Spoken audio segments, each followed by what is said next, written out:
Yo, what's up? Welcome to Fiction Moon, where stories come alive. Buckle up because today we have What If Harry Was Adopted by the Vampire Queen of Russia and Returned to Hogwarts as an Immortal Prince. Quick favor, if you dig this content, drop a like and subscribe. It takes just a second but means so much to us. Let's roll. Chapter 1, Blood and Birthright. The street lamps of Privet Drive cast long shadows across perfectly manicured lawns as dusk settled over Little Whinging. Behind the pristine facade of number 4, Harry Potter sat alone on his bed, absently tracing the lightning bolt scar on his forehead. 1 week had passed since his return from Hogwarts, and already it felt like his first magical year had been nothing but a dream. A sharp rap at his bedroom door broke the silence.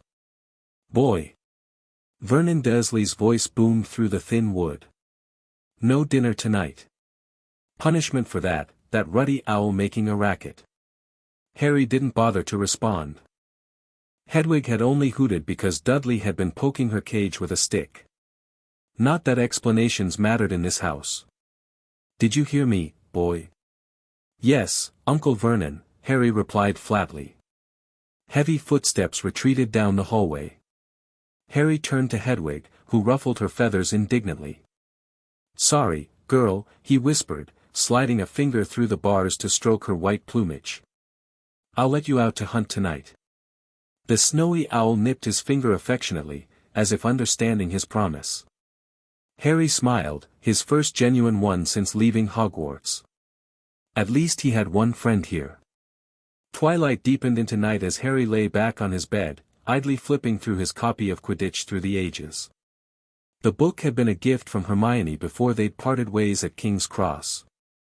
He'd read it cover to cover twice already, savoring every word that connected him to the magical world he'd been forced to leave behind. Sleep began to tug at his consciousness when a peculiar sensation prickled at the back of his neck. Harry sat up, suddenly alert. Something felt wrong. The temperature in the room dropped perceptibly. His breath fogged in the air before him, an impossible sight on a summer night in Surrey. Harry reached instinctively for his wand under his pillow, gripping the hollywood tightly. A shadow moved across his window, too large to be a bird, too fluid to be a branch. Harry froze, wand extended toward the glass panes that now frosted over despite the July heat. The shadow paused, hovering just outside. Then, impossibly, it began to seep through the closed window like black smoke, coalescing into a tall, slender figure draped in midnight blue robes that seemed to absorb the dim light from the street lamps. Harry pointed his wand at the intruder. "Who are you?" His voice came out steadier than he expected. The figure pulled back a hood, revealing a woman with skin like polished alabaster and eyes that gleamed like polished silver in the darkness. Her hair, black as a raven's wing, was woven into an intricate braid adorned with small sapphires. "Harry Potter," she said, her accent thick but her English precise. "I am Irina Volkova, emissary of Her Imperial Majesty, Queen Anastasia of the noble house of Volkova, sovereign of the Russian Vampire Court." She bowed her head slightly. "I have come with an invitation." Harry's wand hand didn't waver. "Vampire," he whispered, mind racing through what little he knew of such creatures from his defense against the dark arts classes. Irina smiled, revealing teeth that looked perfectly normal. "Yes, though not quite as your British textbooks might describe us." She gestured to his wand. "You may keep that pointed at me if it provides comfort, young one, but I assure you, had I wished you harm, we would not be conversing." Something about her calm demeanor made Harry lower his wand slightly, though he kept it ready. "What kind of invitation?" "One that cannot be discussed here." Irina's silver eyes flicked toward the bedroom door. "Your relatives sleep, but not deeply. We must speak elsewhere." "I'm not going anywhere with a stranger who just smoked through my window," Harry said firmly, raising his wand again. "Especially not a vampire stranger." A flicker of respect crossed Irina's features. Wise caution. Perhaps this will help. She reached slowly into her robes and withdrew a sealed envelope made of thick parchment. The seal was crimson wax embedded with what looked like real gold flecks, bearing the impression of a double-headed eagle clutching a scepter and orb. She placed it on his desk and stepped back. "Read it. Then decide." Harry hesitated, then approached the desk without turning his back to the visitor. He broke the seal with one hand, still gripping his wand with the other, and unfolded the parchment. The letter was written in an elegant, flowing script with ink that seemed to shimmer between crimson and gold. "To Harry James Potter, heir of House Potter, I extend greetings from the Imperial Court of Night. Your mother, Lily Evans Potter, once did me a service for which I have remained in her debt. Upon learning of your circumstances, I have deemed it time to honor that debt. I offer you sanctuary, education, and a birthright long denied to you. Come to my court as my guest, and I shall reveal truths about your family that have been kept from you, truths that Albus Dumbledore has deemed you too young to know. This invitation extends for one night only. My emissary, Irina, bears my blood oath that no harm shall come to you should you accept. Should you decline, we shall not trouble you again, and this letter will turn to ash upon your decision. The choice is yours, young Potter. But know this, few are offered the opportunity to walk in both daylight and shadow. Her Imperial Majesty, Anastasia Volkova, Queen of the Eastern Night, Sovereign of the Russian Vampire Court." Harry read the letter twice, his mind swimming with questions. What service did my mother do for a vampire queen? Irina clasped her hands before her. That is Her Majesty's tale to tell, not mine. I can only say that your mother was exceptional beyond her magical abilities. And these truths Dumbledore is keeping from me. Also not my place to reveal, Irina said. But consider, why were you placed with these muggles who clearly despise magic? Why has no wizard or witch checked on your welfare? Why does the most famous child in wizarding Britain live in these conditions? Her gaze swept around the small bedroom with its barred window and multiple locks on the outside of the door. The questions struck Harry like physical blows. They were the same ones that had haunted him during lonely nights in his cupboard before he even knew about Hogwarts. How do I know this isn't a trick? Harry asked, though with less conviction. Maybe you're working for Voldemort. Irina's expression remained impassive at the name. The wizard who styles himself Lord Voldemort has no influence in our court. We have our own ancient enemies. She extended her hand, palm up. I offer you my blood oath. Take a drop of my blood upon your wand tip. If I speak falsely about my queen's intentions, it will burn me to ash where I stand. Harry stared at her outstretched hand. Such magic seemed both terrifying and powerful. I don't know that spell. You need not cast it. The oath is in my blood itself. Making a decision, Harry stepped forward. No. I won't take your blood. But. He looked down at the letter again, then at Hedwig, who had been watching the exchange with unusual intensity. His owl had always shown good judgment of character. If I go with you, I want 2 conditions.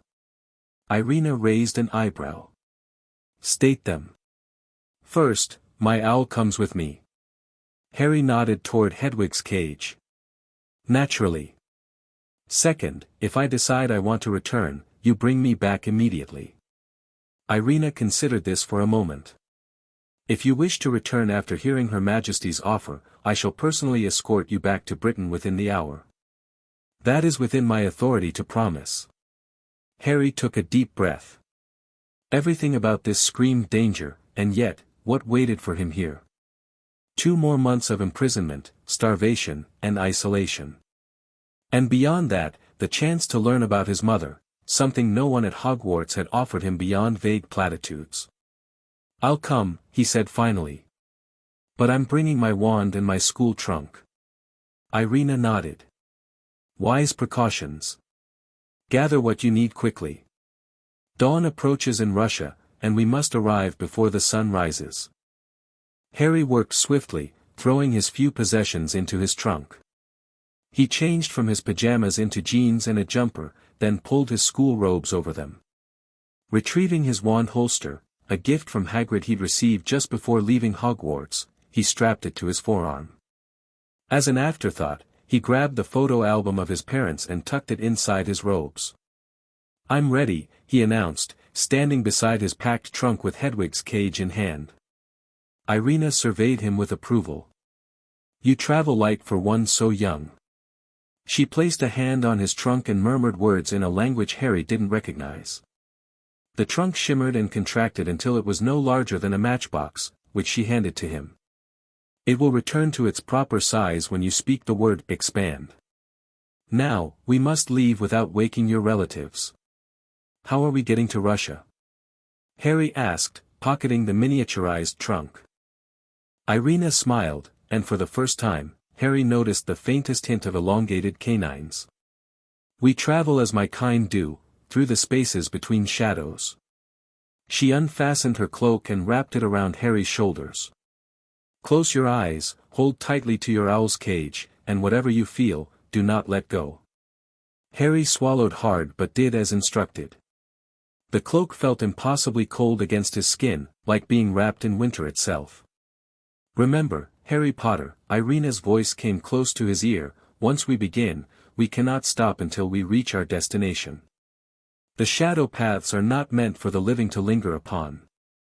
Before Harry could reconsider his decision, he felt Irina's arm wrap around his shoulders.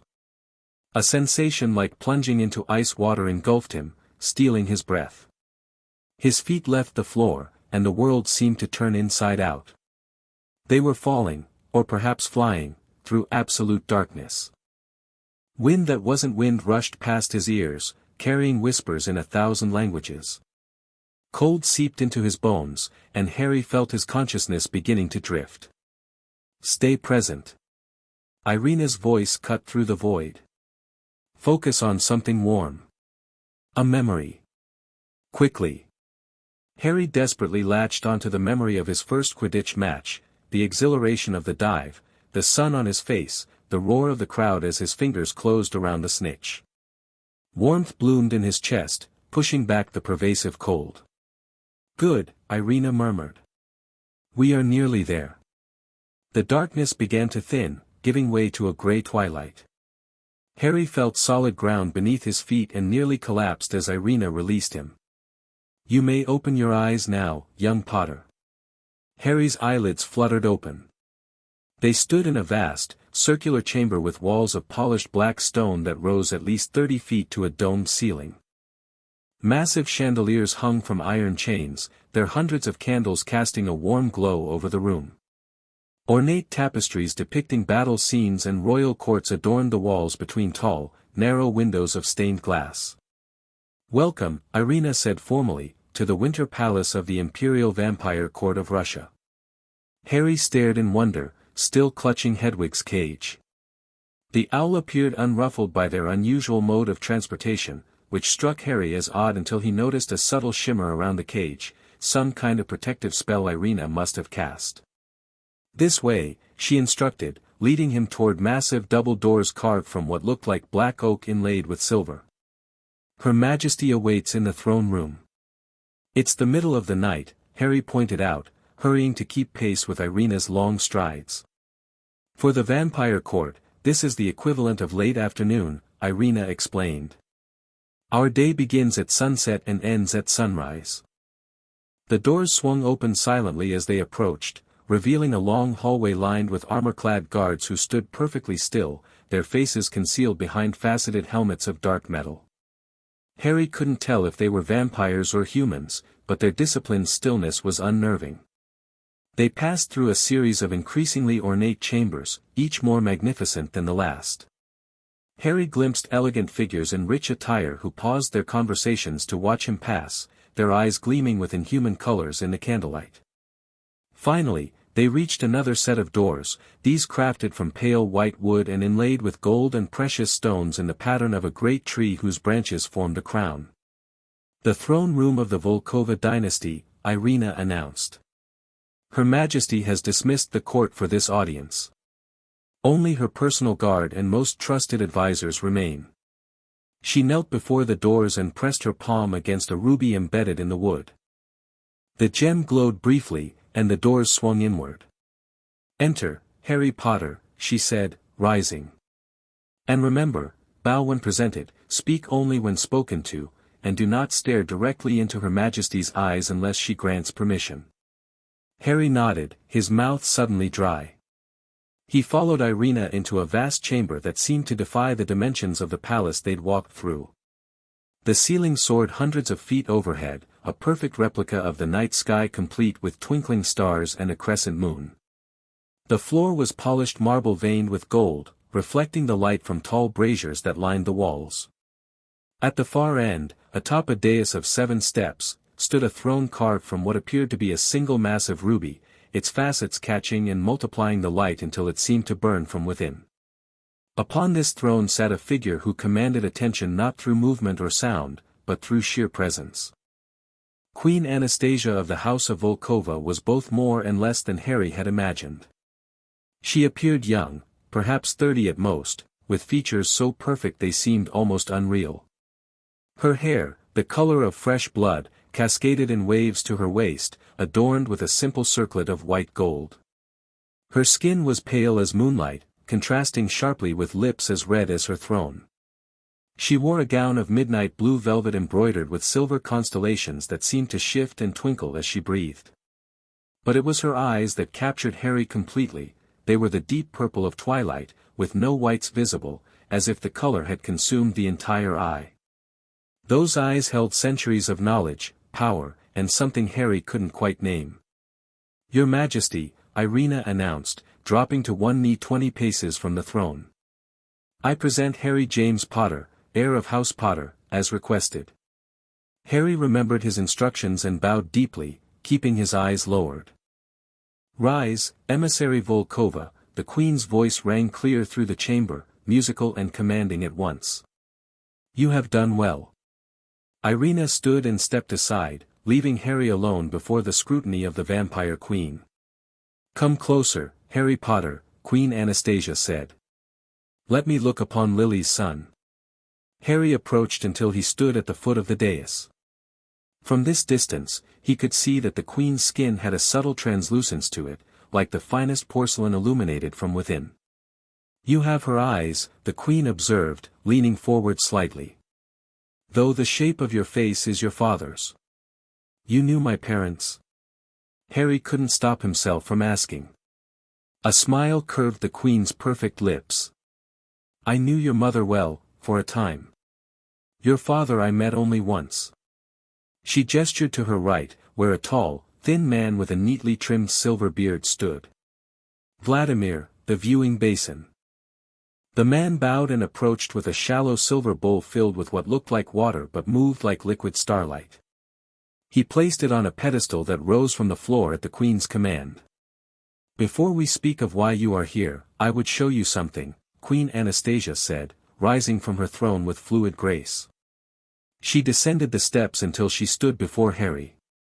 Even in flat slippers, she towered over him. "May I?" she asked, extending a hand toward his face. Harry nodded, unsure what she was asking permission for. The Queen's cool fingertips brushed his cheek, then moved to his scar. The moment she touched the lightning bolt, a curious sensation spread through Harry, not pain, as he'd experienced with Quirrell, but a gentle warmth. "As I suspected," she murmured. "Vladimir, the vial." The silver-bearded man presented her with a tiny crystal vial containing a red liquid that Harry instinctively knew was blood.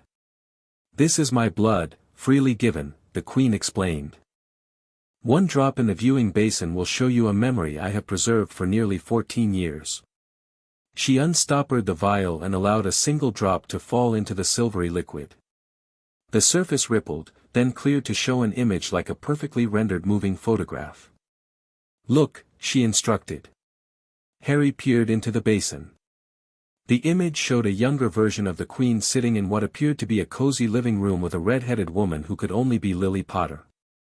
They were laughing over teacups, looking for all the world like old friends. "This was 3 months before your birth," Queen Anastasia said softly. "Your mother sought me out, against all advice and common sense, because she needed information only I possessed." The scene shifted to show Lily and the Queen bent over ancient books, talking intently. Then it changed again to Lily casting a complex spell while the Queen added ingredients to a cauldron. Voldemort was already hunting your family, the Queen continued as the images flowed.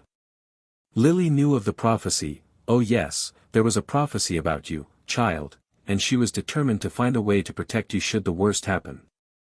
Harry watched, transfixed, as the basin showed his mother cutting her palm and allowing her blood to drip into the cauldron. The Queen did the same, their blood mingling in whatever potion they were creating. What were you making? Harry whispered. A protection unlike any the wizarding world had seen before, the Queen replied. A shield born of sacrificial love, empowered by my immortal blood. Your mother theorized that such a combination could reflect even the killing curse. The image faded, replaced by Lily cradling a baby Harry, carefully painting symbols on his forehead with the completed potion while the Queen chanted in an ancient language. We bound the protection to you that night, Queen Anastasia said.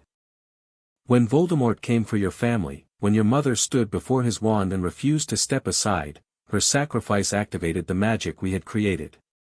The basin went dark, the memory complete. Harry stood in stunned silence, processing what he'd just witnessed. You helped create the protection that saved me from Voldemort, he finally said. Your mother did the impossible, the Queen corrected. I merely provided an ingredient she could not otherwise obtain, the freely given blood of an immortal being. But why?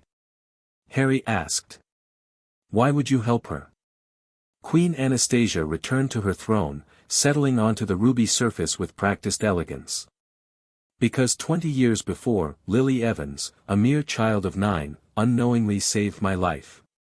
The Queen's purple eyes grew distant with memory. I had been hunting a particularly dangerous dark wizard who had stolen an artifact from my court. My pursuit led me to Hogwarts, to an industrial riverside where this wizard had established a hiding place.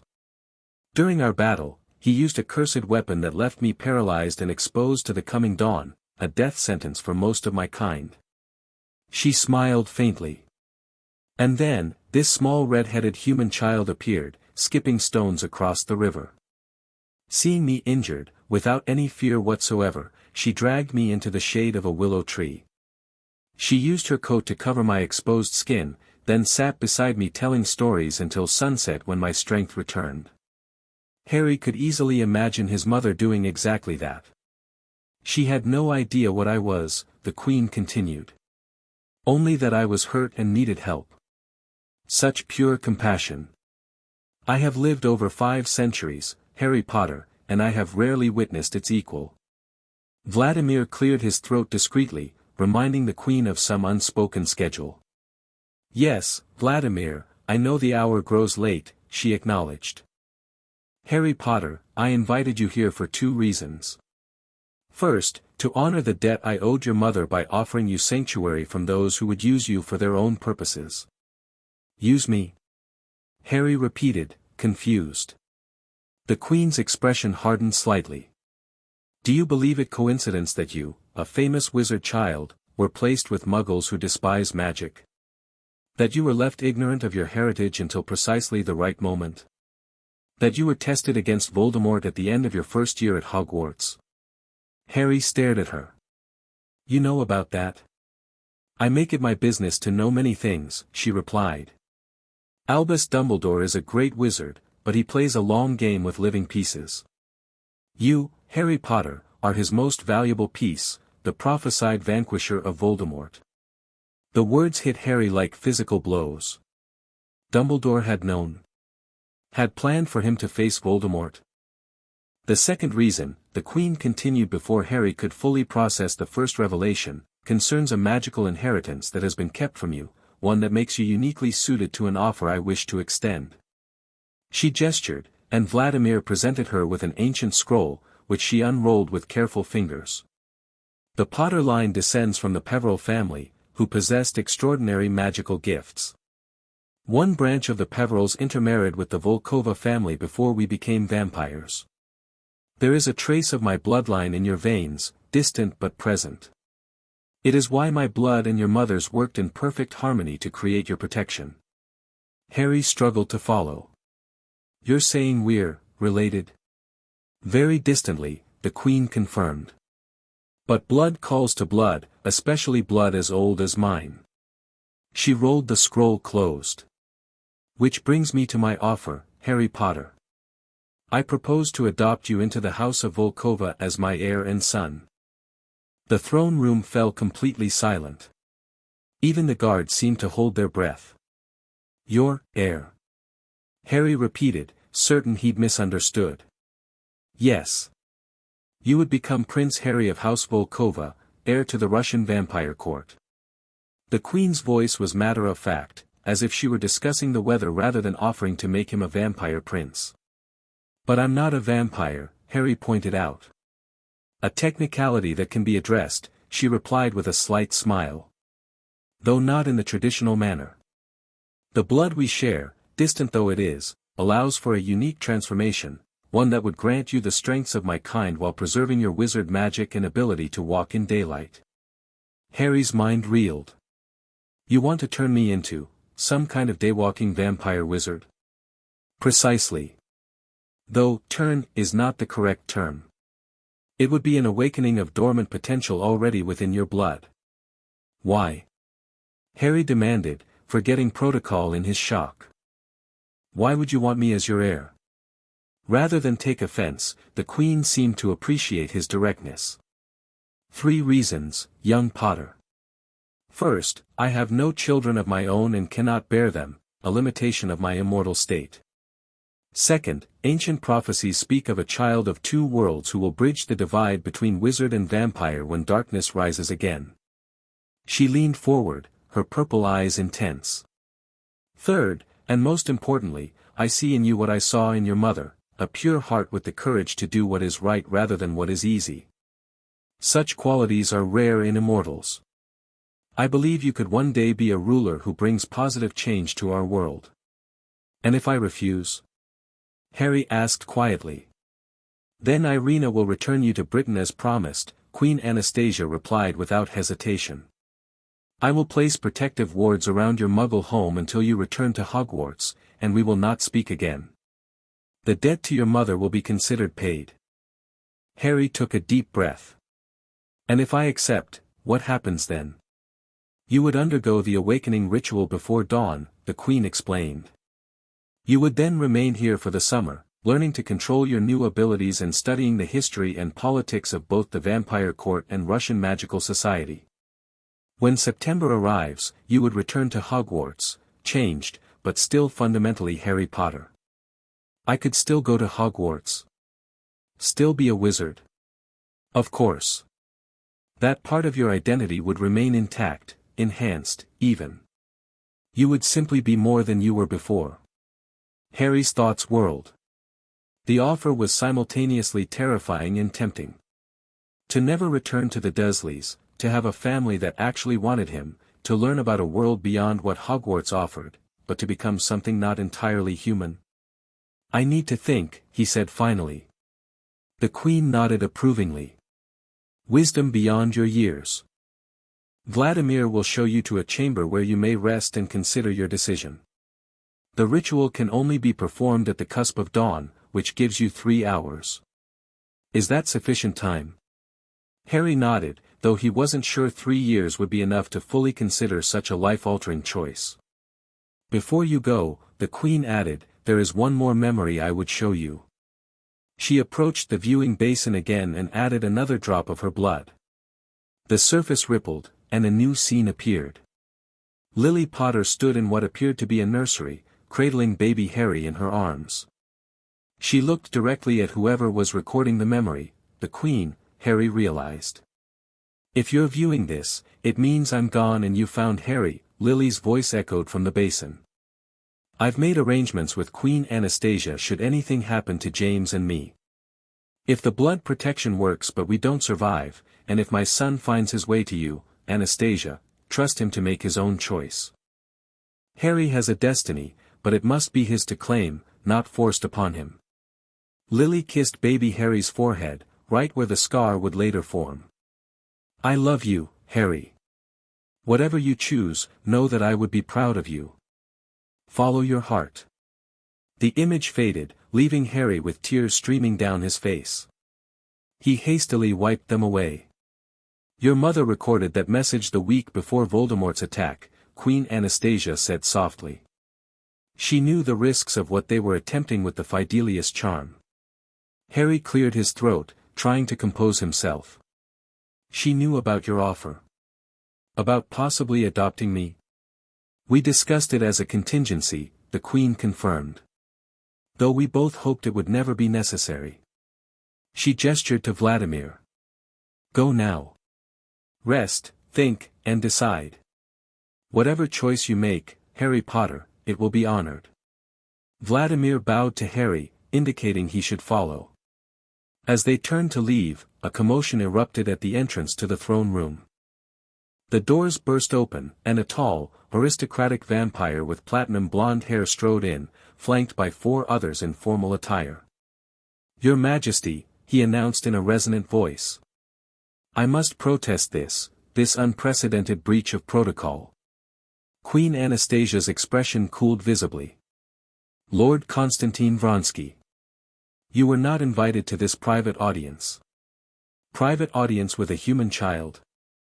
Lord Vronsky's lip curled as his pale blue eyes fell on Harry. The court whispers that you intend to name this wizard boy your heir. Surely these cannot be more than malicious rumors.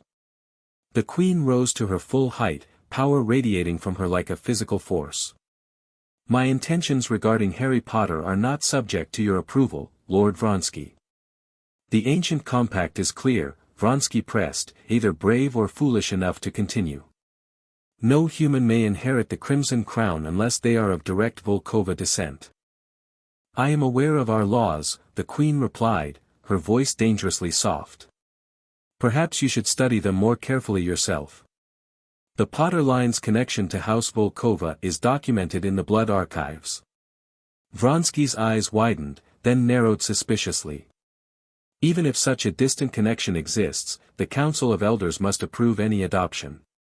As head of the Council, the Queen interrupted, you may call for a vote once I have formally presented my heir, should Mr. Potter accept my offer. Until then, you tread dangerously close to interfering with royal prerogative, Lord Vronsky. The tension in the room thickened until Harry could almost taste it. Vladimir placed a protective hand on his shoulder, edging him toward a side door. This is madness, Vronsky hissed, his composure slipping. A half-blood wizard child cannot possibly understand our ways, our history, our bloodlines. The court will never accept him. That will be for the court to decide, Queen Anastasia replied coldly. Now, you will take your leave, or I will have you removed. Vronsky stared at her for a long moment before executing a stiff bow. As your Majesty commands. He straightened, then fixed his gaze on Harry. Choose carefully, boy. The path you consider is littered with the bones of those who thought themselves worthy of immortality. With that ominous warning, he and his entourage departed, leaving a charged silence in their wake. The Queen sighed, her regal mask slipping momentarily to reveal something like weariness. I apologize for Lord Vronsky's interruption. He represents a faction of the court that values tradition above all else. He seems to really hate the idea of me becoming your heir, Harry observed. Lord Vronsky has spent 3 centuries believing his own son would eventually claim the throne through marriage to a Volkova descendant, the Queen explained. Your arrival complicates his ambitions. She nodded to Vladimir. Take Prince Potter to the Azure Chamber. Ensure he is comfortable and undisturbed. Harry noted the use of Prince before he had even accepted her offer but decided not to comment as Vladimir led him from the throne room through a different door than they had entered. They traversed a series of corridors decorated with paintings that seemed to follow Harry with their eyes, not magical portraits like at Hogwarts, but ordinary paintings with an unnerving quality. Vladimir moved at a brisk pace, occasionally glancing over his shoulder as if concerned they were being followed. Lord Vronsky will not be pleased you witnessed his outburst, Vladimir finally spoke, his accent thicker than Irina's but still comprehensible. He prides himself on perfect control. Is he dangerous? Harry asked. Vladimir's expression remained carefully neutral. All vampires of noble rank are dangerous, young Potter. Lord Vronsky perhaps more than most. He commands considerable support among the Elder Council. They turned down a hallway hung with tapestries depicting great battles between beings with glowing eyes and shadowy figures. Vladimir paused before a door of polished blue wood inlaid with silver stars. "The Azure Chamber," he announced, pushing the door open to reveal a suite that dwarfed the Gryffindor common room in both size and splendor. These rooms have traditionally belonged to the heir of House Volkova. Harry entered cautiously. The main chamber featured a domed ceiling painted to resemble a daytime sky, a curious choice for vampires. The walls were covered in blue silk embroidered with silver patterns that seemed to shift when he wasn't looking directly at them. A massive four-poster bed stood against one wall, while comfortable seating arrangements surrounded a central fireplace. Bookshelves filled with volumes in various languages lined another wall. "Your familiar has been tended to," Vladimir said, gesturing to where Hedwig perched contentedly on a silver stand near an open window, a bowl of water and what looked like strips of raw meat beside her. The owl hooted in greeting, appearing perfectly at ease. Harry's miniaturized trunk had been placed on a table and restored to its normal size. His belongings had been neatly arranged in an adjoining dressing room. "How did," Harry began. "The palace staff are efficient," Vladimir said simply. "You will find refreshments through that door, should you desire them. The bathroom contains everything you might need. I will return in 2 hours to inquire after your decision." With that, the silver-bearded vampire bowed and backed out of the room, closing the door softly behind him. Alone in the opulent chamber, Harry sank into a plush armchair by the fireplace, trying to process everything that had happened since Irina had appeared in his bedroom at Privet Drive. The Queen's offer lingered in his mind. Become her heir. Become a vampire-wizard hybrid. Gain a family, power, knowledge, and immortality. The concept was too vast to fully comprehend. He thought of his mother's message. Follow your heart. But his heart was conflicted, pulled in multiple directions at once. Rising from the chair, Harry began to pace the room. What would Ron and Hermione say if they could see him now? Ron would probably think the Vampire Court was wicked cool but be horrified at the idea of Harry becoming one of them. Hermione would demand to know everything about vampire culture and politics before offering any opinion. A knock at the door interrupted his thoughts. Harry tensed, remembering Lord Vronsky's threatening demeanor. "Who is it?" he called, wishing he had his wand in hand rather than in his trunk. "Katerina Volkova," came a young female voice. "I've brought you something." Cautiously, Harry opened the door to find a girl who appeared about his age, though with vampires, he was quickly learning that appearances could be deceiving. She had wavy chestnut hair that fell to her shoulders and eyes the color of amber. Unlike the other vampires he'd seen, her skin had a healthy glow rather than alabaster pallor. "You're not a vampire," Harry blurted out, then immediately felt rude. The girl laughed, a surprisingly warm sound. "Not fully, no. I'm like what you'd become, halfway between worlds. May I come in?" Harry stepped aside, and she entered carrying a small wooden box. "I'm the Queen's ward," Katerina explained, placing the box on a table. "She took me in 10 years ago when my parents died in a magical accident. They were researchers studying the boundaries between vampire and wizard magic." "So you underwent the same ritual she's offering me?" Harry asked. Katerina shook her head. "I was born this way. My mother was a distant Volkova descendant, like you. My father was a Russian wizard who specialized in blood magic. Their work involved awakening the dormant vampire traits in my mother's bloodline." She smiled wryly. "I was both their daughter and their most successful experiment." Harry studied her with newfound interest. "What's it like being both?" "Complicated," she admitted, perching on the arm of a chair. "I can walk in sunlight, though I sunburn easily. I need blood occasionally, but not daily, and animal blood suffices. I age very slowly, I'm actually 17, though I look younger. I'll probably stop aging entirely around 25. She opened the wooden box, revealing what looked like a miniature pensieve. The Queen thought you might want to see this before making your decision. It shows what the awakening ritual entails. Harry approached cautiously. Is it painful? The ritual? Yes, Katerina answered honestly.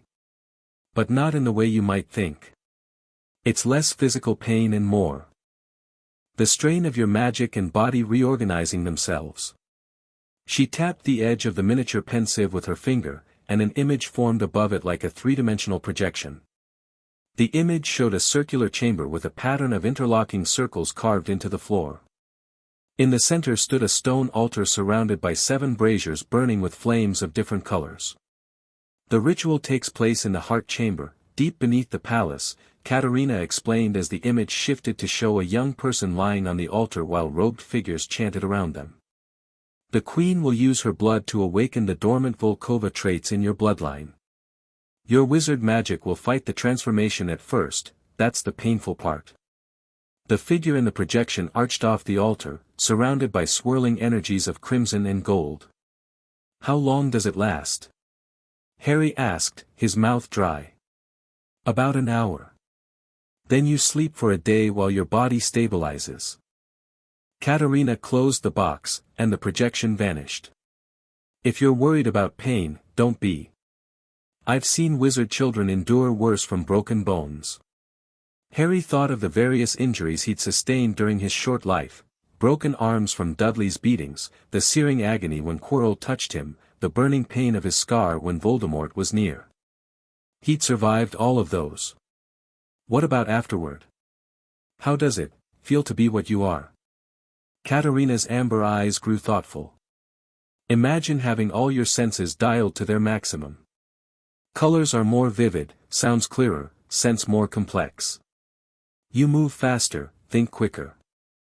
Magic feels different too, more like an extension of yourself than a tool you use. She tilted her head, studying him. But there are downsides. Controlling bloodlust takes discipline. Watching humans age while you remain the same can be difficult. And there are those who will fear or hate you simply for what you are. Like Lord Vronsky, Harry murmured. You met him already? Katerina grimaced. He's the worst of them, but not the only one. The old blood families believe mixing with humans dilutes their power. She leaned closer. They're wrong, of course. Hybrid blood is stronger in many ways. It's why the Queen chose me as her ward, and why she wants you as her heir. But why me specifically? Just because of some distant blood connection? Katerina shook her head. The Queen sees potential in you that has nothing to do with bloodlines. She believes you have the strength of character to lead in a new age, one where vampires and wizards don't exist in separate worlds. She stood, straightening her simple blue dress. But the decision must be yours. No one, not even the Queen, should choose your path for you. Her words echoed his mother's message so closely that Harry felt a chill. What would you do, if you were me? Katerina considered the question seriously. I'd think about what I truly want. Not what others expect of me, not what seems most exciting in the moment, but what path would let me become the person I want to be. She moved toward the door. For what it's worth, I hope you stay. It would be nice to have someone else like me around. With that, she slipped out, leaving Harry alone with his thoughts once more. He moved to the window where Hedwig perched, absently stroking her feathers. Outside, the first hints of pre-dawn light tinged the eastern sky. His time to decide was running short. Harry thought of the Dursleys and their constant reminders that he was unwanted. He thought of Hogwarts, the first place that had felt like home. He thought of his friends, who might not understand what he was about to become. And he thought of his parents, who had sacrificed everything to keep him safe. What would they want for him? His mother had made arrangements with Queen Anastasia, had trusted her enough to consider this path for her son. His father. Harry realized he knew so little about James Potter beyond that he had been brave and loved to play Quidditch. A soft knock at the door announced Vladimir's return. "It is time, young Potter," the silver-bearded vampire said as Harry opened the door. "The Queen awaits your decision." Harry took a deep breath. In the past hours, he had considered every angle he could think of. The risks were enormous, becoming something not entirely human, entering a world of vampire politics he barely understood, potentially alienating his friends at Hogwarts. But the opportunities were equally compelling, a family that wanted him, knowledge and abilities beyond what Hogwarts could offer, and perhaps most importantly, the chance to honor the connection his mother had formed with Queen Anastasia. "I've decided," Harry said firmly, meeting Vladimir's gaze. "I accept the Queen's offer. I want to become her heir." Vladimir's expression remained neutral, but Harry thought he detected a glimmer of approval in the ancient vampire's eyes. "Very well. Follow me to the heart chamber. The ritual must begin before the sun fully rises." Harry glanced at Hedwig one last time. The owl bobbed her head as if giving her blessing. With a final deep breath, Harry stepped into the corridor, ready to embrace a transformation that would forever alter the course of his life. Vladimir led him through the palace via a different route than before, descending spiral staircases and passing through chambers that grew progressively older in architectural style. The modern electric lighting gave way to enchanted torches that burned with blue flames, casting eerie shadows on stone walls carved with symbols Harry didn't recognize. They eventually reached a massive circular door made of what appeared to be solid gold. 7 rubies the size of eggs were embedded in its surface, arranged in a familiar pattern. The constellation Ursa Major, Harry identified, recognizing the Big Dipper formation from his astronomy classes. Vladimir looked surprised. "Indeed. The ancestral symbol of House Volkova. The door will open only to the blood of a Volkova or one about to join the bloodline." He produced a small, ornate dagger and held it out to Harry. 3 drops on the center ruby, if you please." Harry took the dagger, its handle cold against his palm. He pricked his finger and allowed 3 drops of blood to fall onto the central ruby. The gem absorbed the blood, then began to glow with an inner fire that spread to the other 6 rubies. The door swung silently inward, revealing a chamber exactly like the one he'd seen in Katerina's projection. Queen Anastasia stood beside the stone altar, dressed in ceremonial robes of deep crimson embroidered with gold symbols. Her hair was bound in an intricate series of braids woven with ruby-studded gold chains. Around the chamber stood 7 figures in hooded robes of midnight blue, their faces obscured in shadow. "Harry Potter," the Queen greeted him formally. "You have chosen to accept my offer of adoption into House Volkova."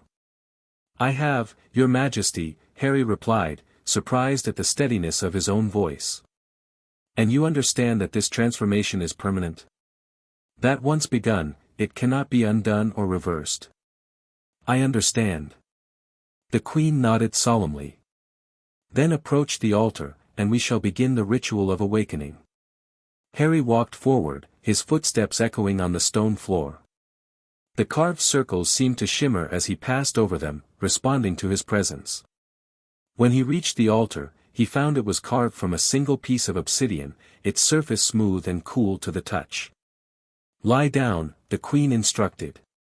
"And remove your outer robes and shirt."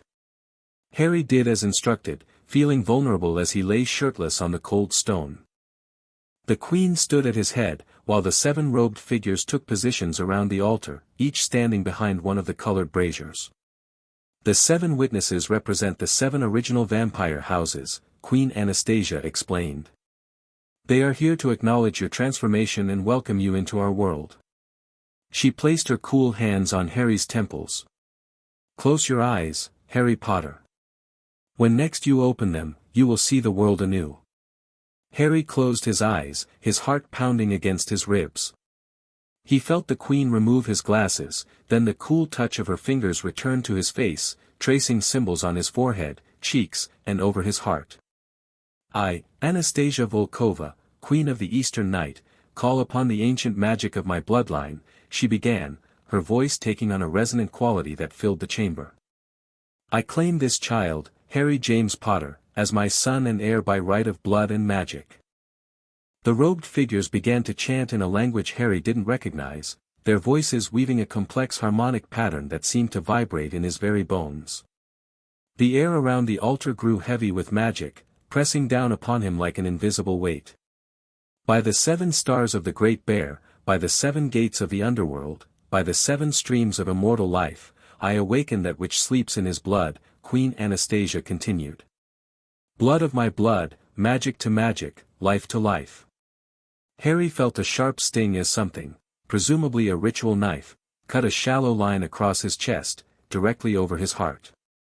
He forced himself to remain still, remembering Katerina's words about the pain to come. "My blood to yours, freely given," the Queen said. Harry felt warm droplets fall onto the cut on his chest, and immediately a burning sensation spread outward from the point of contact, racing through his veins like liquid fire. He gasped, his back arching involuntarily as the burning intensified. It wasn't like any pain he'd experienced before, not sharp like a cut or dull like a bruise, but all-encompassing, as if every cell in his body were being unmade and remade simultaneously. The chanting grew louder, and the burning sensation reached his extremities, fingers, toes, the top of his head, the soles of his feet.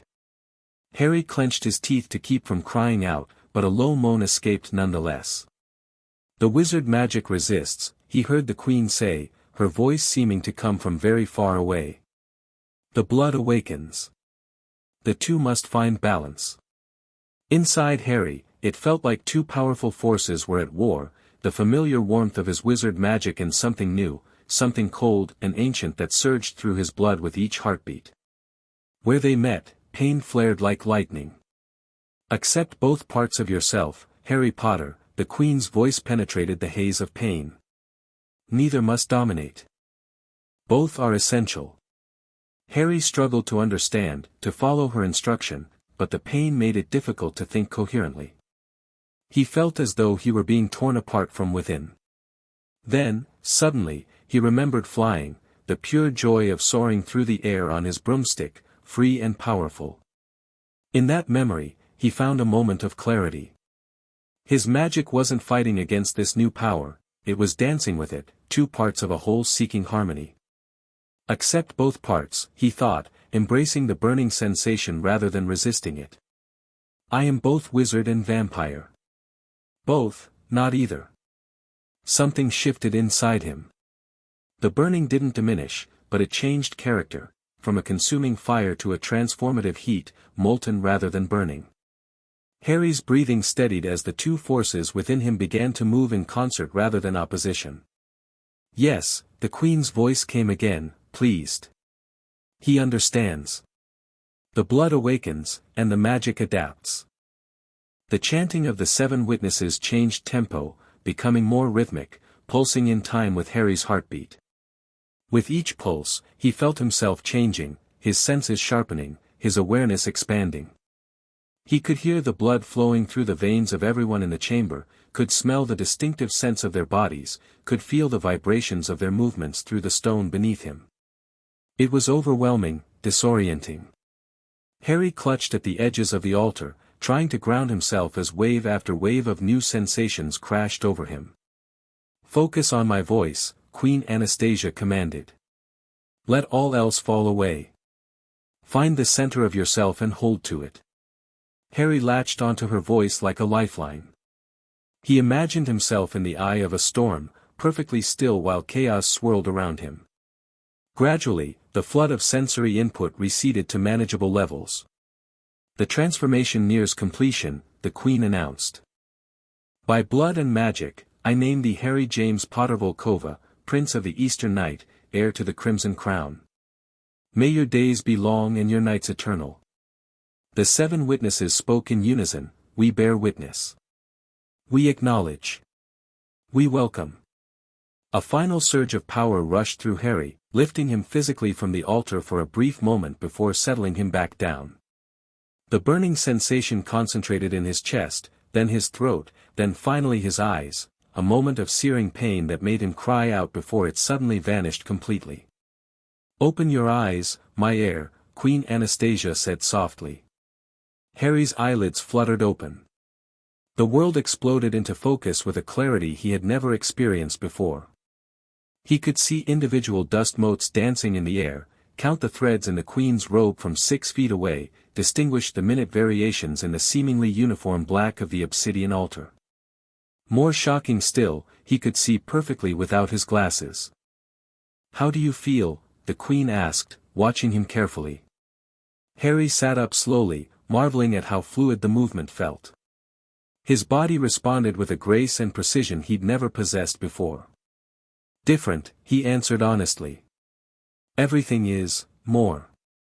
Brighter, clearer, stronger. He touched his chest where the Queen's blood had mingled with his own. The cut had already healed completely, leaving only a faint silvery line that was fading even as he watched. You will continue to discover changes in the coming days, the Queen told him. Some subtle, others more profound. The full extent of your abilities will develop over time. Harry nodded, then froze as he caught his reflection in a polished silver disc mounted on the wall. His face looked mostly the same, but his eyes now glowed with an inner light, the familiar green intensified to the color of the killing curse, with subtle flecks of purple around the pupils. Your mother's eyes, with a touch of Volkova heritage, the Queen observed, following his gaze. They will draw attention at Hogwarts.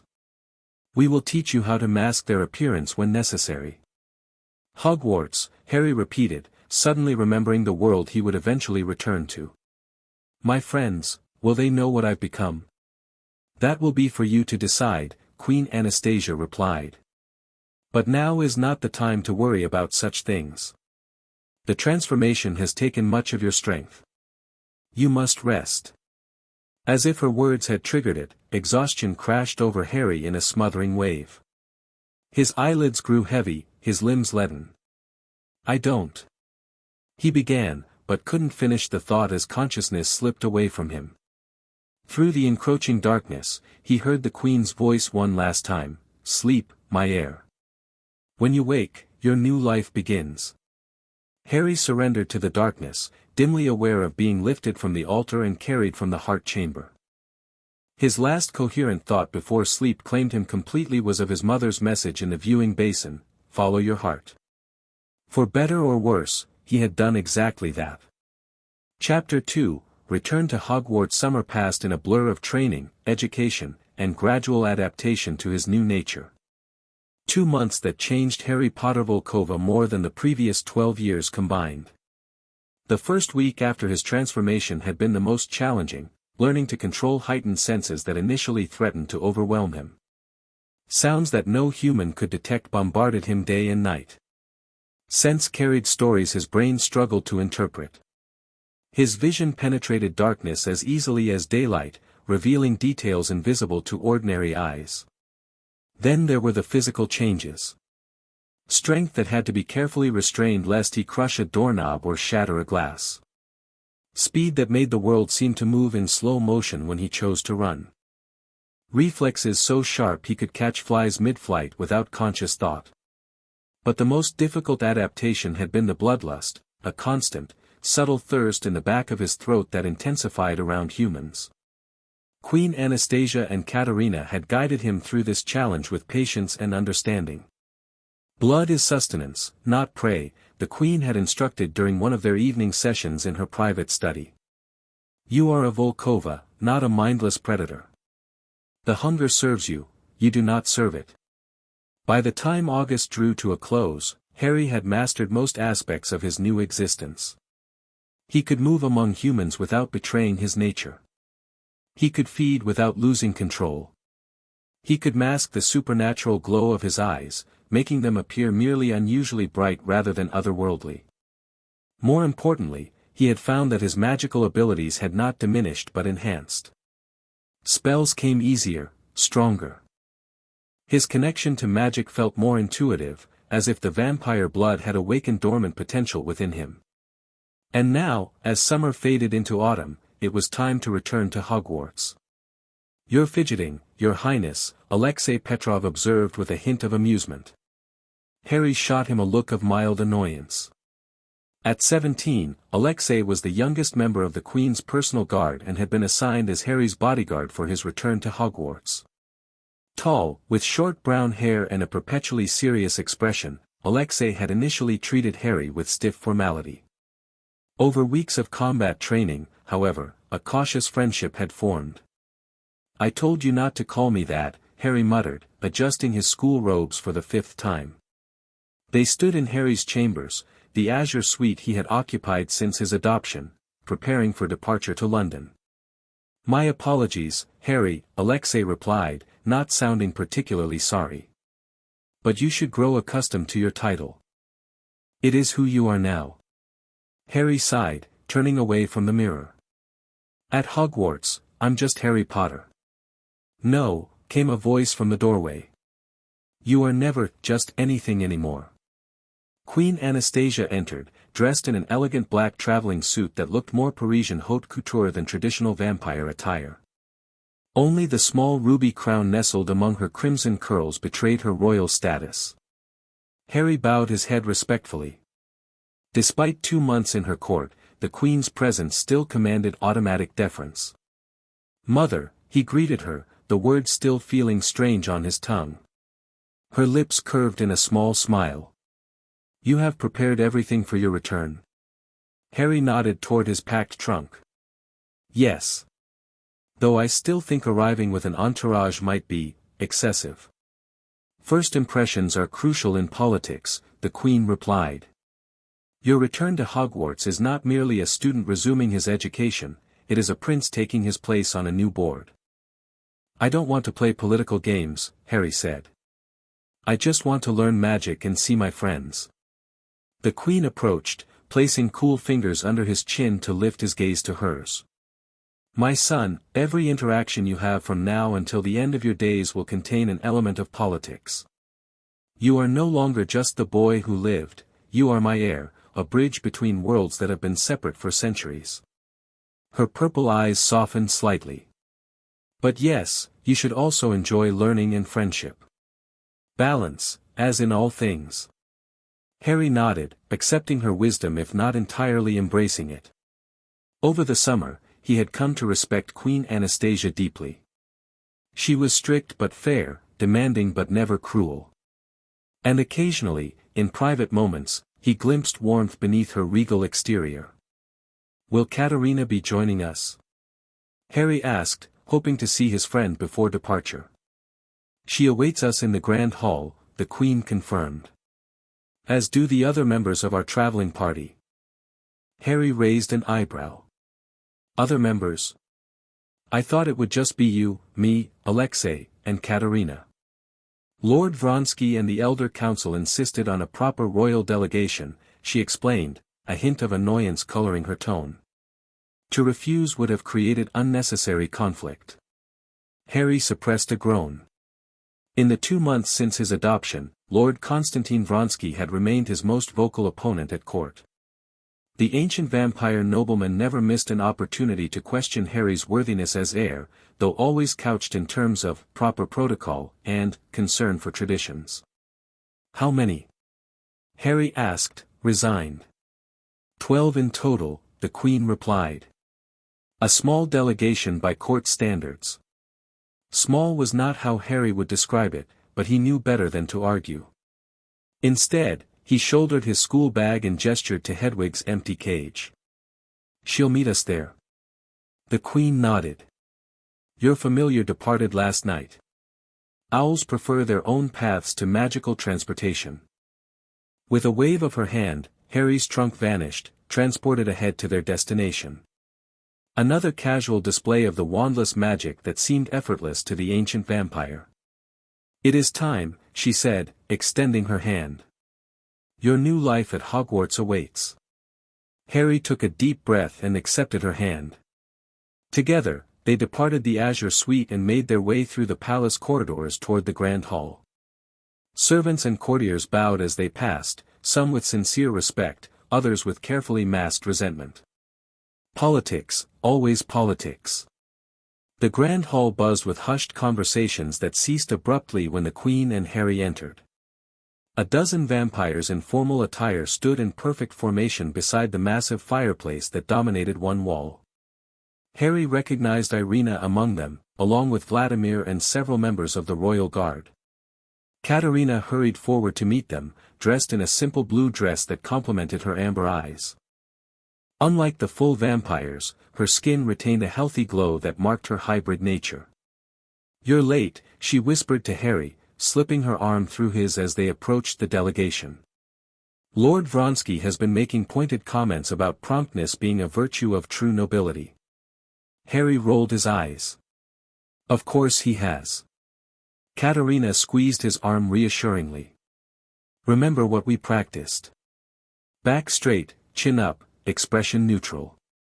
Harry composed his features into what Katerina called his prince face, a mask of calm confidence that revealed nothing of his inner thoughts. It had taken weeks to perfect, but now he could slip it on as easily as his school robes. Lord Vronsky stepped forward, executing a bow that was technically perfect while somehow conveying reluctance. "Your Majesty, Your Highness. The delegation stands ready." "Thank you, Lord Vronsky," Queen Anastasia replied coolly. "We shall depart immediately. Time runs differently at Hogwarts, and we must arrive precisely when intended."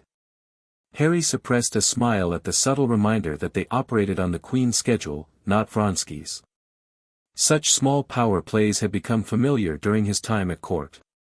The Queen raised her hand, and the enormous fireplace flared with emerald flames 3 times the size of any flue connection Harry had seen before. This was no ordinary flue powder but something far more ancient and powerful. "The royal passage has been connected directly to platform 9 3/4, Vladimir announced formally. "It will remain open for exactly 60 seconds. Queen Anastasia turned to Harry. "As heir, you lead the way." Harry nodded, understanding the symbolism. He stepped forward, conscious of every eye upon him, and stood before the towering green flames. With his back straight and head high, he entered the fire. The sensation was nothing like ordinary flue travel. Rather than being spun and jostled, Harry felt as if he were gliding through cool mist. The journey lasted only seconds before he emerged onto platform 9 3/4, the scarlet Hogwarts Express gleaming in the morning sunlight. The platform was already crowded with students and parents. Immediately, a ripple of awareness spread through the crowd as Harry stepped clear of the ornate fireplace that had appeared at the end of the platform. Conversations faltered as heads turned in his direction. Harry stood perfectly still, allowing them their moment of shock. He knew what they saw, a changed Harry Potter. He had grown several inches over the summer, his thin frame filling out with lean muscle. His perpetually messy hair now fell in controlled waves, and his eyes, even with their supernatural glow suppressed, shone with unnatural brightness. He wore tailored school robes of the finest acromantula silk, bearing both the Hogwarts crest and a small double-headed eagle pin that marked him as a Volkova. Most striking of all was how he carried himself, no longer a hesitant boy but a young man with the unmistakable bearing of nobility. The fireplace flared again, and Queen Anastasia emerged, followed in quick succession by Katerina, Alexei, and the rest of the delegation. Within moments, a semicircle of imposing figures in formal attire had formed around Harry and the Queen. Whispers erupted across the platform. "Is that Harry Potter? Who are those people with him? Did you see his eyes? What happened to him over the summer?" Harry ignored the whispers, scanning the crowd for familiar faces. He spotted the Weasleys first, impossible to miss with their bright red hair. Ron stood beside the twins, his mouth hanging open in shock. Beside them, Hermione clutched a large book to her chest, her eyes wide with disbelief. Queen Anastasia placed a hand on Harry's shoulder. "Your friends appear quite surprised," she observed, amusement tinging her voice. "I should go to them," Harry said quietly. In a moment, the Queen replied. "Protocol first." Harry suppressed a sigh as Vladimir stepped forward to make a formal announcement. "Attention, students and families of Hogwarts School of Witchcraft and Wizardry," Vladimir called, his magically amplified voice carrying across the platform. We present Her Imperial Majesty, Queen Anastasia of House Volkova, Sovereign of the Russian Vampire Court, and His Royal Highness, Prince Harry James Potter Volkova, heir to the Crimson Crown. Complete silence fell over the platform. Harry could hear the rapid heartbeats of those nearest to them, smell the sudden spike of fear and confusion that permeated the air. Only years of suffering the Dursleys' scrutiny and months of court training kept him from fidgeting under the intense stares. The silence broke when a pale, pointed face pushed through the crowd. Draco Malfoy, flanked as usual by Crabbe and Goyle, sneered openly. "Potter? A vampire prince?" Malfoy's voice dripped with disdain. "What joke is this?" Before anyone in the delegation could respond, Harry stepped forward. Moving with the fluid grace his new nature afforded him, he covered the distance to Malfoy in half the steps a human would require. "Heir Malfoy," Harry addressed him formally, his voice carrying easily despite its soft tone. "It's been a fascinating summer." "And yours?" Malfoy's sneer faltered at Harry's unexpected poise. "What's happened to you, Potter? Some kind of glamour charm?" Harry smiled slightly, careful not to reveal the elongated canines that extended when he was emotional. "No charm, Malfoy. Merely a long overdue inheritance." He tilted his head, catching the scent of nervousness emanating from the Slytherin despite his bravado. "I look forward to an educational year together." The implied threat was subtle but clear. Malfoy took an unconscious step backward, bumping into Goyle. "My father will hear about this," he muttered, the familiar phrase sounding particularly hollow. "I'm counting on it," Harry replied pleasantly. "In fact, I believe my mother would welcome a conversation with Lord Malfoy. Vampire-wizard relations are a priority of her court." At the mention of "mother," Malfoy's eyes darted to Queen Anastasia, whose regal presence commanded attention even from across the platform. The blood drained from his already pale face as understanding dawned. "You've actually become one of them," he whispered, genuine fear replacing his usual arrogance. Harry leaned slightly closer, pitching his voice so only Malfoy could hear. "Not exactly like them. Something new." He allowed just a flicker of supernatural green to flash in his eyes. "Something you might want to consider before our next disagreement." Malfoy retreated hastily, pulling his confused cronies along with him. Harry turned back to the Queen, who had observed the exchange with subtle approval. "Well handled," she murmured when he rejoined her. "Establishing boundaries without overt threat." "He'll still cause trouble," Harry replied quietly. "Of course. But he will do so with caution now, which gives you advantage." She surveyed the platform with regal detachment. "I believe we have made a sufficient impression. You may greet your friends while I exchange pleasantries with the Hogwarts staff." Harry followed her gaze and noticed Professor McGonagall approaching with rapid steps, her expression a mixture of shock and stern disapproval. Behind her came a wizard with wildly curly blonde hair and a dazzling smile whom Harry didn't recognize, likely the new defense against the dark arts professor. As the Queen moved to intercept the approaching teachers, Harry finally made his way toward the cluster of Weasleys, Katerina and Alexei falling into step behind him. "Harry!" Ron called out, breaking away from his family. "Bloody hell, mate, is that really you?"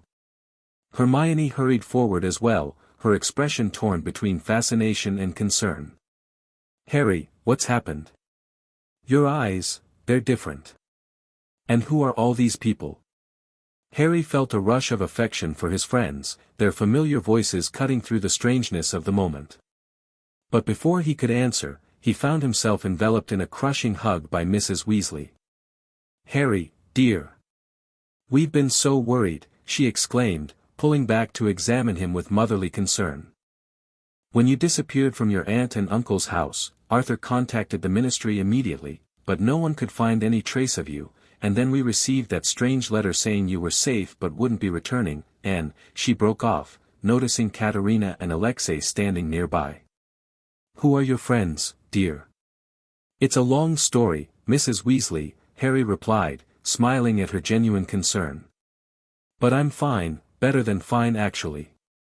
He gestured to his companions. This is Katerina Volkova, the Queen's ward, and Alexei Petrov, my friend.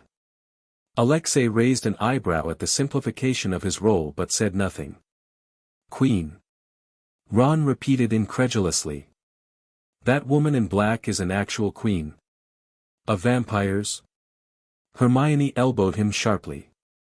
Honestly, Ron, show some respect.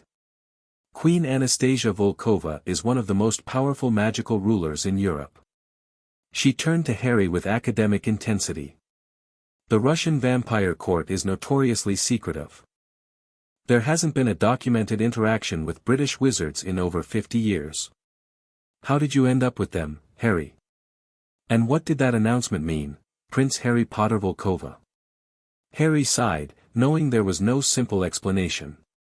Queen Anastasia knew my mother. She offered me sanctuary for the summer, and then, adopted me as her heir. Adopted you? Ron's voice cracked with disbelief.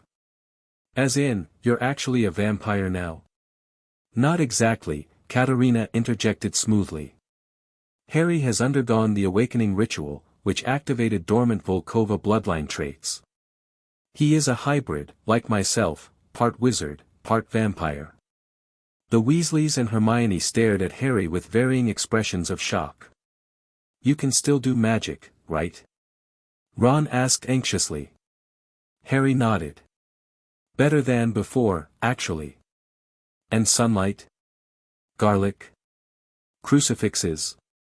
Hermione rattled off, her academic curiosity overtaking her initial shock.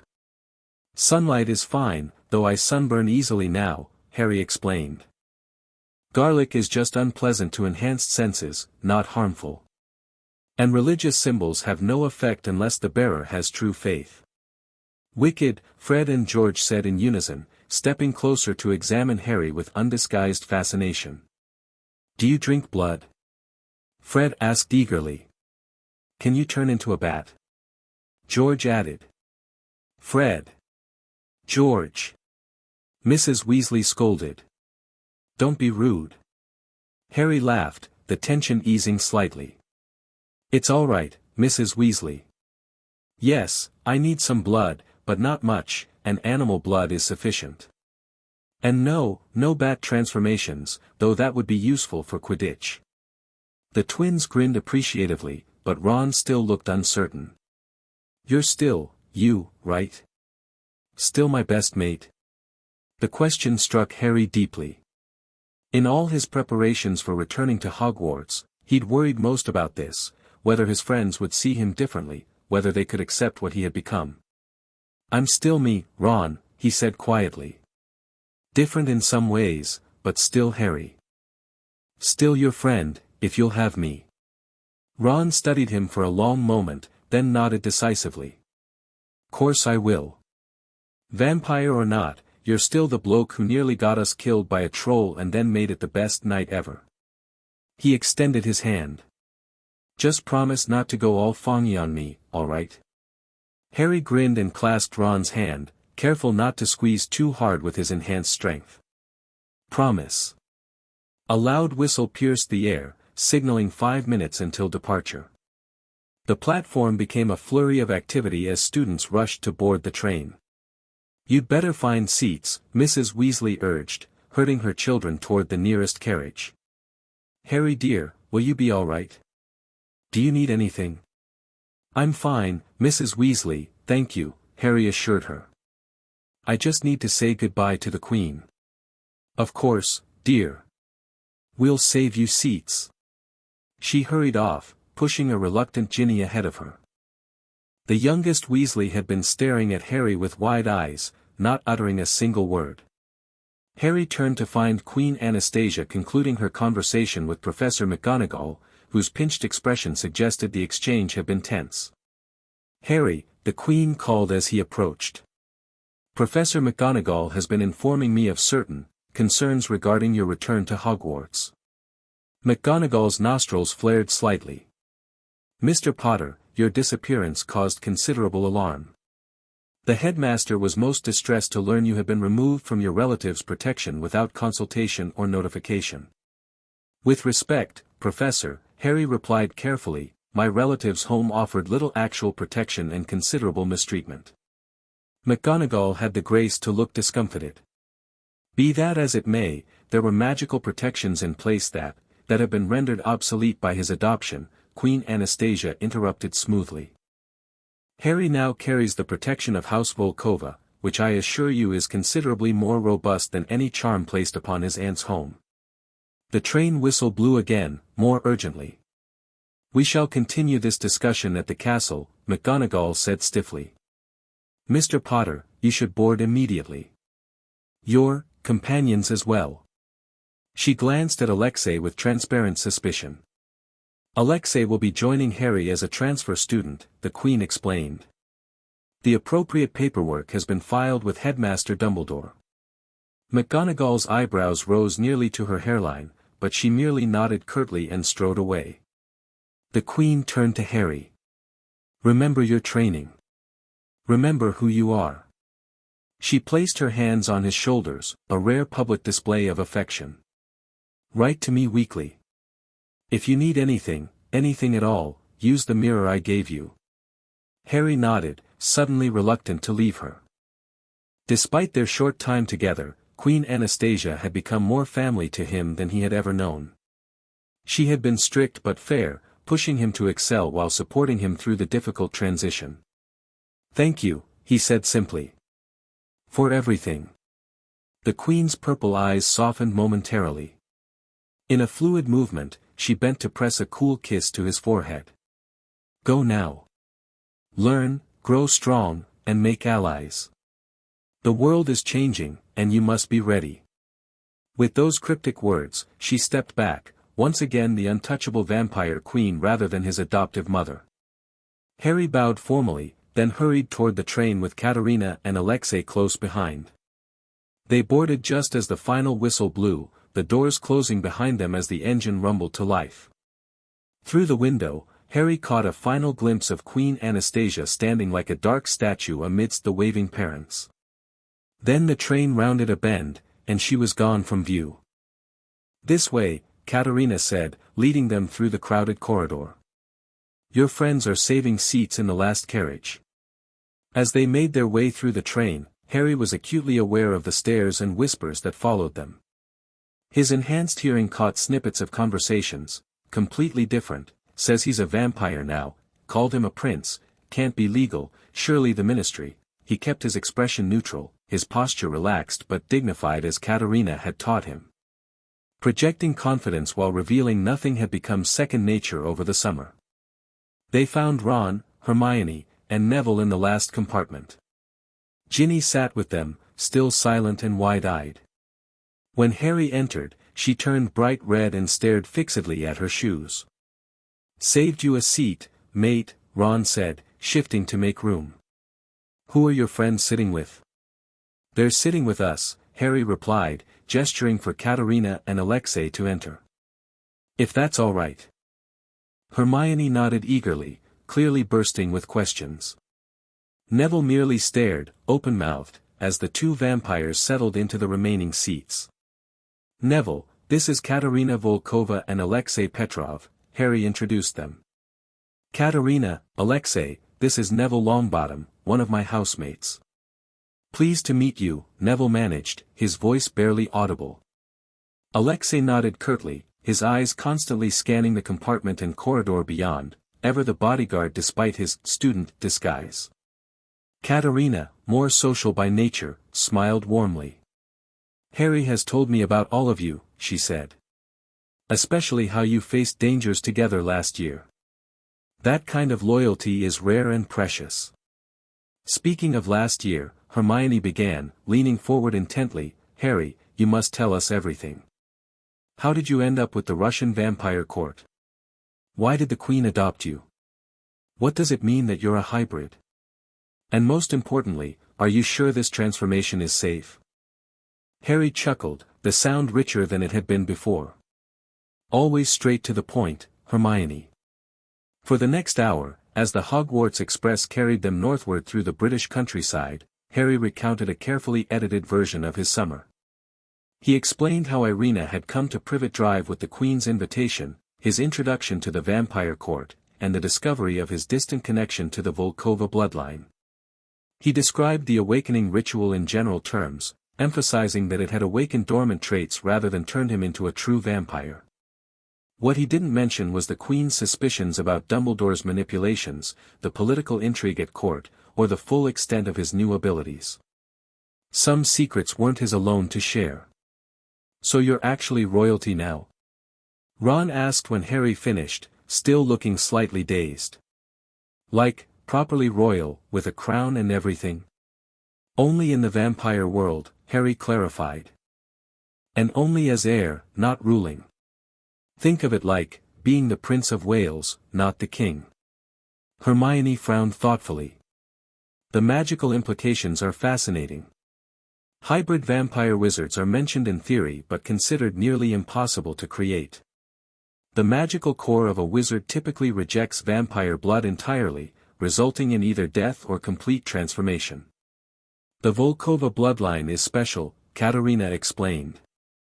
"Our ancestors developed unique blood magic that allows for partial transformation while preserving magical abilities. It's one reason the Russian Vampire Court holds such prominence in the vampire world." Hermione looked like she wanted to take notes. "I need to research this more thoroughly. The library at Hogwarts must have something on vampire bloodlines and magical inheritance." "Bloody hell, Hermione, we haven't even reached the castle and you're already planning library visits," Ron groaned. "Language, Ron," Hermione admonished automatically. "And this is important. Harry's magical signature might have changed significantly. It could affect his spellcasting, potion reactions, even his relationship with his wand." Harry hadn't considered that. He drew his holly and phoenix feather wand, examining it thoughtfully. "It feels different now. More responsive, somehow." "May I?" Katerina asked, holding out her hand. Harry passed her the wand, watching as she held it carefully, her eyes closing briefly in concentration. "Phoenix feather core," she noted. "Interesting combination with Volkova blood. Phoenix magic resonates with life force, while vampire magic draws on death and transformation." She returned the wand to Harry. "You may find certain spells come more naturally now, particularly those related to transformation, defense, and blood magic." "Wicked," Ron breathed. "Can you show us something? A spell that's different now?" Harry hesitated, then pointed his wand at a chocolate frog wrapper lying on the seat. "Wingardium Leviosa," he said softly. The wrapper didn't simply float, it rose with such force that it shot to the ceiling and stayed there, vibrating slightly with excess magical energy. "Blimey," Neville whispered. "Impressive control," Alexei commented, breaking his stoic silence. "Most new hybrids struggle with power modulation for months." Harry lowered his wand, and the wrapper floated gently back down. "I've been practicing." "I'd say," Hermione remarked, her expression a mixture of awe and concern. "Harry, this is significant. Your magical core must have expanded considerably." "It has," he acknowledged. "The Queen's tutors say I'm drawing on two sources now, wizard magic through my core and vampire magic through my blood." A comfortable silence fell over the compartment as everyone absorbed this information. Harry found himself relaxed for the first time since boarding the train. His friends hadn't rejected him. They were curious, perhaps a bit wary, but still treating him as Harry, not as some strange creature or untouchable prince. The peaceful moment was shattered when the compartment door slid open with unnecessary force. Draco Malfoy stood in the doorway, flanked as usual by Crabbe and Goyle. Behind them lurked Pansy Parkinson, her pug-like face twisted with malicious curiosity. Well, Malfoy drawled, his earlier fear apparently forgotten. The vampire prince and his blood servants. Sharing a compartment with mudbloods and blood traders, how appropriate. The slur had barely left his lips when Alexei moved. One moment he was seated beside Katerina, the next he stood directly before Malfoy, his hand gripping the Slytherin's throat just tightly enough to be uncomfortable without cutting off air. "You will apologize for the insult to His Highness's companions," Alexei said softly, his accent thickening with anger. Malfoy's face drained of color. Behind him, Crabbe and Goyle fumbled for their wands, but Katerina was faster. With a casual flick of her fingers, not even drawing her wand, she sent both boys stumbling backward into Pansy. "Alexei," Harry said calmly, not rising from his seat. "Release him. Malfoy was just leaving, weren't you?" Alexei stepped back smoothly, allowing Malfoy to stagger slightly as he regained his balance. The Slytherin's hand went to his throat, his eyes wide with shock and fear. "Your pet attacked me," he spluttered. "My father will be very interested to hear how you insulted the heir of House Volkova and his companions," Harry finished for him. "I'm sure Lord Malfoy understands the delicate politics of interspecies diplomacy better than his son appears to." Malfoy's mouth opened and closed wordlessly, caught between his usual bravado and the dawning realization that he had miscalculated severely. "I suggest you return to your compartment and consider whether antagonizing a vampire prince is a wise use of your political capital," Harry continued, his voice pleasant but carrying an undercurrent of steel. "Next time, Alexei might not be so gentle, and I might not be so forgiving." The threat hung in the air, all the more effective for its subtlety. Without another word, Malfoy retreated, pulling his confused cronies along with him. As the door slid closed, Ron let out a low whistle. "That was brilliant." "It was dangerous," Hermione countered, though she looked somewhat impressed despite herself. "Physical threats against students, no one was harmed," Alexei stated flatly, returning to his seat. "A lesson was taught. And hopefully learned," Katerina added with a slight smile. "Though I doubt it, given what Harry has told us about young Malfoy." Harry sighed, leaning back in his seat. "I didn't want to start the year with confrontation." "You didn't start it," Ron pointed out. "Malfoy did, like always." "Yes, but now he'll be even more determined to cause trouble," Harry replied. "And he'll have his father's influence behind him." "You have Queen Anastasia behind you," Katerina reminded him. "Believe me, in any political contest between Lucius Malfoy and the Vampire Queen, there is no question who would emerge victorious." The conversation shifted to lighter topics as the journey continued: Quidditch prospects for the coming year, new subjects they would be taking, speculation about the curly-haired wizard they had seen on the platform who was presumably the new defense against the dark arts professor. As afternoon faded toward evening, the sky outside the windows darkened with gathering storm clouds. Rain began to lash against the glass, blurring the passing landscape into watercolor smudges of green and gray. "We should change into our robes soon," Hermione suggested, checking her watch. "We'll be arriving in about half an hour." Harry nodded, suddenly feeling a flutter of anxiety. The platform had been one thing, a brief public appearance before boarding the train. But Hogwarts would mean facing the entire school, including the teachers and, most significantly, Dumbledore. Queen Anastasia's warnings echoed in his mind: Dumbledore plays a long game with living pieces. You, Harry Potter, are his most valuable piece. What would the headmaster do when confronted with a Harry Potter who had been transformed beyond his control or influence? A Harry Potter who now had the power and protection of the Russian Vampire Court behind him? Katerina noticed his tension.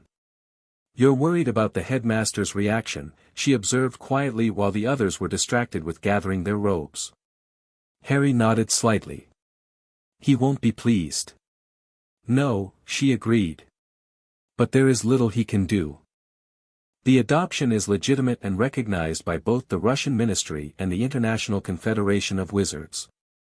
Even British law acknowledges the sovereignty of vampire courts in matters of their own succession. It's not legal challenges I'm worried about," Harry murmured. "It's subtler things." Katerina squeezed his hand reassuringly. "Remember your training. Observe everything, reveal nothing you don't choose to. And remember, Alexei and I are with you." Harry drew strength from her confidence. Over the summer, Katerina had become something between a sister and a mentor to him, someone who understood the unique challenges of being neither fully wizard nor fully vampire. The rain was falling in sheets when the Hogwarts Express finally pulled into Hogsmeade Station. Students poured from the train, hunching against the downpour as they made their way toward the waiting carriages. First years huddled miserably around Hagrid, who towered over them with his massive lantern. "First years this way," the gamekeeper boomed. Then he spotted Harry on the platform. "Harry. That you?" "Blimey, yeah, look different." Harry waved but didn't approach, knowing there would be time for explanations later. Instead, he followed his friends toward the carriages, Alexei and Katerina close behind. He stopped abruptly when he saw what was pulling the supposedly horseless carriages, skeletal, winged horses with reptilian features and glowing white eyes. "What are those?" he asked, pointing at the nearest creature. Ron looked confused. "What's what?" "The horses pulling the carriages." Hermione frowned. "Harry, the carriages pull themselves, like always." "No," Katerina said softly. "They're pulled by thestrals. Only visible to those who have seen death." "But I saw death before," Harry objected. "My parents." "You were too young to process it then," Katerina explained. "But the awakening ritual has changed your perception. Vampires exist in both the living and dead worlds, we all see thestrals." This new reminder of his altered nature unsettled Harry, but he pushed the feeling aside as they climbed into the nearest carriage. The journey to the castle passed in relative silence, each lost in their own thoughts as rain drummed on the carriage roof. Hogwarts loomed ahead, its countless windows glowing with warm light against the stormy darkness. Despite everything that had changed, Harry felt a surge of emotion at the sight. Whatever he had become, whatever challenges lay ahead, Hogwarts was still his first true home. The carriages deposited them at the castle steps, and students rushed inside to escape the rain.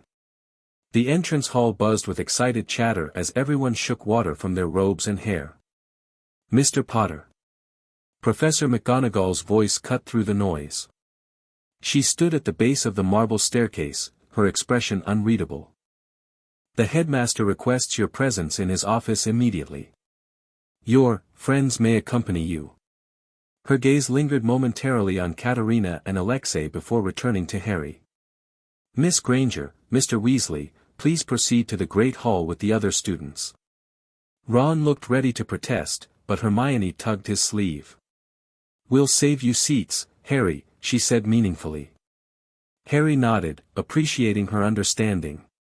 This first confrontation with Dumbledore would be delicate enough without additional complications. "Follow me," McGonagall instructed, turning sharply and ascending the stairs. As they followed her through familiar corridors, Harry felt his vampire senses heightening in response to his tension. He could hear the rapid beating of McGonagall's heart, smell the subtle anxiety beneath her composed exterior. She was concerned, perhaps even afraid, though whether of him or for him remained unclear. They stopped before the stone gargoyle that guarded the entrance to Dumbledore's office. "Lemon drop," McGonagall said crisply. The gargoyle leapt aside, revealing the moving spiral staircase beyond. Harry led the way onto the stairs, Katerina and Alexei close behind. McGonagall remained at the bottom, watching them ascend with an unreadable expression. At the top of the stairs, Harry paused before the polished oak door. He could hear movement within, not one person but several. Dumbledore was not alone. "Ready?" Katerina whispered. Harry straightened his shoulders and arranged his features into the neutral mask of court training. "Ready." He knocked firmly on the door. "Enter," called Dumbledore's familiar voice. Harry pushed the door open and stepped into the circular office. Dumbledore sat behind his desk, his half-moon spectacles glinting in the light from dozens of candles. His expression was grave, his customary twinkle noticeably absent. To the headmaster's right stood a tall, thin wizard with iron-gray hair and a monocle, Bartemius Crouch Sr., head of the Department of International Magical Cooperation, whom Harry recognized from wizarding newspapers. Beside him stood a shorter, portly man in a lime green bowler hat, Cornelius Fudge, the Minister for Magic. On Dumbledore's left stood the curly-haired blonde wizard from the platform, now identifiable by his peacock blue robes as Gilderoy Lockhart, the new Defense Against the Dark Arts professor. "Ah, Harry," Dumbledore said, rising from his chair. "Thank you for joining us. And you've brought guests." "My companions," Harry replied calmly. "Katerina Volkova, ward of Queen Anastasia, and Alexei Petrov, who will be joining Hogwarts as a transfer student." Fudge spluttered visibly at the introductions. "Now see here, Dumbledore, this is exactly what I warned you about. The boy returns with vampire escorts, claiming royal titles. It's completely unprecedented." "Indeed, Minister," Dumbledore agreed mildly. "Which is why I thought it best we discuss the situation promptly." He gestured to the chairs arranged before his desk. "Please, sit down, all of you." Harry took the center seat, Katerina and Alexei flanking him like royal guards. He kept his posture relaxed but alert, his hands resting lightly on the chair arms, a position of confidence without aggression, as Irina had taught him. "Harry," Dumbledore began, his blue eyes focused intently on Harry's face. "I must express my deep concern over what has transpired this summer. Your disappearance from your aunt and uncle's home caused considerable alarm." "I wasn't aware my movements were being monitored, Headmaster," Harry replied evenly. A flicker of something, surprise, perhaps, crossed Dumbledore's face before his serene expression returned. "After the events of last term, surely you understood the importance of your safety. The blood protection your mother provided requires your presence at your aunt's home to recharge. My mother's protection has been enhanced by my adoption into House Volkova," Harry said carefully.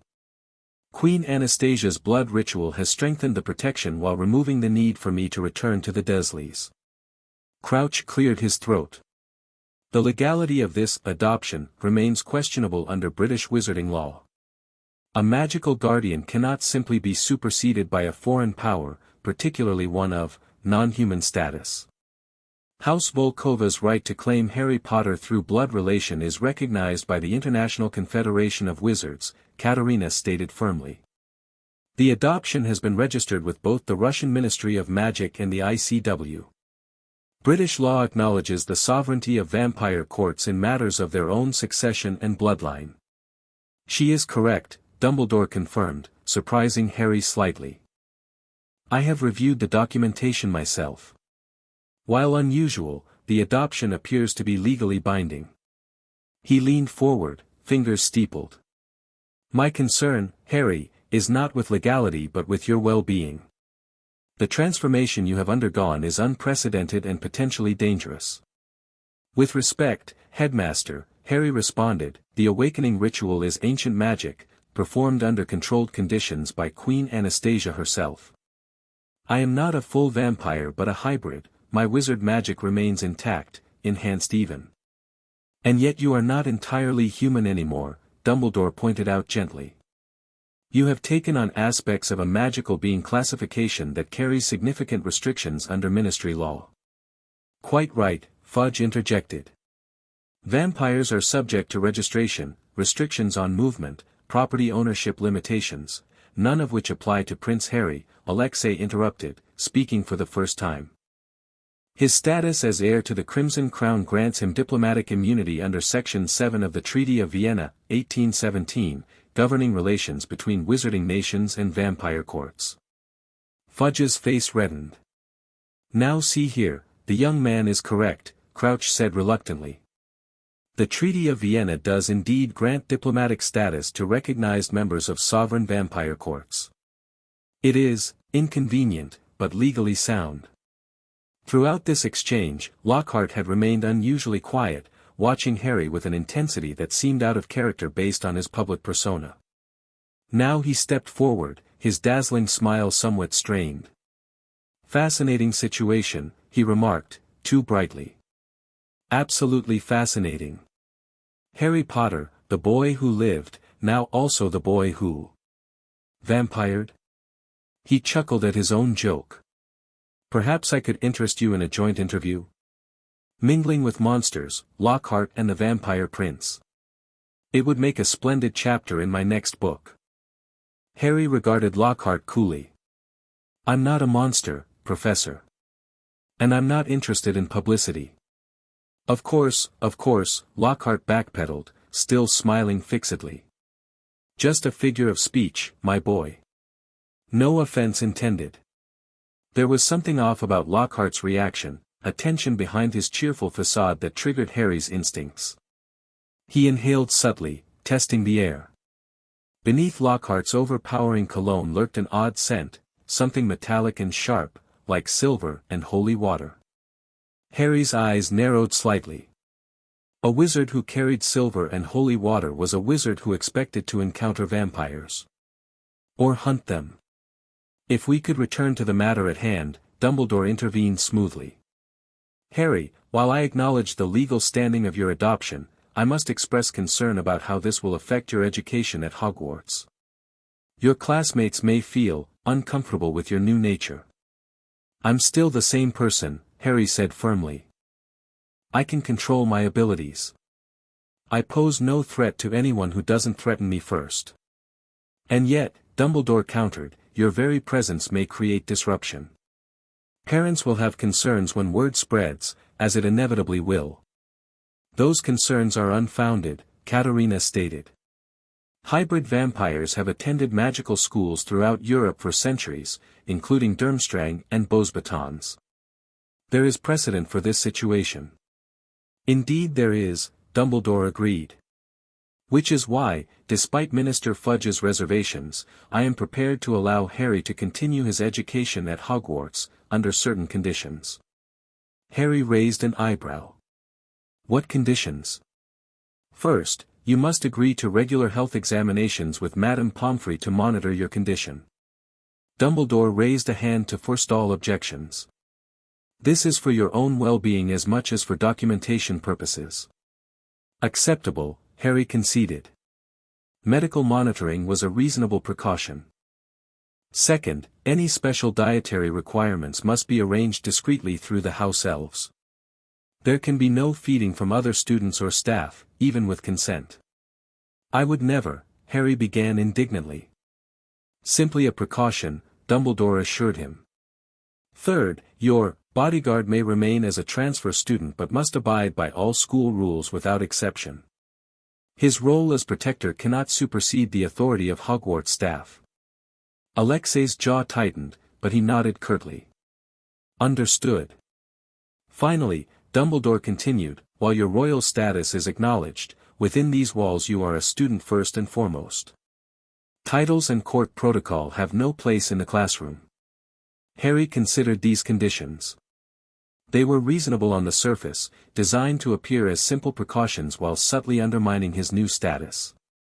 Still, they were acceptable compromises. I agree to these conditions, he said finally.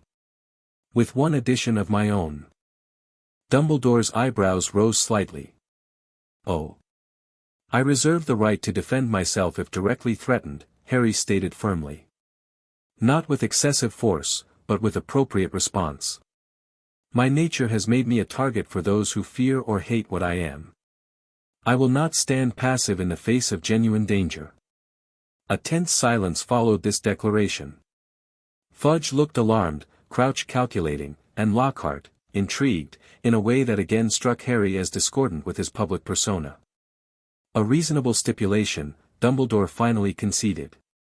Self-defense is permitted to all students, though I would hope such situations remain hypothetical rather than actual. As would I, Headmaster, Harry agreed sincerely. Dumbledore studied him for a long moment, his piercing blue eyes searching for something in Harry's expression. For the first time, Harry was grateful for his occlumency training, a standard part of vampire court education that Queen Anastasia had insisted upon. He kept his surface thoughts neutral, revealing nothing deeper. Very well, Dumbledore said at last. Welcome back to Hogwarts, Harry. The sorting ceremony is nearly complete, but I believe we may still arrive in time for the feast. He rose from his chair. Minister, Mr. Crouch, I believe our business here is concluded. Fudge looked dissatisfied but nodded reluctantly. For now, Dumbledore. But the Ministry will be watching this situation closely. Very closely indeed. As is your prerogative, Minister, Dumbledore replied pleasantly. Now, shall we adjourn to the Great Hall? I find myself quite looking forward to this year's pudding selection. The tension in the room dissipated somewhat as everyone rose to leave. Harry made to follow, but Lockhart stepped into his path. A moment, Mr. Potter, the blonde professor said, his smile not quite reaching his eyes. I simply must tell you how fascinated I am by your unique situation. Having encountered vampires during my travels, documented in my bestseller, Voyages with Vampires, available in all good bookshops, I would be most interested in discussing your experiences. Perhaps private lessons to help you adjust to your new condition. There it was again, that discordant note beneath the pompous exterior. Harry's instincts hummed with warning. Thank you for the offer, Professor, he replied carefully. But Queen Anastasia's tutors have been most thorough. I believe I've adjusted quite well. Ah, but there's always more to learn. Lockhart insisted, placing a hand on Harry's shoulder. The moment Lockhart's fingers made contact, Harry felt a slight burning sensation through his robes.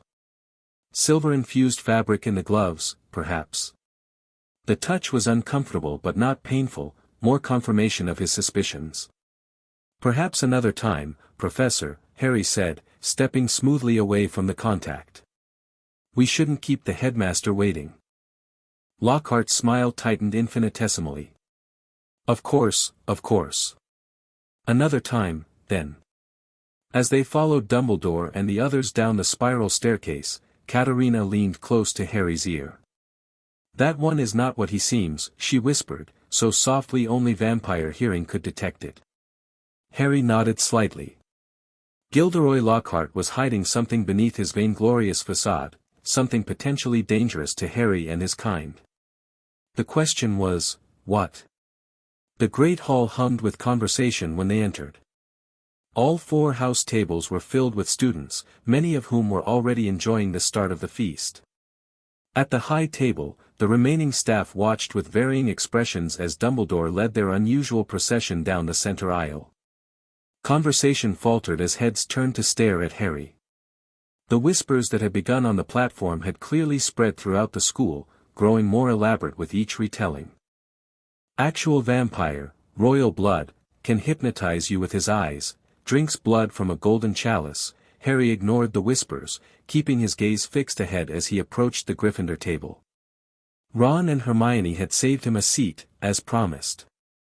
Nearby, he spotted Ginny Weasley among the newly sorted first years, still watching him with that same wide-eyed expression from the train. Mr. Petrov, Dumbledore announced, his voice carrying across the hall, please step forward for sorting. Alexei moved to the front of the hall, where Professor McGonagall waited with the sorting hat. The tall vampire sat stiffly on the stool, his expression betraying nothing as the ancient hat was placed on his head. Nearly a minute passed in silence. Then, Gryffindor, the hat shouted. Harry wasn't surprised. Alexei's unwavering loyalty and courage made Gryffindor the obvious choice. The vampire bodyguard removed the hat and strode to join Harry at the Gryffindor table, ignoring the mixture of curiosity and wariness from his new housemates. Miss Volkova, Dumbledore continued, as a visiting student observer rather than an enrolled pupil, you may sit at any house table you prefer. Katerina smiled graciously. I'll join Gryffindor as well, if that's acceptable. With the sorting complete, Dumbledore returned to his place at the high table. He raised his hands for silence. Before we continue our excellent feast, a few start-of-term announcements, the headmaster began. First, please join me in welcoming Professor Gilderoy Lockhart, who will be taking over the position of defense against the dark arts teacher. Enthusiastic applause erupted, particularly from the female students. Lockhart rose and took an elaborate bow, his golden curls catching the light from the floating candles.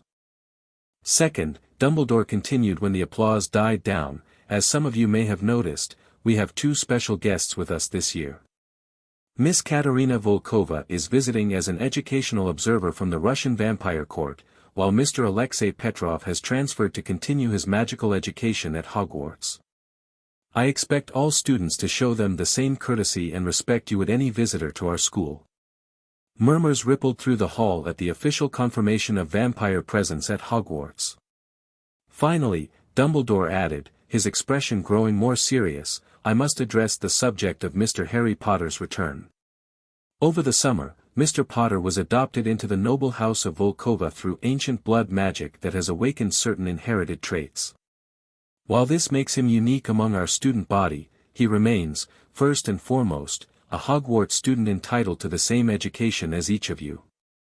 Dumbledore surveyed the hall over his half-moon spectacles. I understand there may be questions and concerns regarding this development.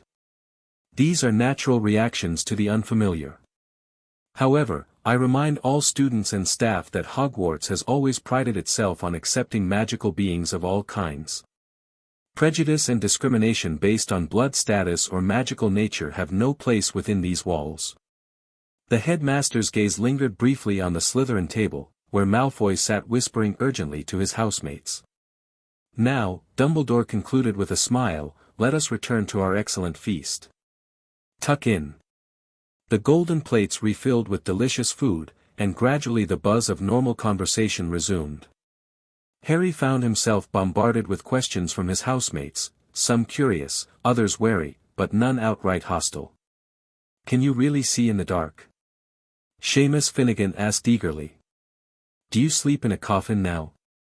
Dean Thomas wanted to know. Are you actually a prince? Lavender Brown inquired, batting her eyelashes. Harry answered as patiently as he could, aware that rumors would spread regardless of what he said. Better they be based on some truth rather than pure fantasy. Yes to night vision, no to coffins, and it's complicated regarding the prince part, he summarized after the 10th repetition of similar questions. As the feast progressed, Harry noticed something odd about his golden goblet.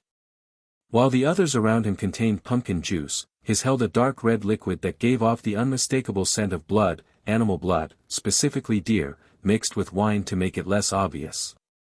The house elves have been instructed to accommodate your needs, Hermione whispered, noticing his discovery. Is that? I mean, is it? Yes, Harry confirmed quietly. Don't worry, it's animal blood. I only need a small amount each day. Ron, overhearing, looked momentarily queasy but rallied admirably. Well, better than having you eyeing our necks, I suppose, he joked, though his laugh sounded slightly forced. Harry appreciated the attempt at normalcy. I promise your neck is safe, Ron. Not my type. This broke the tension, and even Ron laughed genuinely. The feast eventually gave way to dessert, and conversation turned to the coming school year, classes, Quidditch, and the usual Hogwarts activities. For brief moments, Harry could almost forget how much had changed since he had last sat at this table.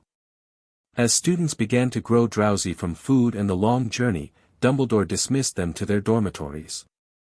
Prefects led the way, shepherding first-years through the castle's confusing corridors. Harry, Ron, and Hermione hung back slightly, allowing the crowd to thin before making their way toward Gryffindor Tower. Alexei and Katerina walked with them, observing the castle with interest. The magical architecture is remarkable, Katerina commented, gazing up at the moving staircases. Russian magical buildings tend toward fortress-like construction, practical but less whimsical. Hogwarts has its practical side too, Hermione replied eagerly. The defensive enchantments are some of the strongest in Europe. Hogwarts, a history, says, she broke off as a figure stepped out from behind a suit of armor, blocking their path. Gilderoy Lockhart stood before them, his gaudy robes seeming out of place in the ancient stone corridor. Ah, Harry! Just the student I was hoping to encounter, Lockhart exclaimed, his perfect teeth gleaming in the torchlight.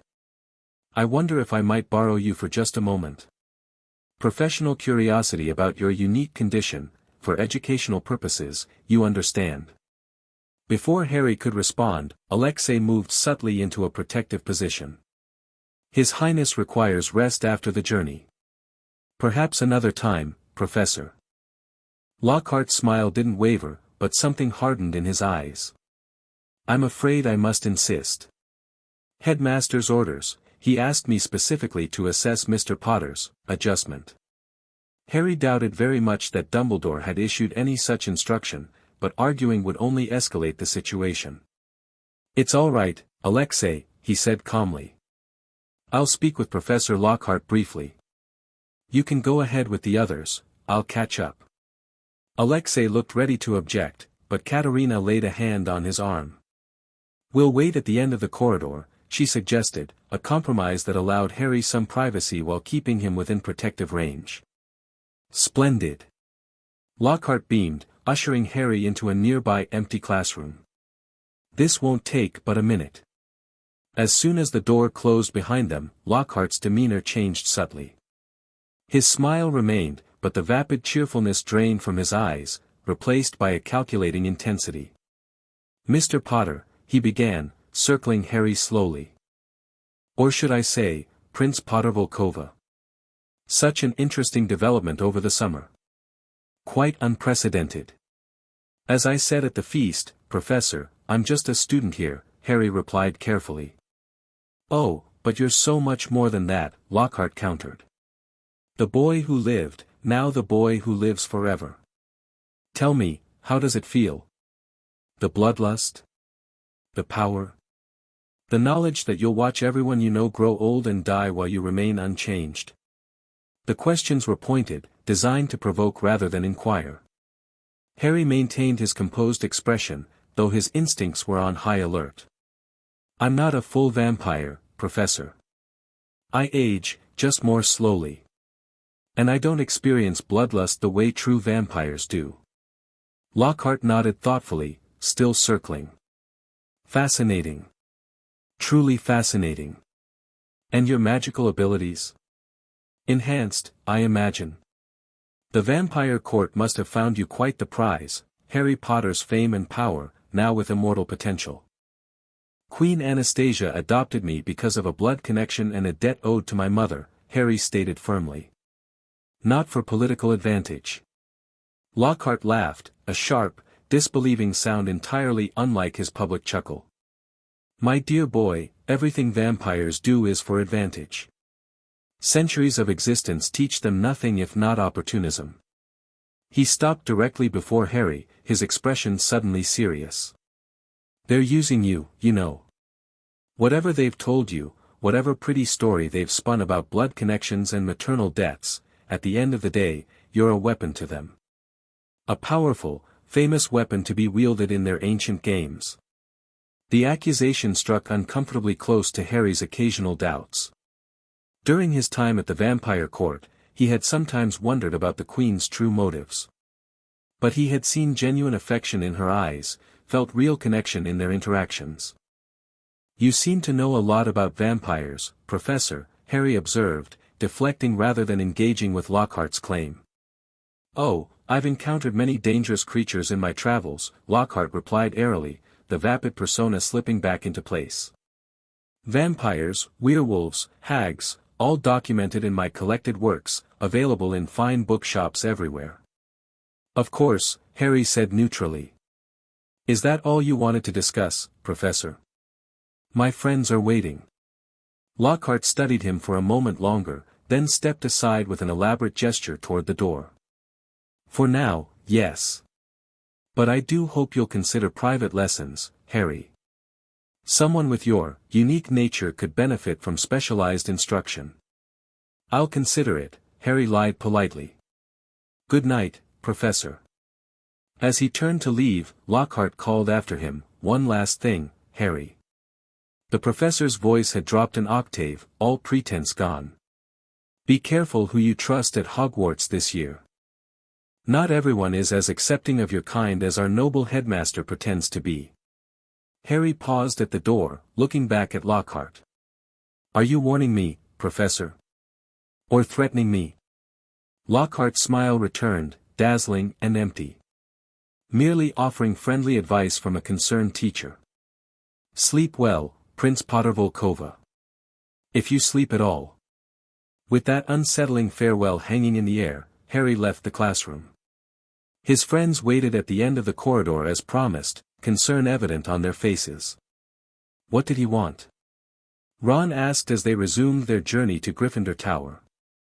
Harry hesitated, unsure how much to reveal. He's curious about my transformation. Wants to study it, I think. Probably for his next book.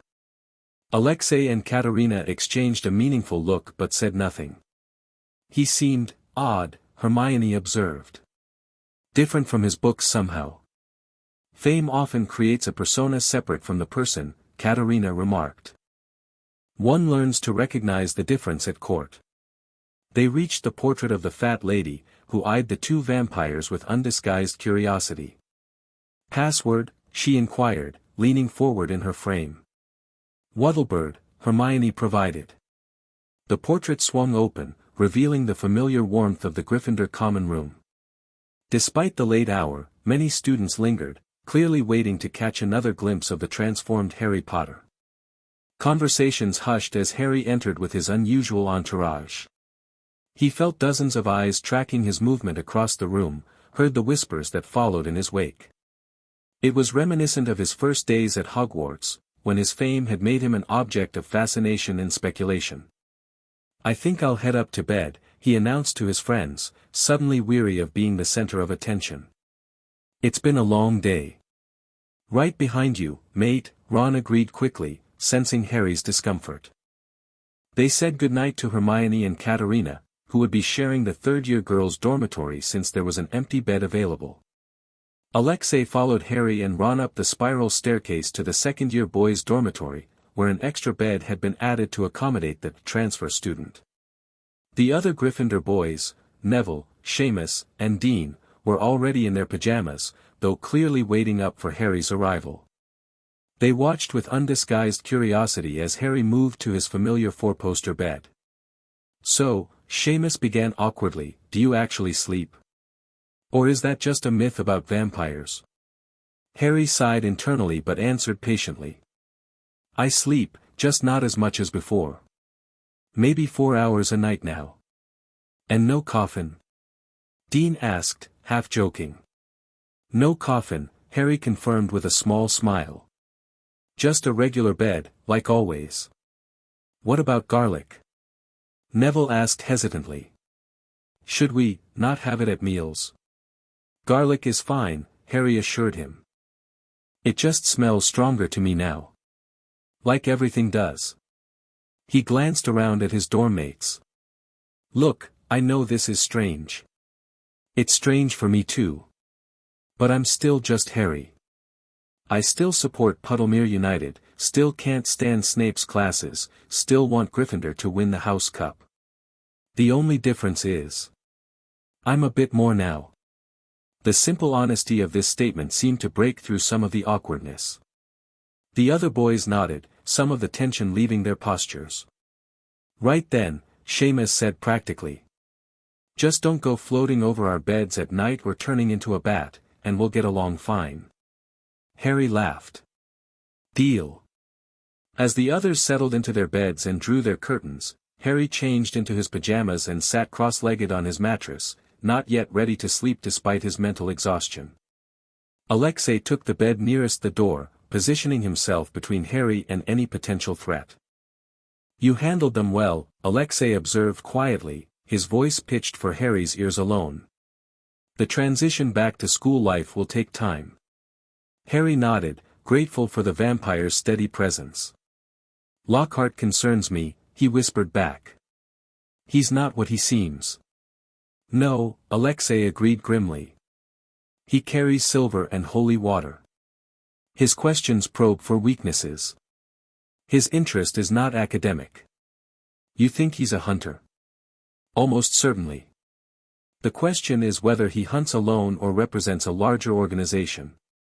Harry frowned, recalling Lockhart's strange warning. He mentioned others at Hogwarts who might not accept my kind. Could there be more hunters here? Possibly, Alexei conceded. The Queen's intelligence suggested the Deathless Ones have been more active in Britain recently. The Deathless Ones, an ancient order dedicated to hunting immortal beings they believed upset the natural balance of magic. Queen Anastasia had mentioned them during Harry's education in vampire politics. They were said to have once been allies of Grindelwald, though they had eventually turned against him when his ambitions threatened their own agenda. We should inform the Queen, Harry decided. In case Lockhart is just the beginning. Alexei nodded in agreement. I'll send a message tomorrow. For now, you should rest. The first day of classes will draw much attention. Harry knew he was right. With a sigh, he drew his bed curtains and lay back against his pillows. Though physically he needed less sleep now, mental rest remained important, especially with the challenges that surely lay ahead. As he drifted toward sleep, Harry found his thoughts returning to Lockhart's accusation, "You're a weapon to them." The words echoed uncomfortably because they mirrored what Queen Anastasia had said about Dumbledore, that Harry was a piece in his long game, a weapon against Voldemort. Was he simply trading one manipulator for another? Or was there something genuine in the Queen's affection, something true in the connection he felt with her and Katerina? These uneasy thoughts followed Harry into dreams of blood and crowns, prophecies and chess pieces, and a chamber deep beneath Hogwarts where something ancient stirred, awakened by the presence of a prince caught between two worlds. Morning came too quickly, heralded by shafts of sunlight piercing through gaps in the dormitory curtains. Harry had been awake for hours already, using the quiet pre-dawn time to write a detailed letter to Queen Anastasia about Lockhart's suspicious behavior and the general reception at Hogwarts. By the time his dorm mates began to stir, Harry had already showered, dressed, and reviewed his textbooks for the coming day's classes. One benefit of his transformation was the ability to process information more quickly. Reading that once took him an hour could now be completed in 15 minutes with better retention. "Bloody hell, how long have you been up?" Ron mumbled, rubbing sleep from his eyes as he stumbled out of bed. "A while," Harry replied vaguely. "Vampire thing. Less sleep needed." "Must be nice during exam time," Ron yawned, fumbling for his school robes. The Gryffindor common room was nearly empty when they descended the spiral staircase, most students still preparing for the day ahead. Alexei joined them silently, his uniform impeccable despite being newly acquired. Hermione and Katerina were already waiting, both looking fresh and alert. "I've been showing Katerina the castle," Hermione explained when the boys appeared. "We've been up for hours exploring. Did you know she can read ancient Babylonian? She's been translating some of the older inscriptions in the North Tower that even the professors haven't deciphered." Katerina smiled modestly. 5 centuries of existence gives my mother plenty of time to collect rare books and scrolls. I've had excellent tutors." "Speaking of mothers," Harry said quietly, "I've written to the Queen about Lockhart. Something's definitely off about him." Katerina nodded thoughtfully. "I noticed as well. His magical signature doesn't match his personality, it's too disciplined, too focused. No vain, self-absorbed wizard maintains such tight control over their magic." "You can sense magical signatures?" Hermione asked, fascinated. "Another hybrid ability," Katerina explained as they made their way toward the Great Hall. "We perceive magic differently, more as patterns and colors than just power." Their conversation paused as they entered the Great Hall, which already buzzed with morning activity. As yesterday, Harry's appearance caused a noticeable ripple of awareness, conversations faltering, heads turning, whispers following in his wake. He maintained his composed expression, neither acknowledging nor avoiding the attention as he took his seat at the Gryffindor table. Professor McGonagall moved efficiently along the table, distributing class schedules. She paused briefly when she reached Harry. "Mr. Potter," she said, her tone professionally neutral despite the curious glance she gave his enhanced features. "Your schedule.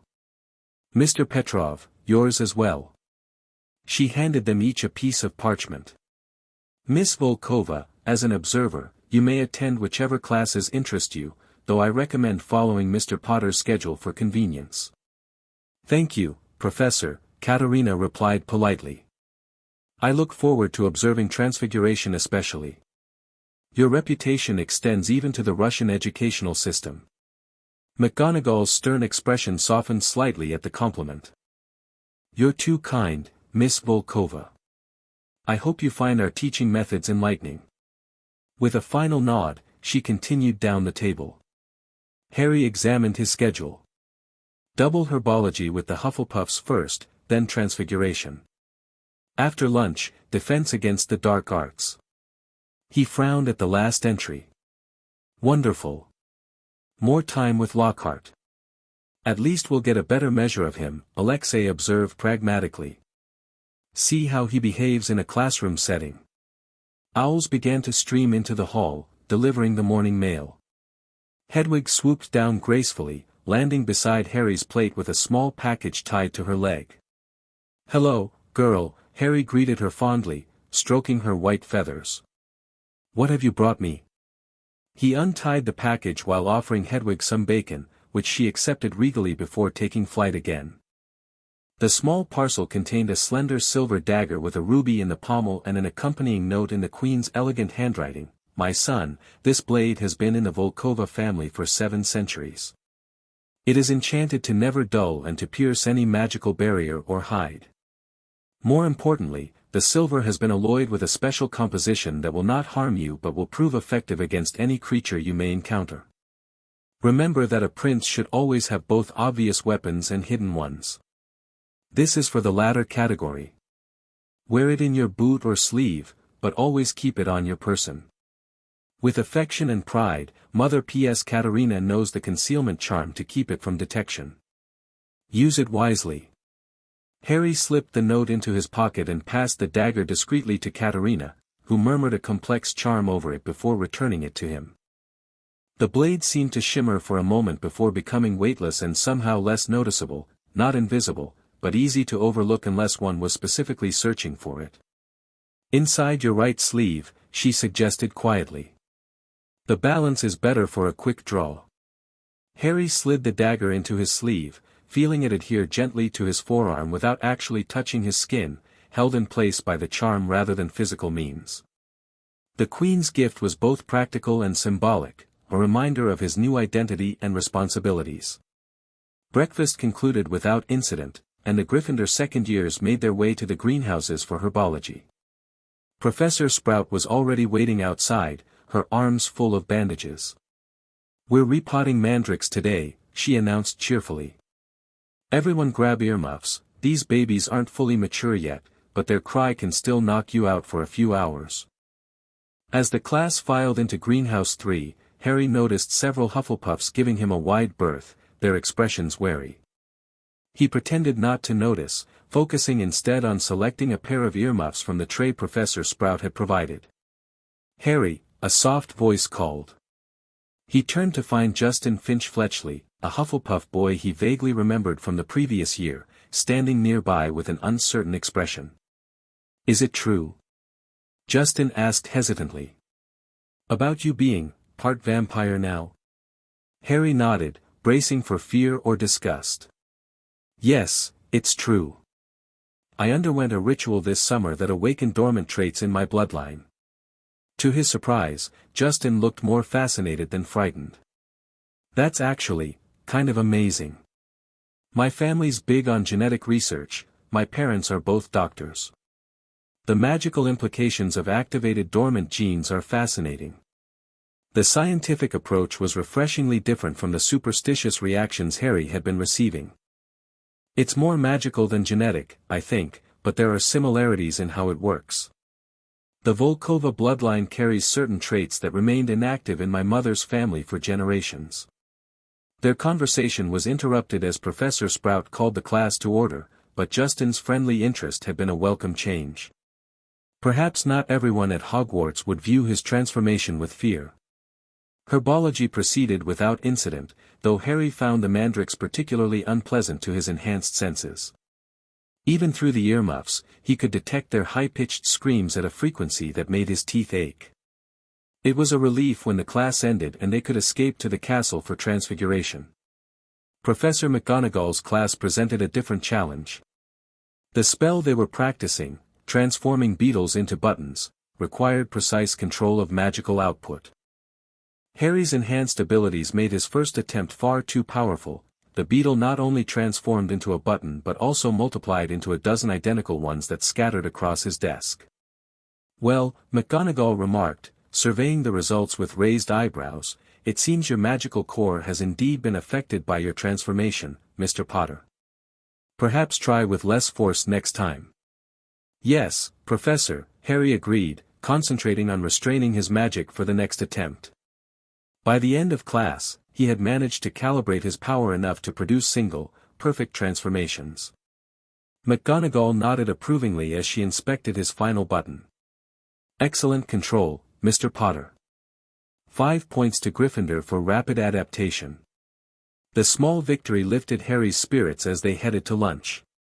Perhaps his integration back into Hogwarts wouldn't be as difficult as he had feared. As long as he maintained control over his abilities and continued to demonstrate that he was still fundamentally Harry Potter, students and staff might eventually look past his vampire nature. This optimism lasted until they entered the Great Hall and found an agitated crowd gathered around the Gryffindor table. At the center stood a small, mousy-haired boy clutching what Harry recognized as a Muggle camera. Colin Creevey, a newly sorted first year, was practically bouncing with excitement. "There he is!"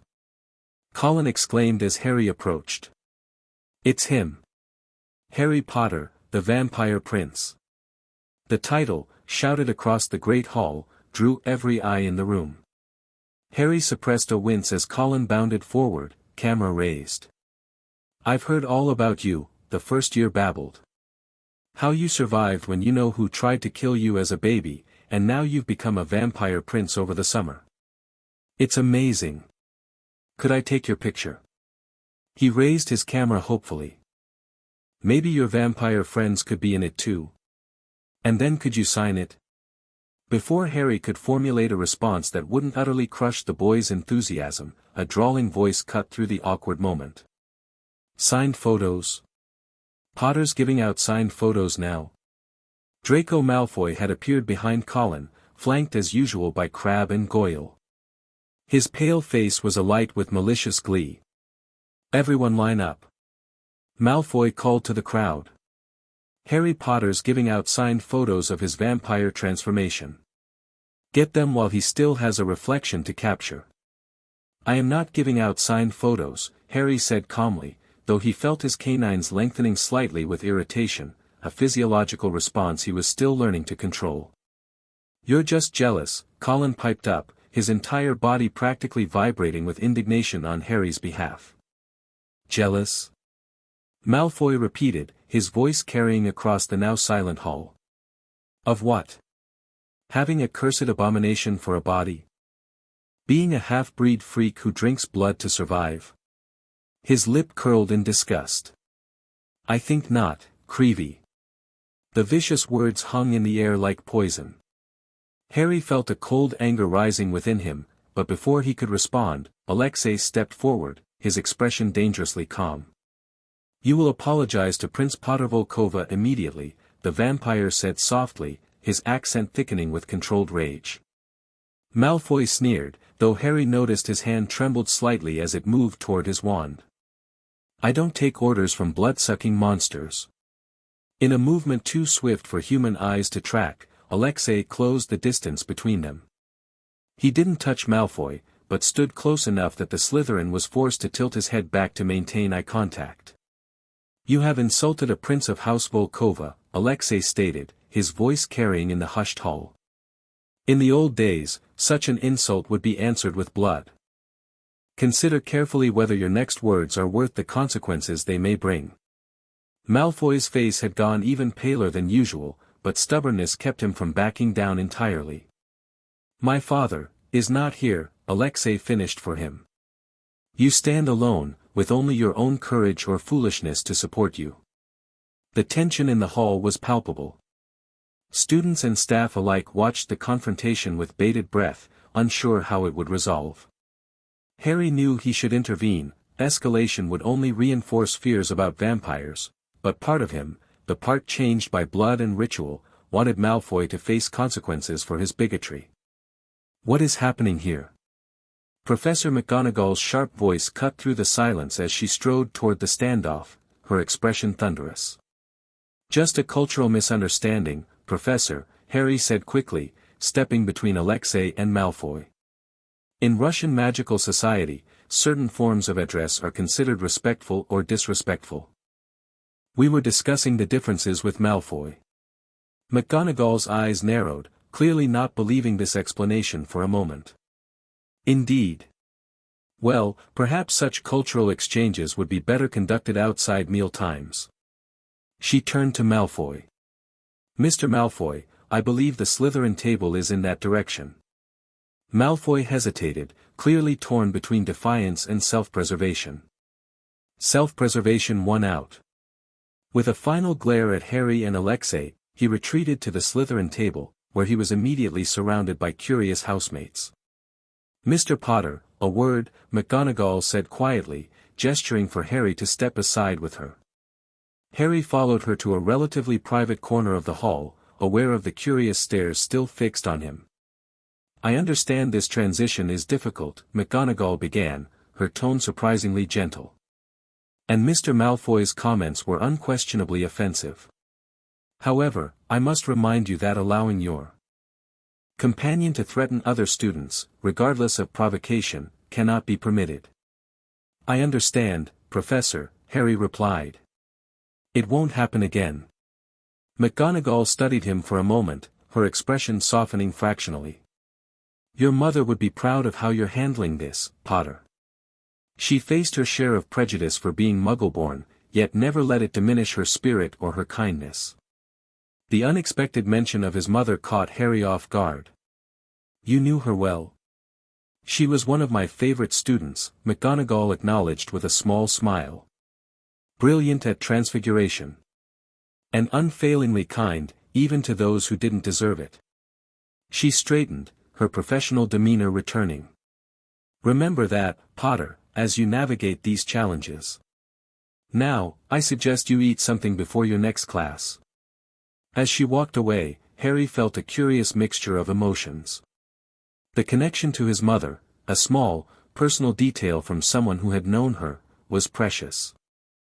Yet it also highlighted how little he actually knew about Lily Potter beyond her final sacrifice.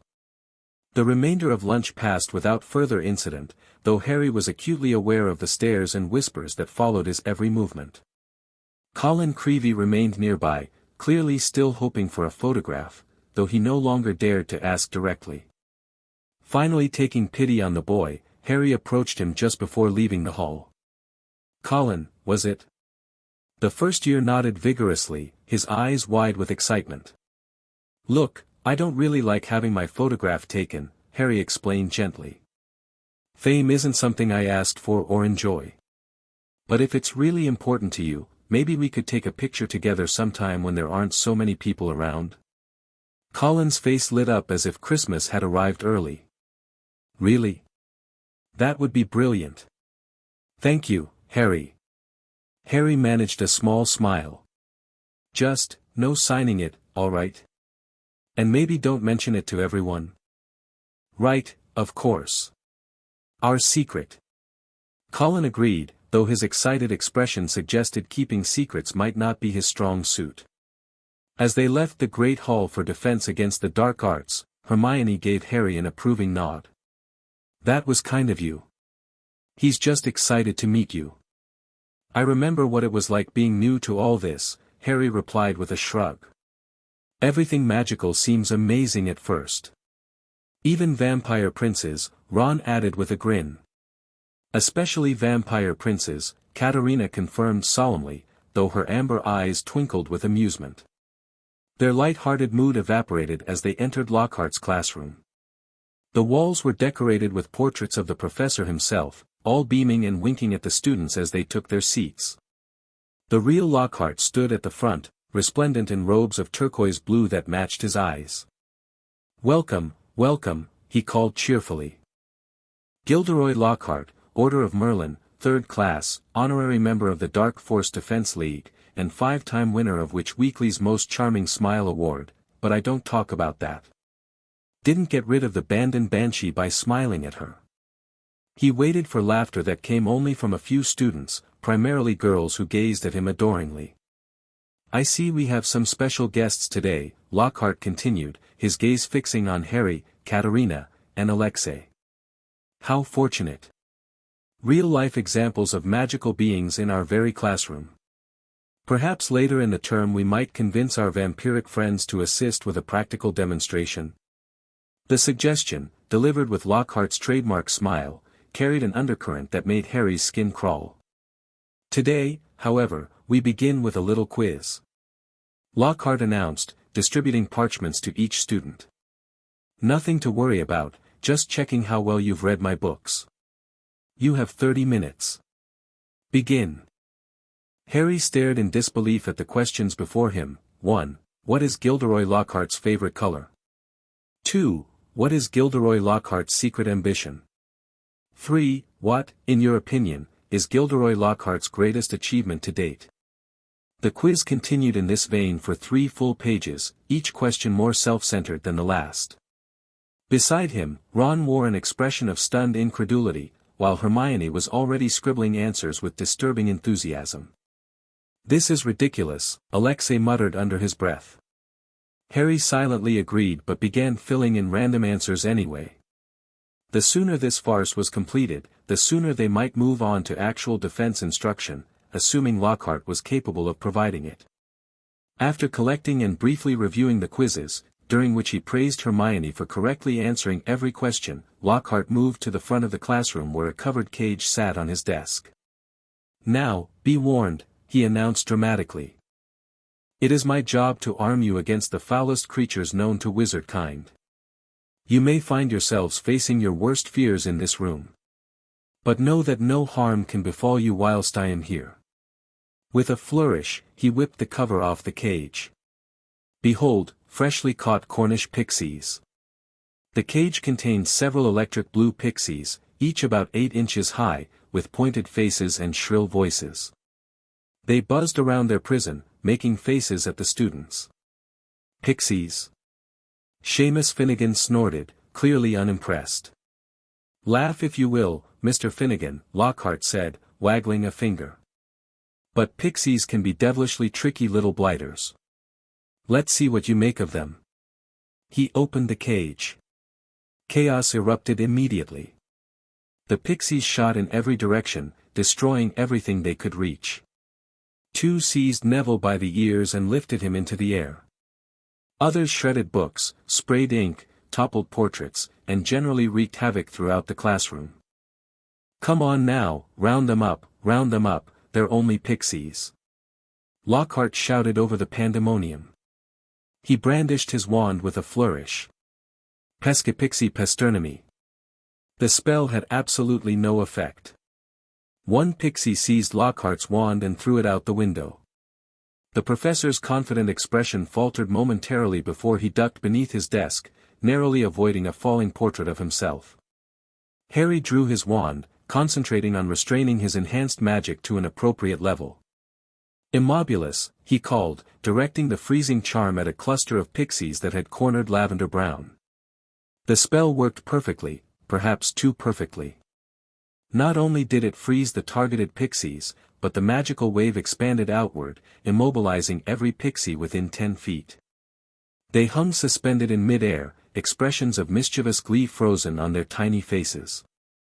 Katerina and Alexei quickly immobilized the remaining pixies, while Hermione rescued Neville, who had been left dangling from the iron chandelier. Lockhart emerged cautiously from beneath his desk, surveying the frozen pixies with an expression that flickered between relief and something darker, perhaps annoyance that Harry had succeeded where he had failed. Well done, he recovered quickly, adjusting his disheveled robes. Yes, excellent spell work, Harry. Just what I was hoping to see, practical application under pressure. He glanced at his ornate wristwatch. Oh my, is that the time? I'll just ask you all to return the pixies to their cage. Wonderful first lesson, everyone. With that, he hurried from the classroom, leaving the students to deal with the aftermath of his lesson. Can you believe him? Ron fumed as they collected frozen pixies. Useless. He just wanted to give us practical experience, Hermione defended, though with less conviction than usual. Practical experience in cleaning up his mess, you mean, Ron retorted. Harry said nothing, focused on the way Lockhart had watched him throughout the class, not with the admiration he showed his female fans or the condescension he displayed toward male students, but with careful, calculating assessment. It was the gaze of a predator evaluating potential prey. Or a hunter sizing up a target. As they left the classroom, Katerina fell into step beside Harry. He was testing you, she murmured, pitching her voice for his enhanced hearing alone. Seeing how your magic works, how you respond to chaos. I know, Harry replied quietly. The question is why? What does he really want? Whatever it is, Alexei added from his other side, we should not wait to discover his intentions. We should act first. Harry considered this as they made their way through the corridors toward their next class. Alexei's suggestion aligned with Vampire Court philosophy, preemptive action against potential threats. But it conflicted with what Harry had been taught at Hogwarts about giving people the benefit of the doubt. We need more information, he decided finally. Let's see what the Queen says in response to my letter. And in the meantime, we watch him carefully. Their conversation was interrupted by a commotion ahead. A crowd had gathered in a corridor, students pressing forward to see something on the wall. As they approached, Harry caught the metallic scent of blood. What's happened? He asked a nearby Ravenclaw. The girl pointed wordlessly at the wall, where foot-high words had been daubed in what was unmistakably blood. The Chamber of Secrets has been opened. Enemies of the air, beware. Beneath the ominous message hung Mrs. Norris, Filch's cat, rigid and apparently lifeless, suspended by her tail from a torch bracket. A hush fell over the corridor as students processed the grisly scene. Then Draco Malfoy pushed his way to the front of the crowd, his face alight with malicious glee. Enemies of the air, beware, he announced loudly, his pale eyes fixed on Hermione. You'll be next, mudbloods. Before anyone could respond to this provocation, Filch arrived, drawn by the commotion. His reaction to finding his beloved cat apparently dead was immediate and predictable, blind rage directed at the nearest student, who happened to be Harry. You, he shrieked, pointing a trembling finger. You've murdered my cat. You've killed her. I'll kill you. Argus. Dumbledore had arrived, followed by several other teachers. He detached Mrs. Norris from the torch bracket with a wave of his wand. Come with me, Argus, he said to the distraught caretaker. You too, Mr. Potter. My office is nearest, Headmaster, Lockhart offered eagerly. Just upstairs, please feel free, thank you, Gilderoy, Dumbledore acknowledged. The silent crowd parted to let them pass. Lockhart, looking excited and self-important, hurried after Dumbledore, so did Professors McGonagall and Snape. Harry followed, aware of Alexei and Katerina falling into step behind him, their presence a silent statement that the heir of House Volkova would not face accusations alone. As they entered Lockhart's office, Harry's enhanced senses were assaulted by the professor's overwhelming cologne and the nauseating sight of dozens of Lockharts beaming from the walls. The real Lockhart lit candles on his desk and stepped back as Dumbledore laid Mrs. Norris on the polished surface. The headmaster began examining the cat closely, his crooked nose barely an inch from her fur. McGonagall bent almost as close, her eyes narrowed. Snape loomed in the shadows, a half-smile playing around his mouth, as if he were enjoying Filch's distress. Lockhart hovered around them all, making suggestions and claiming to have seen similar cases in his travels. It was definitely a curse that killed her, Lockhart was saying. Probably the transmogrifian torture. I've seen it used many times, so unlucky I wasn't there, I know the very counter-curse that would have saved her. Harry tuned out Lockhart's self-aggrandizing monologue, focusing instead on Mrs. Norris. His enhanced vision allowed him to see details invisible to ordinary sight, the cat's fur standing on end as if frozen in a moment of terror, her muscles locked in rigid tension, her unseeing eyes fixed and dilated. But most importantly, he could hear something the others could not, a faint, slow heartbeat. Mrs. Norris was not dead. "She's alive," Harry said quietly, interrupting Lockhart mid-sentence. All eyes turned to him. "What was that, Potter?" Snape asked silkily. "Mrs. Norris is alive," Harry repeated more firmly. "I can hear her heartbeat. It's slow, maybe 1 beat per minute, but it's there." Dumbledore gave Harry a penetrating look, then nodded slowly. "Mr. Potter is correct. Mrs. Norris is not dead but petrified." "Precisely what I was about to say," Lockhart exclaimed, though no one paid him any attention. "How did you know that, Potter?" McGonagall asked sharply. Harry hesitated, unsure how much to reveal about his enhanced abilities. "Vampire hearing," he finally admitted. "It's much more sensitive than human hearing." Filch, who had been sobbing into his hands, looked up with a mixture of hope and suspicion. "My cat's alive?" "Then you can cure her," he demanded of Dumbledore. "I cannot," the headmaster replied gently. "But Professor Sprout has a very healthy growth of mandrakes this year. Once they have matured, a restorative draft can be made." "I'll make it," Lockhart volunteered immediately. "I've done it 100 times, I could whip up a mandrake restorative draft in my sleep." "Excuse me," Snape interrupted icily, "but I believe I am the potions master at this school." An awkward silence followed this exchange. In the meantime, Dumbledore continued as if there had been no interruption, "I would like to know how this happened." He turned to Harry. "Did you see anything unusual before discovering Mrs. Norris?" "No, sir," Harry replied truthfully. "We were coming from Defense Against the Dark Arts when we found the crowd gathered around that." He gestured toward the cat. Filch wasn't satisfied with this answer. "He did it," the caretaker insisted, his face contorted with grief and anger. "You saw what he wrote on the wall. He knows I'm a squib." He pointed accusingly at Harry. "And now he's become one of them blood-drinking monsters, he's got even more reason to hate me." "I never touched Mrs. Norris," Harry stated firmly. "And I have no idea what the Chamber of Secrets even is." "Rubbish." Filch spat. "He petrified her with his vampire powers." "If I may, Headmaster," Katerina interjected smoothly, stepping forward. "Petrification is not an ability vampires or vampire hybrids possess. Our powers relate to strength, speed, sensory enhancement, and in some bloodlines, specific elemental affinities. What has happened to Mrs. Norris is the result of powerful dark magic, not vampire abilities."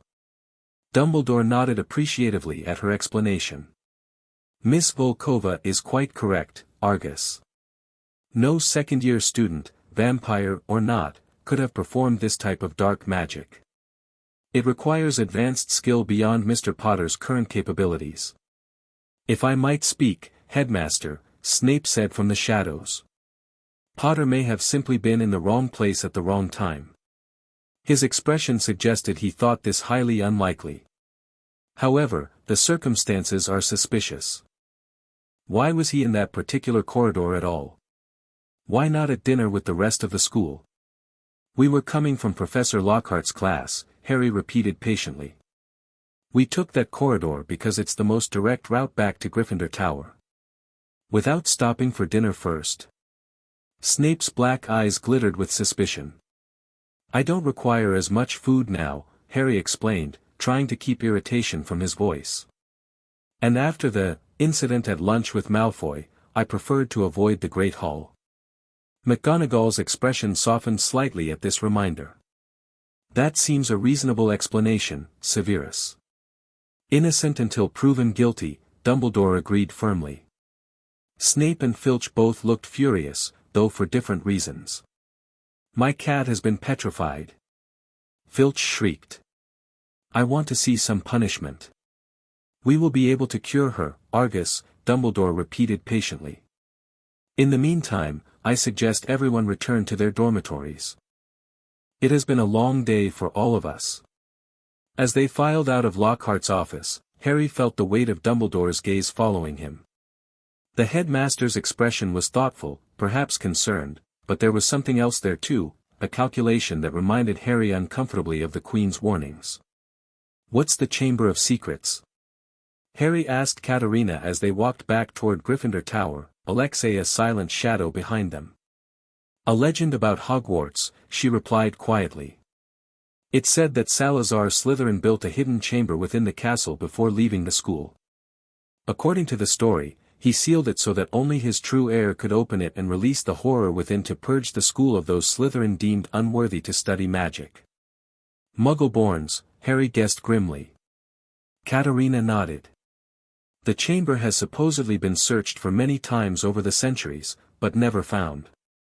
Most consider it a myth. But someone clearly doesn't think it's a myth," Harry pointed out. "That message, 'The Chamber of Secrets has been opened,' it implies someone believes they're Slytherin's heir and has actually found the chamber." "The timing is concerning," Alexei observed. "Your return to Hogwarts as a vampire prince, and suddenly ancient threats resurface? It cannot be coincidence." Harry frowned. "You think someone's trying to frame me? Because of what I've become?"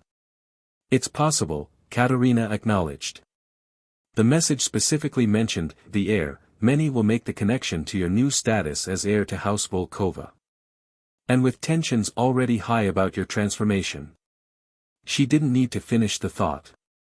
Harry could easily imagine how this would play out, whispers connecting him to the ominous message, fears about his vampire nature fueling speculation about dark abilities, suspicion following him through the corridors. It was almost like first year again, when his Parseltongue ability had made him a pariah, only potentially worse.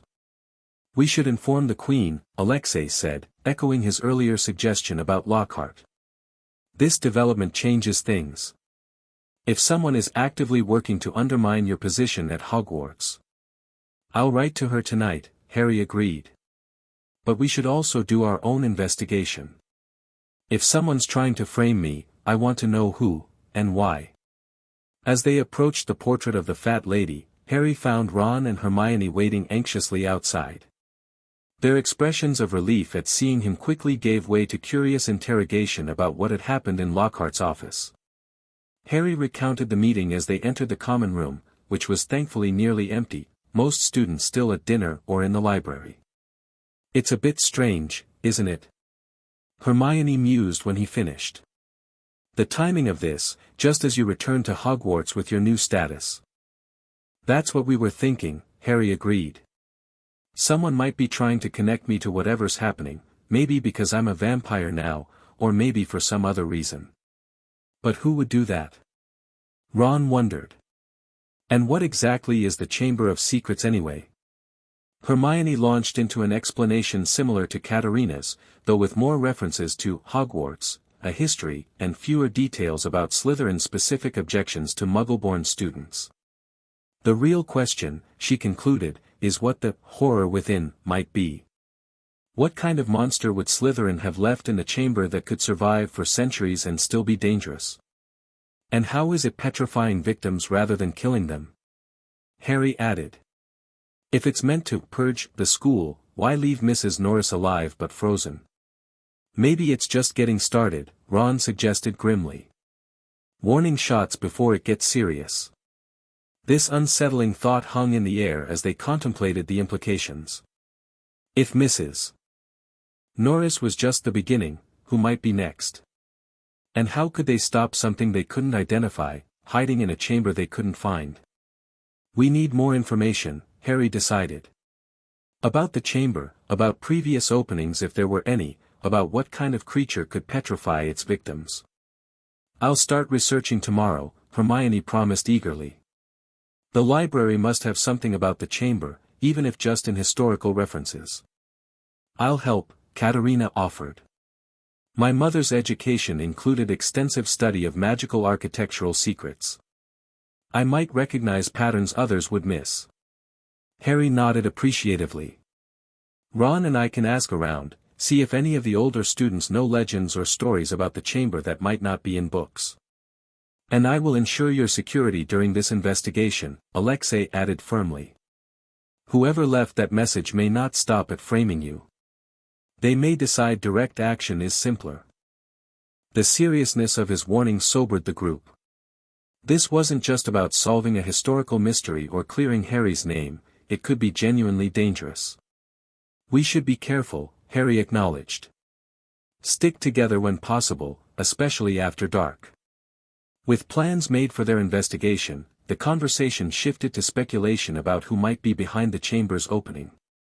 Malfoy was an obvious suspect given his comments about mudbloods being next, but he seemed too obvious, too eager to associate himself with the threat after the fact rather than careful to hide his involvement. As curfew approached, the common room gradually emptied. Ron, yawning widely, eventually headed up to the dormitory, followed by a reluctant Alexei who clearly preferred to stay with Harry but recognized the need for rest. Left alone with Hermione and Katerina, Harry found himself staring into the dying embers of the common room fire, troubled by the day's events. "What are you thinking?" Katerina asked softly, noting his pensive expression. "That Hogwarts was supposed to be simpler than vampire court politics," Harry replied with a rueful smile. "Instead, I seem to have brought those politics with me, along with new enemies and complications." "You didn't ask for any of this," Hermione pointed out loyally. "Not the original fame, not the vampire transformation, and certainly not this chamber business." "No," Harry agreed, "but it keeps finding me anyway." He sighed, rubbing his temples. "Sometimes I wonder if a normal life is possible for me, or if I'm just destined to go from one crisis to the next forever." "Well, you do have forever now," Katerina observed wryly. "Or at least a greatly extended lifespan. Perhaps the crises will eventually run out." Her gentle teasing brought a reluctant smile to Harry's face. "One can hope." As Hermione stifled a yawn, Harry realized how late it had grown. "You should get some sleep," he told her kindly. "Tomorrow will be busy with classes and research." Hermione nodded reluctantly. "You'll sleep too, won't you? Even if you need less now." "I promise," Harry assured her. "I just want to write to the Queen first." With final goodnights, Hermione and Katerina ascended the stairs to the girls' dormitory, leaving Harry alone with his thoughts and the dying fire. He pulled parchment and quill from his bag and began composing a detailed letter to Queen Anastasia, explaining the incident with Mrs. Norris, the ominous message, and his concerns about being framed. He included Lockhart's continuing suspicious behavior and the general reception he'd received at Hogwarts, mixed but trending toward wary acceptance rather than outright rejection. As he wrote, Harry found himself including more personal reflections than he had intended, his uncertainty about balancing his Hogwarts identity with his new status, his concerns about the growing distance he sometimes felt from his fully human friends, his frustration at being the center of yet another mystery not of his making. The Queen had become something of a confidant over the summer, offering not just instruction but understanding.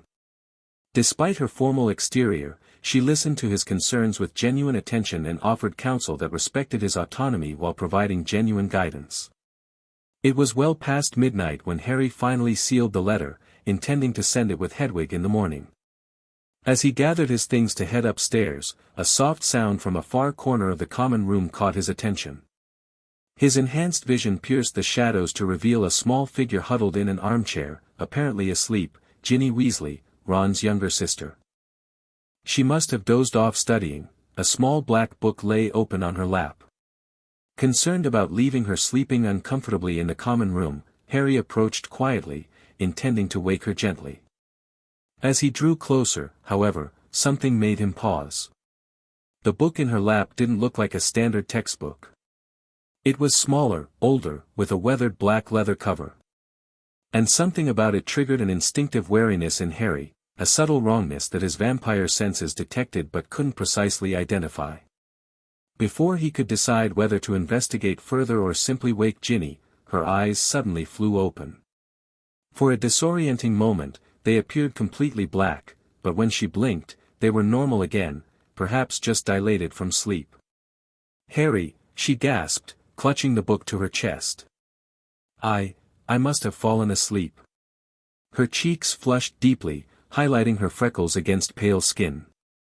It's late, Harry said gently, stepping back to give her space.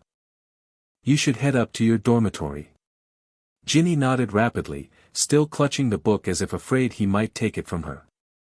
Yes, of course. I just lost track of time. Studying. She stood awkwardly, avoiding his gaze. Good night. With that, she hurried toward the girls' staircase, the mysterious black book held tightly in her hands. Harry watched her go, puzzled by her extreme nervousness. Ron had mentioned that Ginny had a crush on him before his transformation, but her reaction seemed beyond simple embarrassment. There had been something almost fearful in her manner. And that book, something about it troubled him, though he couldn't articulate why. Shaking his head, Harry finally made his way up to the boys' dormitory. Perhaps he was becoming paranoid, seeing threats in every shadow. Between Lockhart's suspicious behavior, the Chamber of Secrets message, and now imagining dark magic in a first-year's diary, he was at risk of becoming as hypervigilant as Mad-Eye Moody, the paranoid XOR he'd heard about from the Queen's security advisors. As he settled into his four-poster bed, drawing the curtains for privacy, Harry tried to clear his mind for the few hours of sleep he required. Tomorrow would bring new challenges, new investigations, perhaps new dangers. He needed to be prepared, balanced, in control of both his wizard magic and his vampire nature. But despite his efforts at mental discipline, his dreams that night were troubled, filled with whispers in an unknown language, flashes of blood-red eyes that weren't Voldemort's, and the sound of something massive moving through hidden passages beneath the castle, hunting for those with impure blood. In the darkness of his dormitory, as his dorm mates slept peacefully around him, Harry's enhanced hearing caught a sound that might have been imagination or might have been terrifyingly real, a distant, sibilant voice whispering through the castle walls, "Come, come to me, let me rip you, let me tear you, let me kill you." Chapter 3, Heir of Two Houses. The whispers followed Harry through Hogwarts corridors like persistent ghosts. Eyes glow in the dark, drinks blood every night, heir of Slytherin and some vampire queen, controls Mrs. Norris with his mind. 2 weeks had passed since the attack on Filch's cat, and speculation had only intensified. The Chamber of Secrets message had transformed Harry's return to school from merely unusual to potentially sinister in many students' minds. Just ignore them, Hermione advised as they made their way to History of Magic, passing a group of Hufflepuffs who scattered at Harry's approach. I'm trying, Harry replied, keeping his expression neutral despite his heightened senses catching every whispered comment. But it's getting worse, not better. Ron snorted. Well, when you accidentally hiss at a garden snake in herbology, people notice. Harry winced at the memory.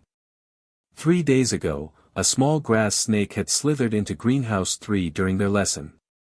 Without thinking, Harry had automatically spoken to it in Parseltongue, asking it to leave before someone stepped on it. The snake had complied, but the damage was done. Half the class had witnessed Harry speaking the language historically associated with Salazar Slytherin himself. I've always been able to speak to snakes, Harry reminded them. It has nothing to do with being a vampire. Actually, Katerina interjected thoughtfully, it might have some connection. Several ancient vampire bloodlines maintained close relationships with serpents due to shared cold-blooded attributes. The Volkova line in particular was known for serpent affinity. Harry frowned. You're not helping. I'm merely suggesting that your Parseltongue abilities might be enhanced by your transformation, Katerina explained. It's theoretically interesting, even if politically inconvenient. Politically inconvenient, Ron repeated with a disbelieving laugh. That's one way to describe half the school thinking you're commanding a monster to attack Muggleborns. Alexei, who had been silently walking behind them in his perpetual bodyguard stance, spoke up. The Queen's response should arrive today. She may have insights about this chamber situation. Harry nodded, feeling a twinge of anticipation. He'd sent Hedwig with his detailed letter 5 days ago, and while International Owl Post took time, he expected a reply soon. Queen Anastasia's counsel would be welcome, she had centuries of experience navigating political crises far more complex than this one. They entered Professor Binns' classroom and took their usual seats. The ghostly professor drifted through the blackboard as always, beginning his monotonous lecture on the medieval goblin rebellions without acknowledging the students' presence. Harry found himself drifting, his thoughts turning to the chamber investigation. Despite hours in the library, Hermione and Katerina had found little concrete information beyond what they already knew. The chamber was supposedly created by Salazar Slytherin, contained some kind of monster, and had allegedly been opened once before, though details of that incident remained frustratingly vague. To everyone's surprise, Hermione suddenly raised her hand, interrupting Binns' mid-drone about URG the unclean. Miss Granger, Professor. I was wondering if you could tell us about the Chamber of Secrets. The classroom instantly came alive, students shifting forward in their seats with interest. Binns blinked in confusion at this unprecedented interruption. My subject is history of magic, he stated flatly. I deal with facts, Miss Granger, not myths and legends. But Hermione persisted, and eventually Binns relented, giving them a brief, dismissive account of the chamber legend, how Slytherin had argued with the other founders about admitting Muggle-born students, how he had supposedly built a hidden chamber before leaving, and how generations of headmasters had searched for it without success. Sir, Harry asked when Binns finished, what exactly does legend say lies within the chamber? Binns looked irritated at this continued derailment of his lesson. A monster, Mr. Potter. Some sort of beast that only the heir of Slytherin can control. He shook his transparent head. But it is all nonsense. The chamber does not exist. But sir, Hermione pressed, if only the heir of Slytherin could open the chamber, no one else would be able to find it, would they? Nonsense, Miss Grant, Binns replied testily. If a long succession of Hogwarts headmasters couldn't find, but Professor, Parvati Patil interrupted, you'd probably need dark magic to open it, just because a wizard doesn't use dark magic doesn't mean he can't, Seamus added eagerly. I bet Dumbledore could, that is enough. Binns snapped. It is a myth. The chamber does not exist. There is not a shred of evidence that Slytherin ever built any secret room in this castle. But Professor, Harry asked quietly, has the chamber ever been opened before? The question hung in the air. Binns hesitated, his translucent face showing rare emotion, uncertainty. Historically speaking, he began slowly, there was an incident. Some 50 years ago. A student died. The circumstances were never fully explained, but rumors suggested the chamber had been opened. He shook himself, as if dispelling unwelcome memories. But that proves nothing. Tragic accidents happen in schools of magic. And now, we will return to history, to solid, believable, verifiable fact. But the damage was done. As they left the classroom an hour later, the single confirmed detail had electrified everyone, the chamber had allegedly been opened before, and a student had died. We need to find out who died 50 years ago, Harry said as they huddled in an empty classroom during break. That might give us a clue about what's in the chamber and how it kills. And who opened it before, Hermione added. If it was opened 50 years ago, the heir of Slytherin was at Hogwarts then. Or someone who just claimed to be the heir, Ron pointed out. Harry paced the room, his enhanced speed making the movement almost blur. We need more information, but where do we get it? Binns clearly doesn't want to discuss it further, and I doubt any current professors were here 50 years ago. Actually, Katerina said slowly, there is someone we could ask. Dumbledore was teaching Transfiguration at Hogwarts during that time. The group exchanged glances. Approaching Dumbledore directly seemed risky, the headmaster had been keeping a careful distance from Harry since his return, observing but rarely engaging directly. What about school records? Hermione suggested. Surely there would be documentation of a student's death, maybe even an investigation. Those would be in the restricted section of the archives, Harry said doubtfully. We'd need permission to access them. Alexei, who had been standing guard at the door, suddenly straightened. Someone's coming. They fell silent as footsteps approached. The door swung open to reveal Professor McGonagall, her expression stern. "Potter, there you are," she said briskly. "The headmaster wishes to see you in his office immediately." Her gaze swept over the group. Alone. Harry exchanged a glance with his friends. "Has something happened, Professor?" "That is for the headmaster to discuss," she replied, gesturing for him to follow. Alexei stepped forward. "As Prince Harry's assigned guard, this is a school matter, Mr. Petrov," McGonagall cut him off firmly. "Your presence is neither required nor requested."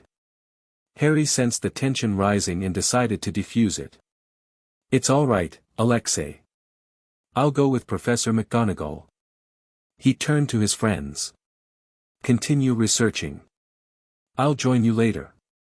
Alexei looked displeased but nodded curtly, respecting Harry's decision. As Harry followed McGonagall through the corridors, he wondered what Dumbledore wanted.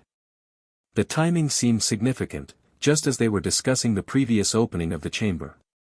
"Acid pops," McGonagall announced when they reached the stone gargoyle guarding the headmaster's office. The statue leapt aside, revealing the spiral staircase beyond. "Go on up, Potter," McGonagall instructed. "The headmaster is expecting you." Harry ascended the stairs alone, mentally preparing himself for whatever conversation awaited. When he reached the polished oak door, he took a moment to center himself, then knocked firmly. "Enter," called Dumbledore's serene voice. The circular office looked much as it had during Harry's previous visit, though with one significant addition.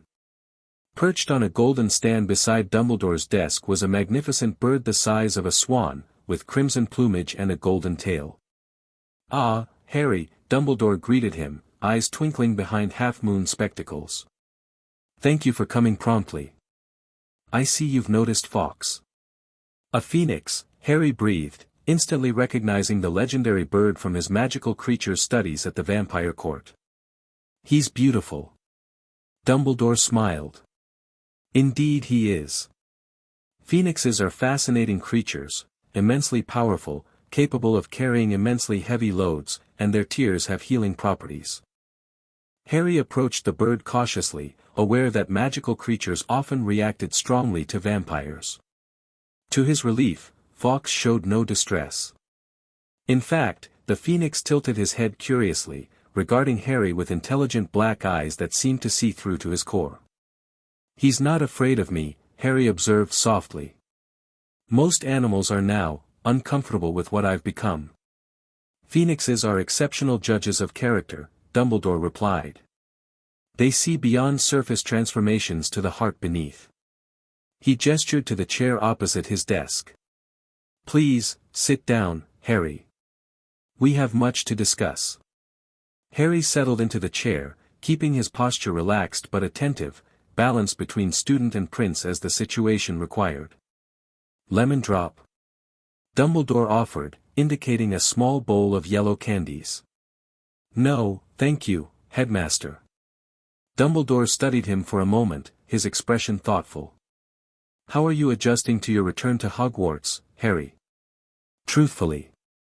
The direct question caught Harry slightly off guard.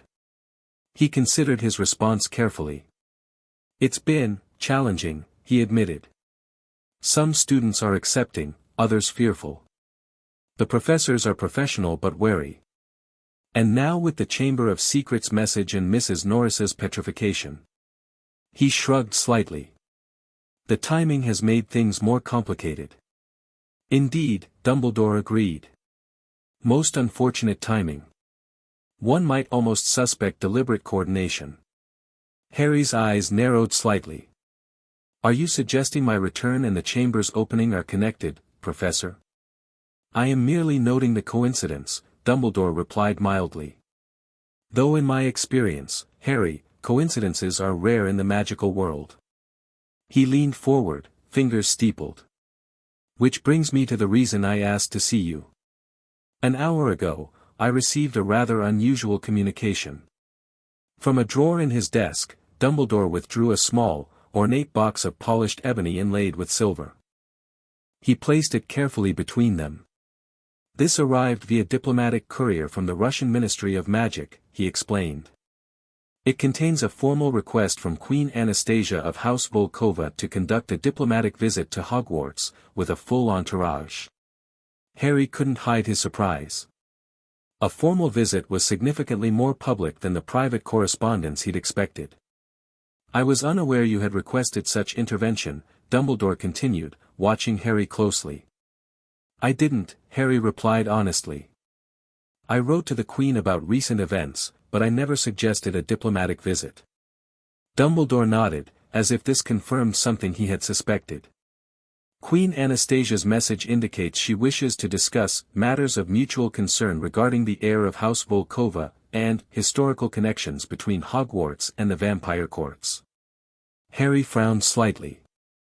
The phrasing seemed deliberately vague yet suggestive, exactly the kind of diplomatic language the Queen had taught him to recognize. Do you have any insight into what specific historical connections she might be referring to, Harry? Dumbledore asked. No, sir, Harry answered truthfully. The Queen never mentioned any particular relationship between Hogwarts and the vampire courts during my education. Curious, Dumbledore murmured. Most curious. He adjusted his spectacles thoughtfully. Naturally, as headmaster, I must consider the safety and well-being of all students before permitting such an unusual visitation. Vampire delegations are rare in Wizarding Britain, particularly at educational institutions. Queen Anastasia would ensure her delegation behaved appropriately, Harry assured him. She's very strict about protocol, especially around humans. I have no doubt of her control, Dumbledore acknowledged. My concern is rather about the message such a visit would send, both to our students and to the wider wizarding community. Harry understood the implication. The Daily Prophet had already published several sensationalist articles about his transformation, and Minister Fudge had been making increasingly concerned statements about foreign influence at Hogwarts. You're worried it will make the situation worse, Harry concluded. I am concerned that it may further complicate an already delicate situation, Dumbledore corrected gently. Particularly in light of recent events. The Chamber of Secrets message has created considerable anxiety among students and parents. Adding a vampire diplomatic mission to this environment might be unwise. Harry considered this reasoning. On the surface, it seemed prudent, even considerate. Yet beneath, he sensed an undercurrent of control, Dumbledore wanting to manage Harry's connections and influences.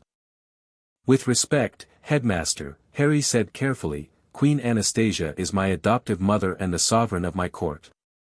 Refusing her diplomatic request could be interpreted as an insult to House Volkova. Dumbledore's expression remained pleasant, but his eyes sharpened. I am well aware of the political implications, Harry. However, as headmaster, my first responsibility is to this school and its students.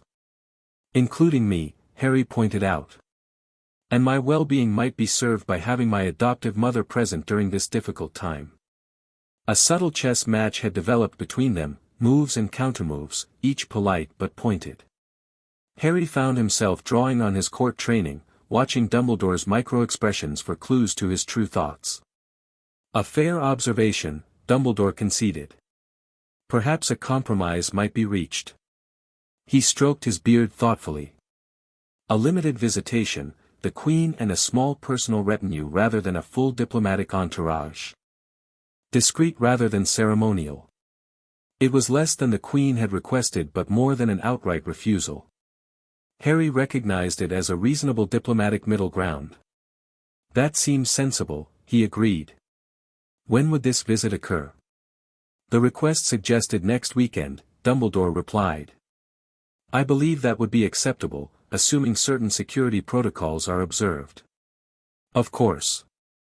Dumbledore nodded, apparently satisfied with their negotiation. I shall send a response accordingly. He paused, studying Harry with renewed intensity. There is another matter I wish to discuss with you, Harry. Something more personal. Harry waited, curious and slightly wary. I understand from Professor Flitwick that you have demonstrated remarkable magical control in your classes, Dumbledore began. Your spellwork has become more precise, more powerful, since your transformation. Yes, sir, Harry acknowledged. My magical core seems to have expanded, and I can access it more directly now. Fascinating, Dumbledore murmured. And have you noticed any other changes in your magical abilities? New talents, perhaps, or enhanced versions of existing ones? Harry hesitated, instinctively cautious about revealing too much. My senses are sharper. I can see magic now, not just feel it, but actually see its patterns and flows. Indeed? Dumbledore leaned forward with evident interest. And what does my magic look like to you, Harry? It was a test, Harry realized, a subtle way of gauging both his abilities and his willingness to share information. Like a constellation, Harry answered honestly. Thousands of points of light connected by strands of power. The core is white gold, but there are threads of many colors extending outward. He paused, deciding to offer something more specific. There's a dark spot near your right hand, where the ring would be if you wore one. A small disruption in the pattern. Dumbledore's expression flickered, surprise, perhaps, or concern, before returning to its usual benign curiosity. His right hand moved almost imperceptibly, as if to cover a ring that wasn't there. Remarkably perceptive, the headmaster commented. Your mother had a similar gift, though less pronounced. Lily could sense magical signatures, a rare talent that made her particularly gifted with charms. The mention of his mother caught Harry's attention. You knew her well? I had the privilege of watching her grow from a talented first year into one of the most brilliant witches of her generation, Dumbledore replied. She had a unique approach to magic, intuitive yet methodical. Her work on protective charms was groundbreaking. Harry absorbed this information eagerly. Concrete details about his mother's magical talents were precious, especially from someone who had known her as a student and later as an adult witch. Is that why she was able to protect me from Voldemort? He asked. Because of her skill with protective charms? Dumbledore's expression grew somber. Partly. But the protection she gave you was beyond ordinary magic. It was born of the most powerful force in existence, love. Her willingness to die rather than surrender you created a shield no dark magic could penetrate. He paused thoughtfully. Though I have wondered how Queen Anastasia's blood ritual might have affected that protection. It strengthened it, Harry said with certainty. The Queen explained that her blood and my mother's worked together in perfect harmony. Something about resonant magical signatures. Interesting, Dumbledore murmured. Blood magic is among the most ancient and powerful forms of protection. He tilted his head slightly. Would you permit me to examine these protections, Harry? Not to alter them, merely to understand how they've changed. Harry tensed involuntarily. The request seemed innocent enough, yet something in him resisted the idea of Dumbledore probing the magical protections that now bound him to House Volkova. I'd prefer to consult the Queen before agreeing to that, Headmaster, he replied diplomatically. These protections are part of my formal adoption into her house. Vampires are particular about blood magic. Of course, Dumbledore agreed readily, though his eyes lost some of their twinkle. A perfectly reasonable precaution. Perhaps during her visit, we might discuss it together. Their conversation was interrupted by a soft chime from one of the silver instruments on a nearby table. Ah, Dumbledore said, rising from his chair. I'm afraid our time is up, Harry. I have a scheduled flu call with the minister that cannot be delayed. Harry stood as well, recognizing the polite dismissal. Thank you for informing me about the Queen's request, Professor. You are welcome, Harry. I believe in transparency, particularly in matters that affect you directly. Dumbledore smiled benignly. Do keep me informed if you notice any other changes in your magical abilities. Such information could be academically valuable. Harry nodded politely and turned to leave. As he reached the door, Dumbledore called after him. One last thing, Harry. In your studies with Queen Anastasia, did you perhaps encounter any references to the connection between Parselmouths and vampire bloodlines? A purely academic curiosity. Harry paused, hand on the doorknob. The question seemed casual, but Harry sensed its significance. Dumbledore was fishing for confirmation of his Parseltongue abilities and their possible enhancement. Nothing specific, Professor, he replied carefully. Though Katerina mentioned recently that some vampire bloodlines had serpent affinities. Indeed. Most interesting. Thank you, Harry. As the door closed behind him, Harry reflected on their conversation. Dumbledore had revealed little while attempting to gather considerable information. The headmaster was clearly concerned about the Queen's visit, about Harry's enhanced abilities, and about possible connections between his vampire nature and the Chamber of Secrets situation. More than ever, Harry felt caught between two worlds, Hogwarts and the Vampire Court, wizard and vampire, student and prince. And somewhere in this tension lay the truth about the chamber and its monster. He needed to talk to his friends. A diplomatic visit? Hermione repeated incredulously. Why would the Queen do that without consulting you first? They had gathered in an unused classroom on the third floor, away from curious ears. Harry had just finished recounting his meeting with Dumbledore. It's a power move, Katerina explained. By making a formal diplomatic request through official channels, she forces Dumbledore to acknowledge Harry's status publicly. If he refused completely, it would create a minor international incident. So she manipulated him into accepting, Ron concluded. Diplomatic negotiations aren't manipulation, Katerina corrected. They're strategic positioning.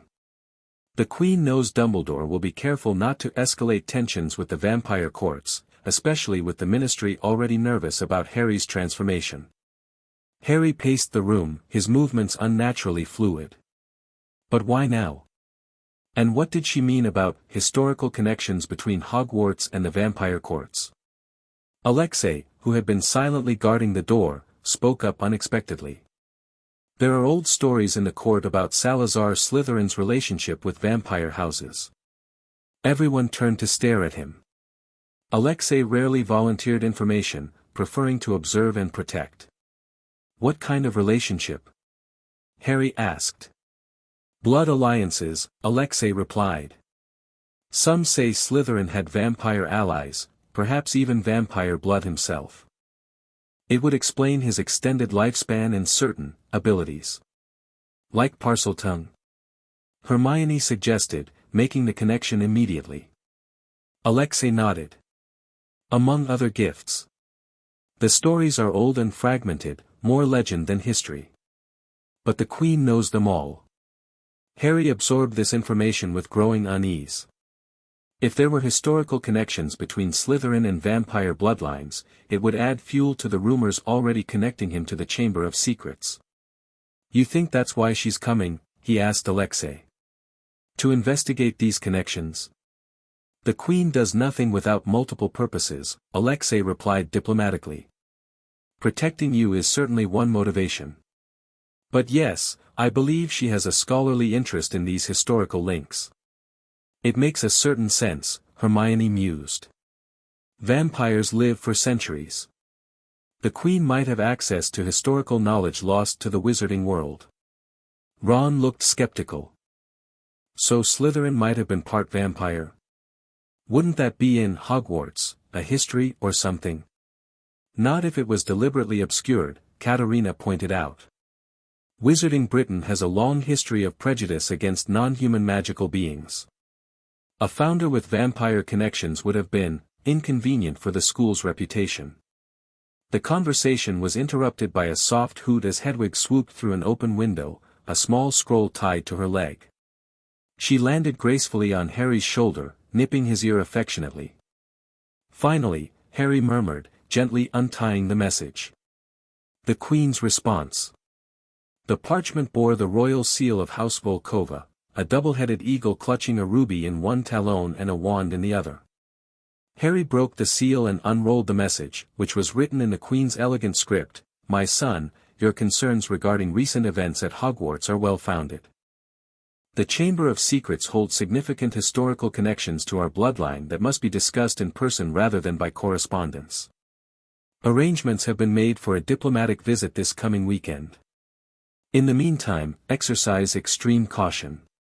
The creature you describe sounds like a basilisk, a serpent of enormous size that kills with its gaze and can live for centuries. Your Parseltongue abilities, enhanced by your Volkova blood, might offer both danger and protection in this situation. Trust few with this information. The Chamber's history is intertwined with ancient pacts between Slytherin and the Vampire Courts, pacts some would prefer remain buried. Be vigilant regarding Professor Lockhart. Our intelligence suggests he may have connections to the Deathless Ones, though we lack definitive proof. With affection and concern, Mother P.S. The silver dagger I sent you is basilisk venom resistant. Keep it close. Harry read the letter twice before passing it to the others. The identification of the Chamber's monster as a basilisk was a breakthrough, but the suggestion of ancient pacts between Slytherin and Vampire Courts was even more significant. A basilisk, Hermione breathed after reading the letter. Of course. The King of Serpents. It makes perfect sense, they can live for centuries, and their gaze kills instantly. But Mrs. Norris wasn't killed, Ron pointed out. She was petrified. She must have seen its reflection, Hermione realized. There was water on the floor that night from Moaning Myrtle's bathroom.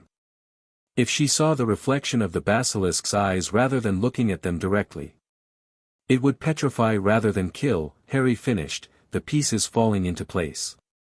And the basilisk could move through the castle undetected because it's using the plumbing, the pipes. That's why you can hear it when no one else can, Katerina added. Your Parseltongue ability combined with vampire hearing lets you detect it through the walls. Harry nodded slowly, remembering the voice he'd heard the night of Mrs. Norris's petrification. Come to me, let me rip you, let me tear you, let me kill you. I need to know more about these ancient pacts the Queen mentioned, he said, frowning at the letter. What kind of agreements existed between Slytherin and the Vampire Courts? And why would some people want them to remain secret? The diplomatic visit might provide answers, Katerina suggested. The Queen wouldn't have mentioned it if she didn't intend to explain further when she arrives. In the meantime, we should focus on the immediate threat, Alexei said practically. If there is a basilisk moving through the castle pipes, all students are at risk, especially Muggleborns, if the Chamber's purpose is as rumored. Hermione paled slightly at this reminder that she would be a prime target. No one should go anywhere alone, Harry decided firmly.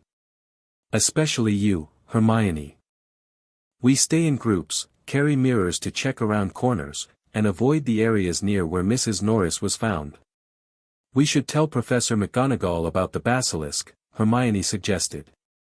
The teachers need to know what they're dealing with. Harry hesitated.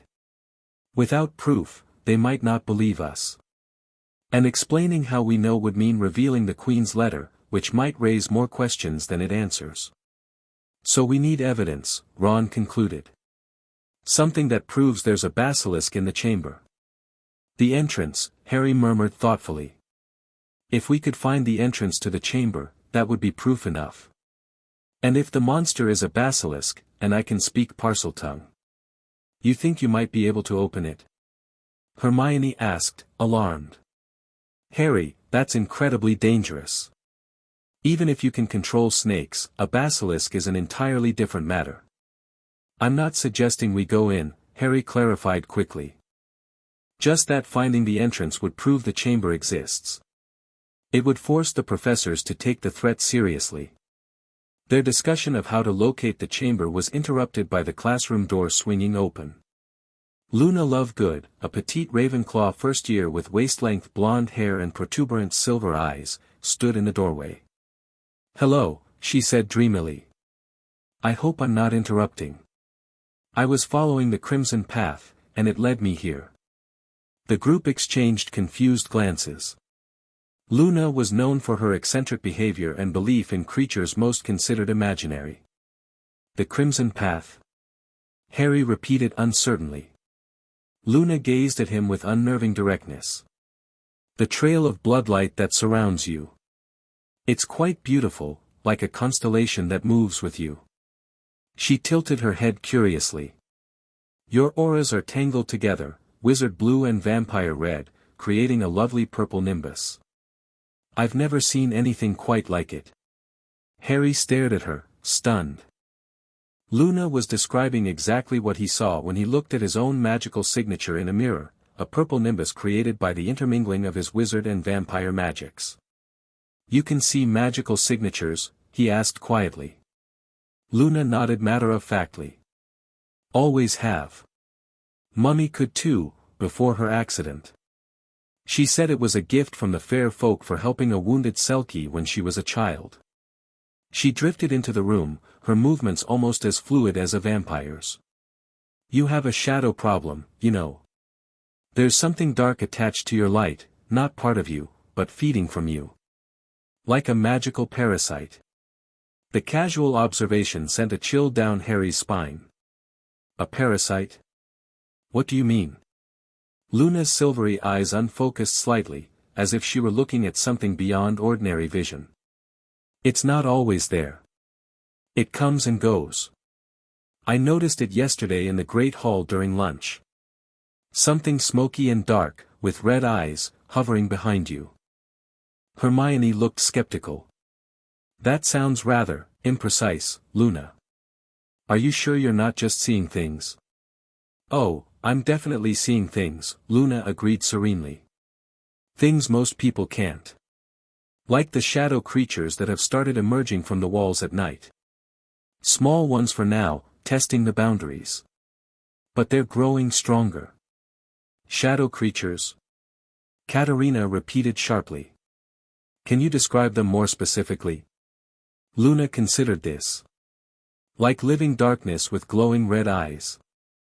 They seep through cracks in the stone when the basilisk passes nearby. The snake is opening pathways between worlds, you see. Ancient magic awakening. The casual mention of the basilisk, which they had only just identified themselves, silenced everyone. Luna seemed completely unaware of the bombshell she had dropped, instead wandering over to examine one of the classroom windows. You know about the basilisk? Harry finally asked. Luna turned back to them. Of course. The pipes hum when it moves through them. And the spiders are fleeing the castle, they've always feared basilisks. She smiled vaguely. I thought everyone knew. The group exchanged incredulous glances. Luna, Hermione began carefully, how do you know about the shadow creatures coming through the walls? I see them at night, Luna replied simply. They avoid most people, but they're drawn to magical artifacts and blood magic. They particularly like the girl with the black book, the one who smells like you now. She nodded toward Harry. Someone who smells like me? Harry repeated, confused. What do you mean? The red-haired girl. Your friend's sister. Luna traced patterns in the air with her finger. She carries a black book that leaks shadows. And since she started writing in it, her blood smells like yours, like vampire magic is mixing with her human magic. It's quite unusual. Ginny? Ron exclaimed, alarm evident in his voice. What are you talking about? My sister doesn't have anything to do with this. Luna didn't seem bothered by his outburst. The book is changing her. Sharing blood memories with her. That's why she smells like Harry now, the book is creating a connection between them. She turned her unnerving gaze back to Harry. You felt it, haven't you? The pull toward her. The sense of recognition. Harry's mind raced back to the night he'd found Ginny asleep in the common room, clutching a small black book. The strange sense of wrongness he'd felt, the way her eyes had momentarily appeared black when she woke. The book, he said slowly. What does it look like, exactly? Small, black leather, very old, Luna described. It drinks ink and emotions. And it has a name hidden inside, T.M. Riddle. The specificity of the description removed any doubt that Luna was simply imagining things. Somehow, the strange Ravenclaw was perceiving magical phenomena that others couldn't see, including a connection between Ginny Weasley, a mysterious book, and Harry himself. "We need to find Ginny," Harry decided, suddenly urgent. Now. Ron needed no convincing, already heading for the door. She should be in Charms right now. As they hurried through the corridors toward the Charms classroom, Harry pulled Luna aside. "These shadow creatures you mentioned, what exactly are they doing? Besides watching Ginny?" Luna's expression turned unusually serious. "Gathering strength. Feeding on fear and dark magic. The basilisk is their herald, but not their master." She glanced around as if checking for eavesdroppers, then whispered, "The Deathless Ones know about them. That's why they've sent their hunter to Hogwarts. They want the shadows for themselves." "The Deathless Ones?" Harry repeated, startled to hear Luna casually mention the ancient order the Queen had warned him about. "You know about them?" Luna nodded. "Daddy wrote an article about them last year. Most people think they're just conspiracy theories, but they're quite real. They hunt creatures that disrupt the balance between life and death, vampires, liches, certain types of immortal constructs." She gave Harry a sympathetic look. "They'd be very interested in you, being both wizard and vampire. A perfect bridge between worlds." Before Harry could process this disturbing information, they reached the Charms corridor. Classes were changing, and streams of students poured from doorways. Among them were first-year Gryffindors, but Ginny was nowhere to be seen. "Colin!" Ron called, spotting Ginny's classmate Colin Creevey. "Have you seen my sister?" The small, mousy-haired boy shook his head. "She didn't come to Charms, Ron." Professor Flitwick marked her absent. Ron's expression shifted from concern to alarm. "She never misses classes. Something's wrong.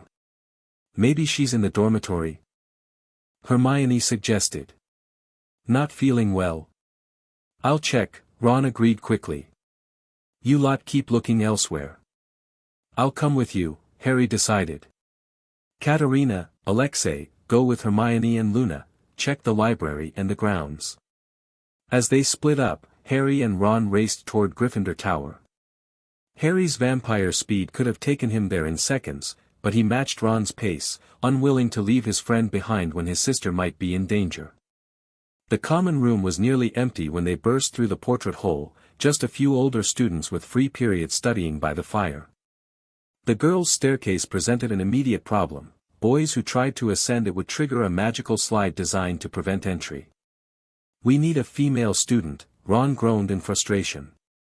"Maybe if we wait." "No time," Harry cut him off. He approached the base of the stairs, studying the magical barrier with his enhanced vision. The enchantment appeared as a shimmering lattice of golden energy, intricate but not impenetrable. "What are you doing?" Ron asked nervously as Harry placed his palm against the stone. "Testing a theory," Harry murmured. His vampire magic responded differently to certain enchantments than wizard magic did, sometimes bypassing protections designed specifically for human wizards. He channeled a thin stream of vampire magic through his palm into the stone, seeking weaknesses in the pattern. The staircase shuddered slightly, then the golden lattice flickered and parted around his hand, recognizing him as neither fully male nor fully human. "I think I can pass through," Harry said, surprised but gratified. "The enchantment's confused by my dual nature." "Brilliant!" Ron exclaimed. "Go check the first-year girls' dormitory, straight up, third door on the right." Harry nodded and stepped onto the staircase. It trembled beneath his feet but remained solid as he ascended. Following Ron's directions, he found the first-year girls' dormitory and knocked firmly. "Ginny? Are you in there?" "It's Harry." No response came from within. After a moment's hesitation, he tried the handle. The door was unlocked. The dormitory contained 5 four-poster beds with red velvet curtains, each with a trunk at its foot. The room was meticulously neat except for one bed, where the curtains had been partially torn down and the covers lay in disarray. A small puddle of dark liquid stained the floor beside it. Harry approached cautiously, his enhanced senses identifying the liquid immediately: blood. Not much, perhaps a few drops, but recent. On the rumpled bedsheets lay a small black leather diary, exactly as Luna had described. Something about the book repelled him instinctively. He could sense dark magic emanating from it, cold, hungry, and somehow familiar. With extreme caution, he used a pencil from a nearby nightstand to flip the diary open to its first page. Written in faded ink were the words, T.M. Riddle. Just as Luna had said. The rest of the pages appeared blank, though when Harry leaned closer, careful not to touch the book directly, he could detect residual magic clinging to the parchment, traces of writing that had been absorbed rather than erased. A small piece of parchment had been tucked into the diary. Harry carefully extracted it with the pencil and unfolded it to reveal a message written in an unsteady hand that he recognized as Ginny's: "Help me. It's taking over. The chamber. Bathroom. Myrtle." The message sent ice through Harry's veins. Without touching the diary, he backed quickly from the room and raced down the stairs to where Ron waited anxiously. "She's not there," Harry reported grimly. "But I found this." He showed Ron the note. And there was blood by her bed, along with a diary belonging to someone called T.M. Riddle. Ron paled dramatically. "Blood? Is she—" "Just a few drops," Harry assured him quickly. "But the note suggests she's in trouble." "Who's Myrtle?" "Moaning Myrtle. She's a ghost who haunts the girls' bathroom on the second floor. The one that's always flooded." Harry's mind made the connection instantly. The bathroom near where Mrs. Norris was found. He gripped Ron's shoulder. "I think Ginny's found the entrance to the Chamber of Secrets. Or something connected to it has found her through that diary." Without another word, they sprinted from the common room, heading for the second-floor corridor. As they ran, Harry's enhanced hearing picked up sounds of commotion from somewhere below, raised voices, running footsteps. They rounded a corner and nearly collided with Hermione, Katerina, Alexei, and Luna, who were hurrying in the same direction. "There you are!" Hermione exclaimed breathlessly. "You need to see this, there's been another attack." "Where?" Harry demanded. "Outside the library," Katerina replied grimly. "A Hufflepuff boy, Justin Finch-Fletchley." "And the Gryffindor ghost," Luna added. "Both petrified." "Petrified?" Ron repeated. Not dead." "Petrified," Hermione confirmed. Nearly headless Nick was floating beside Justin when it happened. "He's turned black and smoky, completely immobile." "A ghost can't look at a basilisk directly," Katerina reasoned. "So instead of death, he experienced a spectral form of petrification." Harry processed this information rapidly. "We need to split up. Ron and I will check the second-floor girls' bathroom. We think Ginny might be there, possibly in danger. The rest of you need to find Professor McGonagall and tell her what we know about the basilisk." "I'm coming with you," Alexei stated firmly, his tone brooking no argument. "If the basilisk is involved, you need protection." "Fine," Harry conceded. "Hermione, take Katerina and Luna to McGonagall. Tell her everything, about the basilisk, the pipes, and that we believe the entrance to the chamber is in Myrtle's bathroom." Hermione looked torn, clearly wanting to come with them, but the logic of informing a professor was undeniable. "Be careful," she urged. "Don't look it in the eyes." "We'll find Ginny," Harry promised Ron as they separated from the girls and raced toward the second floor. The corridor leading to Moaning Myrtle's bathroom was deserted, the floor still damp as always. As they approached, Harry slowed, signaling for Ron and Alexei to do the same. Something felt wrong, a heaviness in the air, a sense of malevolent magic gathering. "Wait," he whispered, extending an arm to hold them back. "Listen. In the silence, a faint hissing sound echoed from beyond the bathroom door, not the basilisk's voice, but something equally unnatural. Beneath it came a girl's voice, monotonous and flat, reciting words in a language Harry didn't recognize. "Ginny," Ron breathed, starting forward. Harry caught his arm. "Careful. Something's happening in there, some kind of ritual." He drew his wand with one hand and the silver dagger from his sleeve with the other. Alexei positioned himself slightly ahead, ready to act as a shield if necessary. "On 3, Harry murmured. 1, 2, 3. Alexei pushed the door open, and they burst into the bathroom. The sight that greeted them stopped them in their tracks. Ginny Weasley stood in the center of the room, her arms outstretched, eyes completely black. She continued chanting in an unknown language, seemingly unaware of their presence.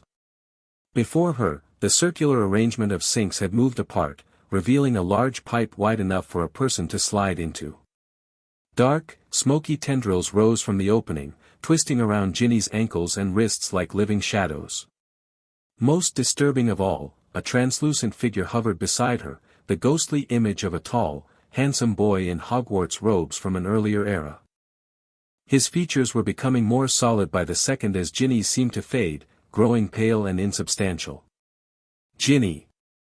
Ron cried, rushing forward only to be thrown back by an invisible barrier surrounding her and the spectral boy. The translucent figure turned, noticing them for the first time. His eyes widened slightly at the sight of Harry, then narrowed in calculation. "Harry Potter," he said, his voice echoing strangely. "How very interesting. I've been eager to meet you." "Let her go," Harry demanded, pointing his wand at the apparition. "Who are you?" The boy smiled coldly. "Tom Riddle. But perhaps you know me by another name." He raised Ginny's wand, which Harry hadn't noticed was in his spectral hand, and traced glowing letters in the air, Tom Marvolo Riddle with a wave. The letters rearranged themselves. "I am Lord Voldemort." Harry's blood ran cold. The diary, the possession, the chamber, it all connected to Voldemort. A memory, Harry realized aloud. Preserved in a diary. "You've been possessing Ginny, forcing her to open the chamber and release the basilisk." Riddle looked impressed. "Clever boy." "Yes, I am a memory, a fragment of my 16-year-old self, preserved in a diary for 50 years. Little Ginny poured her heart and soul into my diary, and I poured a little of my soul back into her. Enough to make her open the chamber and set my basilisk on the mudbloods." His gaze sharpened on Harry. "But you're different than I expected. There's something changed about you. Something dark." Harry ignored the observation. "You're draining her life force," he accused, noticing how Ginny grew paler while Riddle became more solid. "You'll kill her." "Of course," Riddle replied casually. "I need her life to become fully corporeal again. A small sacrifice for the return of the greatest wizard who ever lived." Ron, recovered from being thrown back, pounded futilely against the invisible barrier. "Ginny! Wake up! Fight him!" But Ginny continued her monotonous chanting, oblivious to everything around her. The smoky tendrils from the chamber entrance had climbed higher, now twining around her torso. Harry assessed the situation rapidly. The barrier seemed to be part of the ritual Riddle was conducting through Ginny. If they could break the ritual, they might break the barrier too. "Alexei," he murmured, "when I create an opening, get Ginny out. Ron, be ready to catch her." The vampire bodyguard nodded grimly, positioning himself for a rapid strike. Harry focused on the dark tendrils connecting Ginny to the chamber entrance. Using his enhanced vision, he could see they were composed of corrupt magic, not unlike the taint he'd sensed in the diary. More importantly, they seemed to be drawing power from blood. A small cut on Ginny's palm was leaking crimson droplets that the tendrils absorbed eagerly. Blood magic.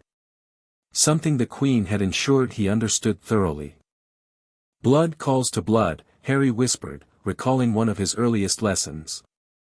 If the ritual used Ginny's blood as a conduit, perhaps his own blood, with its connections to both the Volkova vampire line and his mother's protection, could disrupt it. Riddle was watching him curiously. "What are you mumbling about, Potter? Planning some heroic last stand?" "It's too late. In moments, Ginny Weasley will be dead, and Lord Voldemort will return." Harry ignored him, focusing instead on the silver dagger in his hand.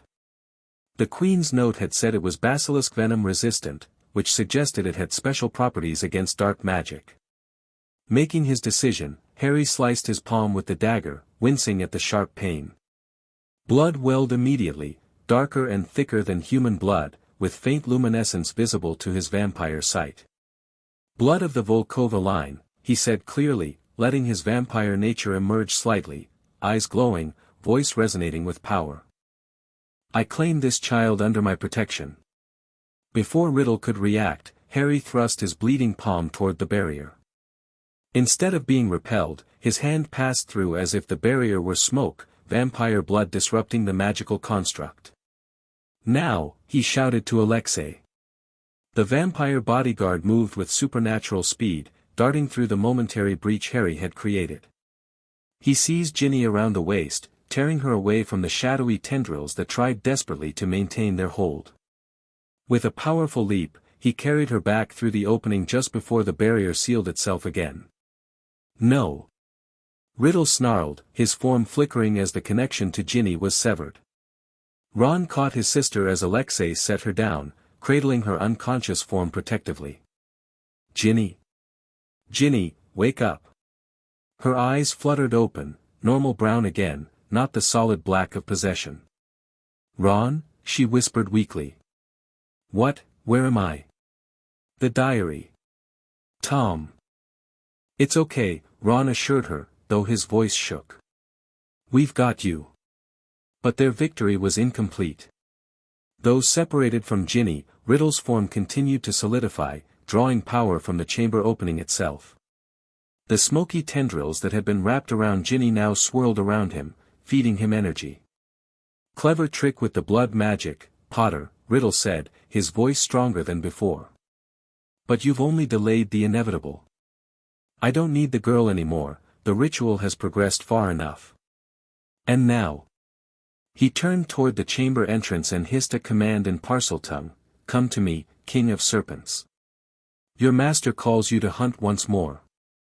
Harry understood every word, the meaning clearer than any Parseltongue he'd heard before. His vampire-enhanced connection to the serpent language made Riddle's command crystalline in its clarity. From deep within the chamber came an answering hiss, followed by the sound of something massive moving through the pipes below. "Get Ginny out of here," Harry ordered Ron urgently. "Take her to the hospital wing, then find McGonagall. Tell her the basilisk is coming." "What about you?" Ron demanded, reluctant to leave Harry behind. "I'll hold it off," Harry replied, gripping his wand tighter. "Alexei, go with them, protect them if the basilisk follows." The vampire bodyguard looked torn between his duty to protect Harry and the logic of escorting the vulnerable Weasleys to safety. "Go," Harry insisted. "I can speak to it, maybe slow it down. And I have advantages you don't." He didn't elaborate that his vampire reflexes might give him a chance against the basilisk's deadly gaze, or that his enhanced healing could potentially resist its venom longer than a human's. Alexei finally nodded. "We'll return with help," he promised, helping Ron lift Ginny. "Do not engage the basilisk directly if you can avoid it." As they retreated with Ginny, Harry turned back to Riddle, who watched the exchange with calculating interest. "Sending your friends away to die separately? How noble," he mocked. "They're not going to die," Harry stated firmly. "Neither is anyone else." Riddle laughed coldly. "And how do you plan to stop a basilisk, Harry Potter? Even your famous luck can't save you from its gaze." Harry didn't answer, instead moving to position himself between Riddle and the bathroom door. If he could keep the basilisk contained until help arrived, they might find a way to seal the chamber again. The hissing from below grew louder, closer. Riddle smiled in anticipation. "You're about to join your mudblood mother in death, Potter," he taunted. How fitting that the last thing you'll see is Lord Voldemort's triumph, even as a memory. Harry ignored the provocation, focusing instead on formulating a plan. The bathroom's many mirrors and reflective surfaces were both danger and opportunity. Looking directly at the basilisk meant death, but seeing its reflection meant only petrification. If he could somehow blind it or trap it. A wild idea struck him. "Myrtle," he called out. "Moaning Myrtle, are you here?" A translucent girl's head poked sullenly through one of the stall doors. "What do you want?" "Boys aren't allowed," she broke off, noticing Riddle. "You. I remember you. You're the boy who—" "Never mind that," Harry interrupted urgently. "I need you to get the Bloody Baron immediately. Tell him the Chamber of Secrets is open, and we need all the ghosts at the second-floor bathroom now." Myrtle looked affronted at being ordered about, but something in Harry's tone convinced her of the seriousness of the situation. She nodded and disappeared through the ceiling. "Calling for ghost reinforcements?" Riddle mocked. "How pathetic. What do you think incorporeal spirits can do against the King of Serpents?" "They can't be killed by its gaze," Harry pointed out. "Or its venom. And they can warn the school." The sound of movement from the pipe grew louder. Harry readied himself, focusing on his Parseltongue ability. Perhaps he could communicate with the basilisk, convince it not to attack. It was a desperate hope, but worth attempting. Riddle seemed to guess his intention. "Don't bother trying to reason with it, Potter. The basilisk obeys only the heir of Slytherin, me. It will tear you apart on my command, regardless of whether you can speak its language." "We'll see," Harry replied, more confidently than he felt. A massive shape began to emerge from the chamber entrance, first a snout the size of a small car, then the beginning of a head covered in poisonous green scales. Harry immediately averted his gaze, careful not to look directly at the creature's eyes. "Stop," he commanded in Parseltongue. "I would speak with you, Ancient One." The basilisk paused momentarily, seemingly confused by a second speaker. Its massive head turned toward Harry, tongue flicking to taste the air. "You are not my master," it hissed back, its voice ancient and cold. "Yet you taste of serpent and night. What are you, speaker?" Before Harry could respond, Riddle cut in with his own Parseltongue command, "Ignore him. Kill the boy. Kill him now." The basilisk seemed torn between the two speakers, its huge body coiling in agitation. Harry risked a glance at its reflection in a bathroom mirror, careful to avoid looking directly at its eyes even in the reflection. The creature was enormous, at least 20 feet of muscular serpent body visible, with more still emerging from the pipe. "I am of two bloodlines," Harry told the basilisk, hoping to keep it distracted and confused. "Wizard and vampire. My blood carries the mark of Slytherin's ancient ally, Queen Volkova." This wasn't entirely accurate, his connection to the Volkova line was distant and only recently awakened, but Harry was counting on the basilisk's ancient memory and the partial truth of his claim. The great serpent paused again, its tongue flicking more rapidly as it processed this information. "Volkova," it repeated, the name emerging as a complex hiss. "The Night Queen who shared blood with my creator. Her scent is indeed upon you," faintly. Riddle looked furious. "It lies. I am the only true heir of Slytherin. Kill him now, I command you." The basilisk's massive head swayed between them, clearly conflicted by the contradictory commands from two speakers, one claiming heritage from Slytherin himself, the other from Slytherin's apparent ally. Harry seized the moment of hesitation. "Great One, this chamber has been sealed for 50 years. The world above has changed. The one who calls himself your master is not flesh but memory, a shadow seeking to use you for vengeance. Kill him." Riddle screamed in Parseltongue, his spectral form flickering with rage. The basilisk finally seemed to make a decision, its massive body tensing to strike at Harry. But before it could lunge, the bathroom suddenly filled with ghosts, dozens of them pouring through walls and ceiling. The Bloody Baron led the charge, his silver-stained robes billowing as he directed the spectral reinforcements. "Surround the serpent," the Baron commanded in his hollow voice. "Block its path. Confuse its senses." The ghosts swarmed around the basilisk, passing through its body repeatedly. Though they couldn't physically harm it, the sensation of cold, incorporeal forms moving through its flesh clearly distressed the great serpent. It thrashed and hissed in confusion, momentarily forgetting both Harry and Riddle's commands. Harry used the distraction to edge closer to the chamber entrance. If he could somehow seal it before the basilisk fully emerged or Riddle gained complete corporeal form. A solution presented itself as his gaze fell on the sync fixtures that normally covered the entrance. They had rotated outward but remained intact.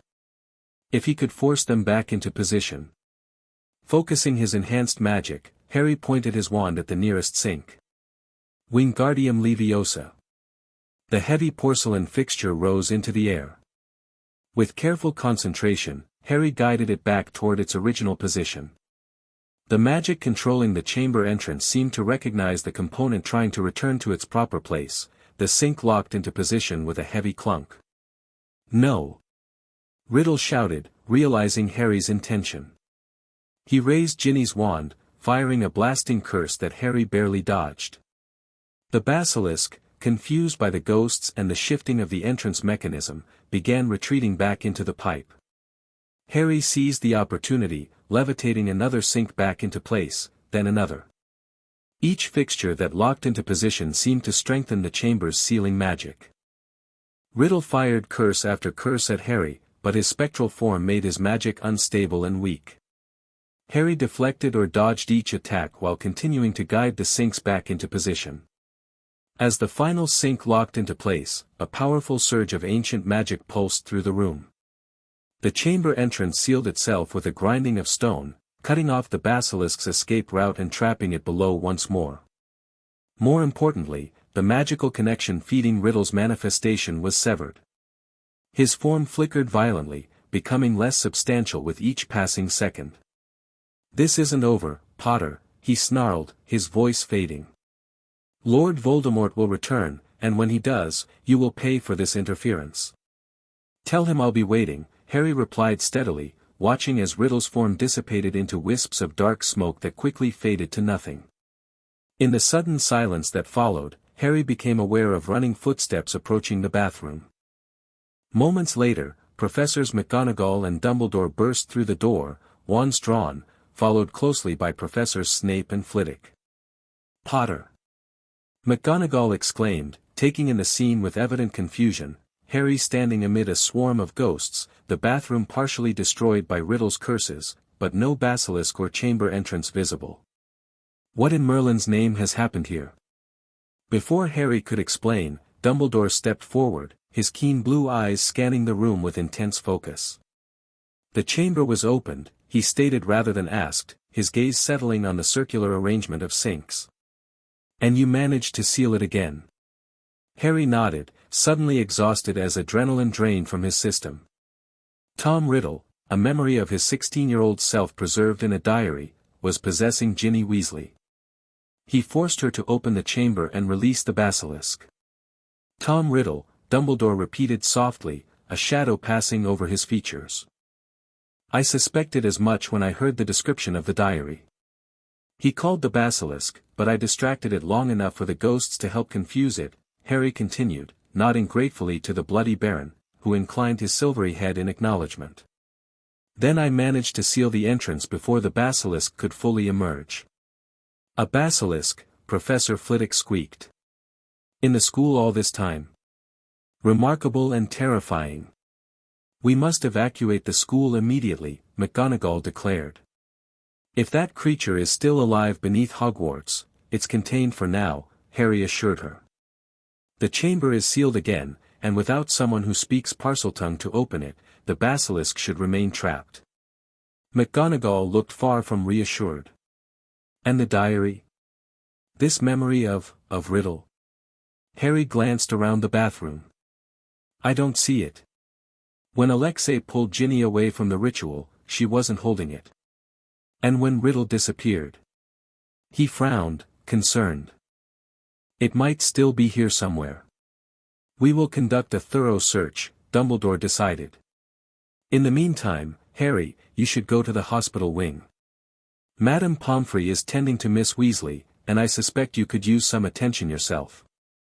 He nodded toward Harry's bloody palm, still dripping from the cut he'd made to break the barrier. Harry had almost forgotten about the wound, which would have begun healing already if it had been ordinary. That it remained open suggested the ritual magic had affected it somehow.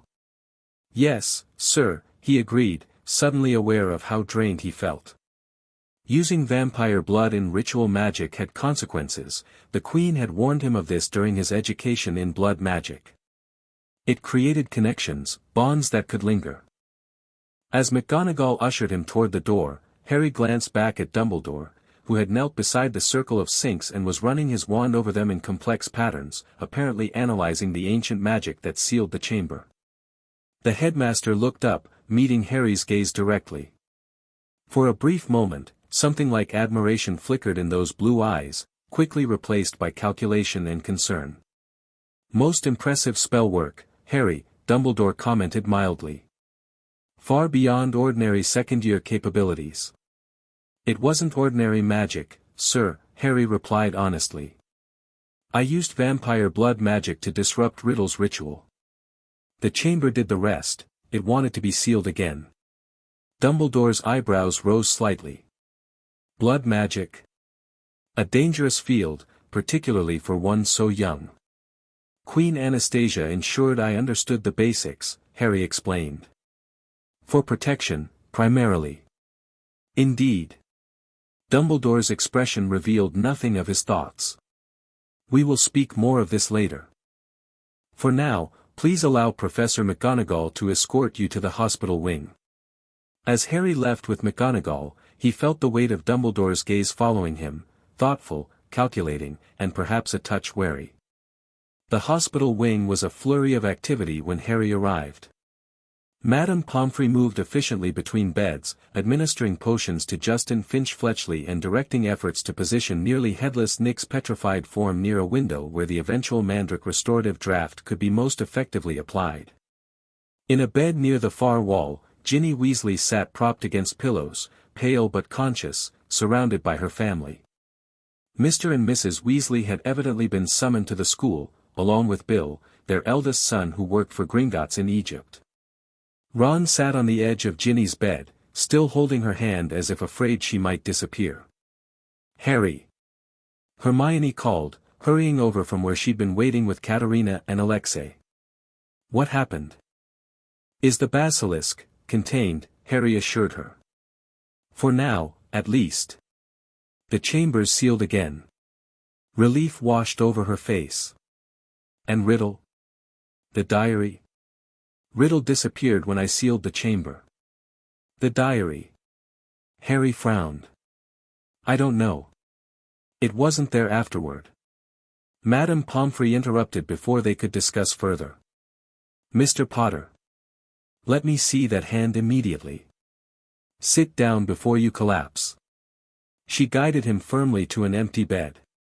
I'm fine, Harry protested weakly, though in truth he felt strangely lightheaded, unusual for his normally resilient hybrid physiology. You most certainly are not fine, Pomfrey countered, examining his still bleeding palm with professional concern. This is no ordinary wound. What caused it? I cut it myself, Harry admitted. With a silver dagger, to interrupt a blood ritual. Pomfrey's eyes widened. Blood rituals? At Hogwarts? What next? She tooted disapprovingly while retrieving several potions from a nearby cabinet. This will need specialized treatment. Blood magic leaves traces that can interfere with normal healing. As she cleaned and treated his wound, Harry glanced toward Ginny's bed. The Weasleys had noticed his arrival, and Mrs. Weasley was now hurrying toward him, her face streaked with tears. Harry, dear, she exclaimed, enveloping him in a fierce hug before Pomfrey could protest. Ron told us what you did, how you saved our Ginny. We can't thank you enough. It was nothing, Mrs. Weasley, Harry replied awkwardly, unaccustomed to such maternal displays of affection. Ron and Alexei helped too. Nothing, she repeated incredulously. You faced a basilisk and that terrible diary thing. She hugged him again, more gently this time. You're family to us, Harry. Vampire prince or not, you'll always be one of ours. The simple acceptance in her words touched Harry deeply. Among all the complications of his new identity, the Weasleys' continued warmth was a rare constant. Mr. Weasley approached next, his expression a mixture of gratitude and curiosity. Harry, we owe you a debt we can never repay. But I must ask, this diary. What exactly was it? Ron mentioned something about a memory of you-know-who. Harry hesitated, unsure how much to explain. Before he could decide, the hospital wing doors opened to admit Dumbledore, who had apparently completed his examination of the sealed chamber. Ah, Arthur, Molly, the headmaster greeted the Weasleys warmly. I see you've been reunited with your daughter. She will make a full recovery, I'm pleased to say, no lasting damage from her ordeal. But what happened, Albus? Mr. Weasley pressed. How could a diary possess our daughter? Dumbledore's expression grew serious.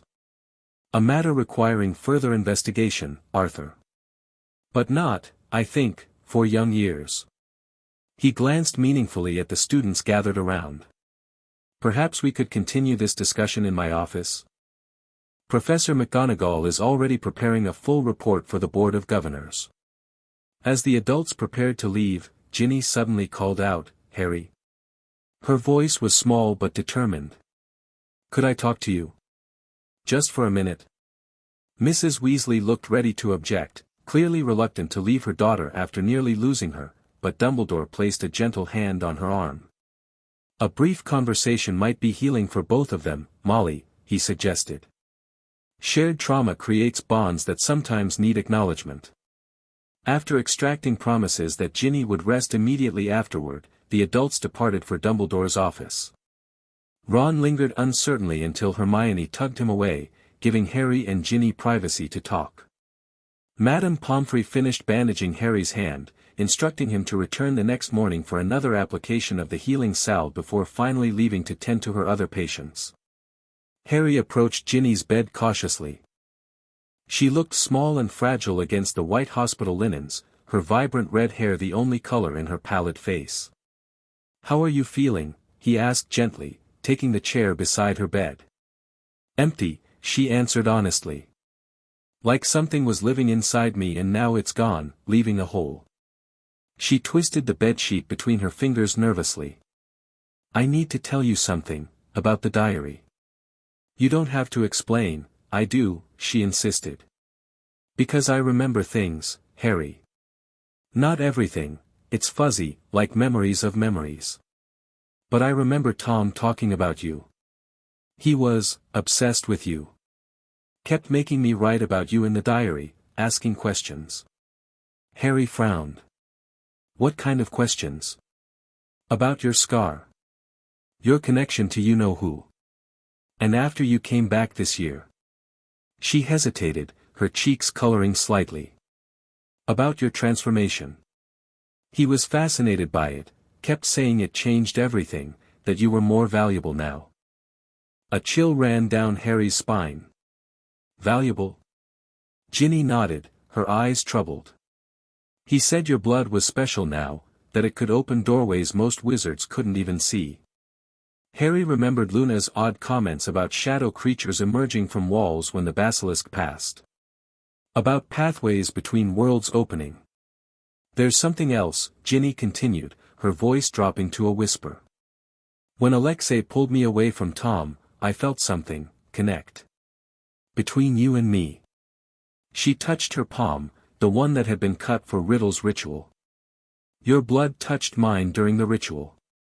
And now I can feel you, somehow. Like a presence at the edge of my mind. Harry's unease deepened. He'd used his blood to break Riddle's hold on Ginny, but in doing so, had inadvertently created a different kind of bond. The Queen had warned him about blood connections, how vampire blood could create links between individuals, especially when used in ritual contexts. "I can feel it too," he admitted quietly. "It's faint, but there's a connection." "I'm sorry, Ginny. I didn't mean to create another magical bond when I was trying to free you from riddles." To his surprise, she shook her head. "Don't apologize. It doesn't feel bad or scary like Tom did. It feels safe. Protected." She looked up at him with unexpected intensity. "It's how I knew you were coming to help me. I could sense you getting closer, fighting to reach me." Harry wasn't sure how to respond to this. The inadvertent blood bond with Ginny was an unforeseen complication, one that would require careful consideration and possibly consultation with Queen Anastasia. "We'll figure it out," he promised. "My adoptive mother knows a lot about blood magic. She'll be visiting this weekend. I can ask her about breaking the connection safely." Ginny's expression fell slightly.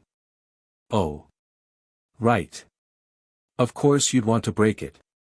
Harry realized his mistake immediately.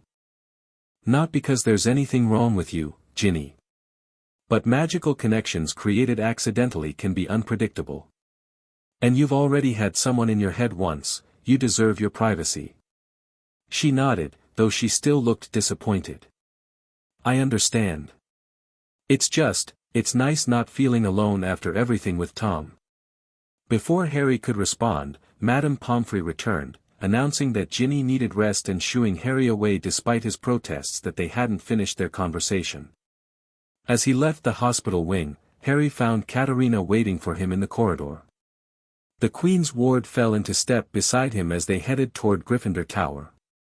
"You created a blood bond with the Weasley girl," she observed without preamble. "It wasn't a question." Harry sighed. "I didn't mean to. I was trying to break Riddle's hold on her." "Blood calls to blood," Katerina recited the ancient principle.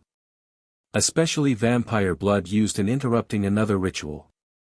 It substituted your connection for Riddle's." She studied him thoughtfully. "The Queen will want to examine this bond when she arrives.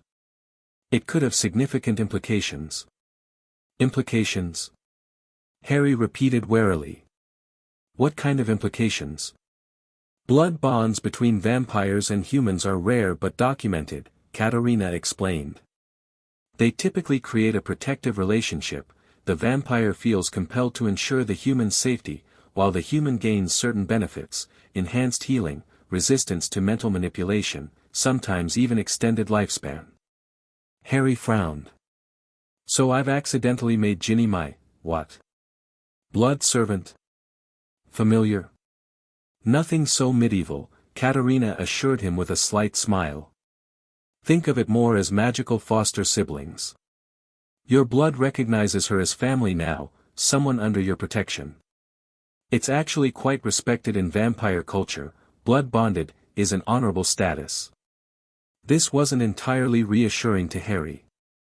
He'd only just adapted to his own transformation, and now he'd inadvertently created a magical blood bond with Ron's younger sister. It was yet another complication in an already complex situation. "Will it fade with time?" he asked hopefully. Katerina shook her head. "Blood bonds don't fade, they typically strengthen. But they can be managed, channeled constructively." She placed a comforting hand on his arm. "Don't worry too much. The Queen has extensive experience with such matters. She'll know what to do." As they entered Gryffindor Tower, Harry found the common room abuzz with rumors and speculation.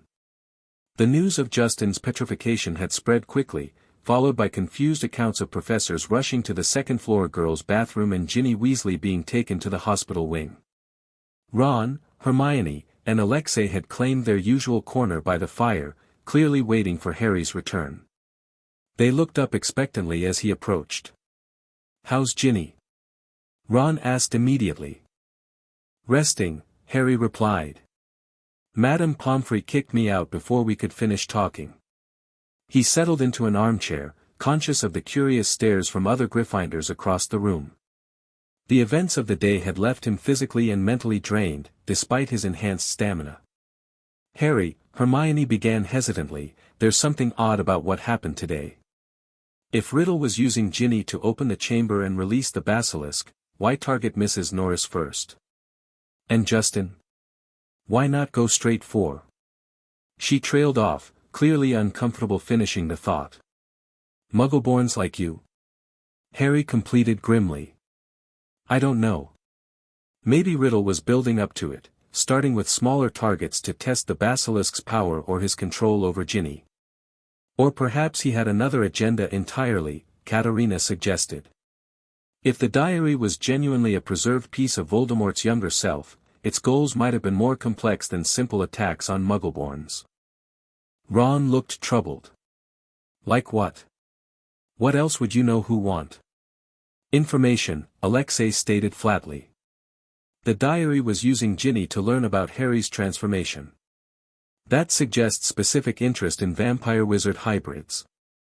Which brings us back to these historical connections the Queen mentioned, Hermione pointed out.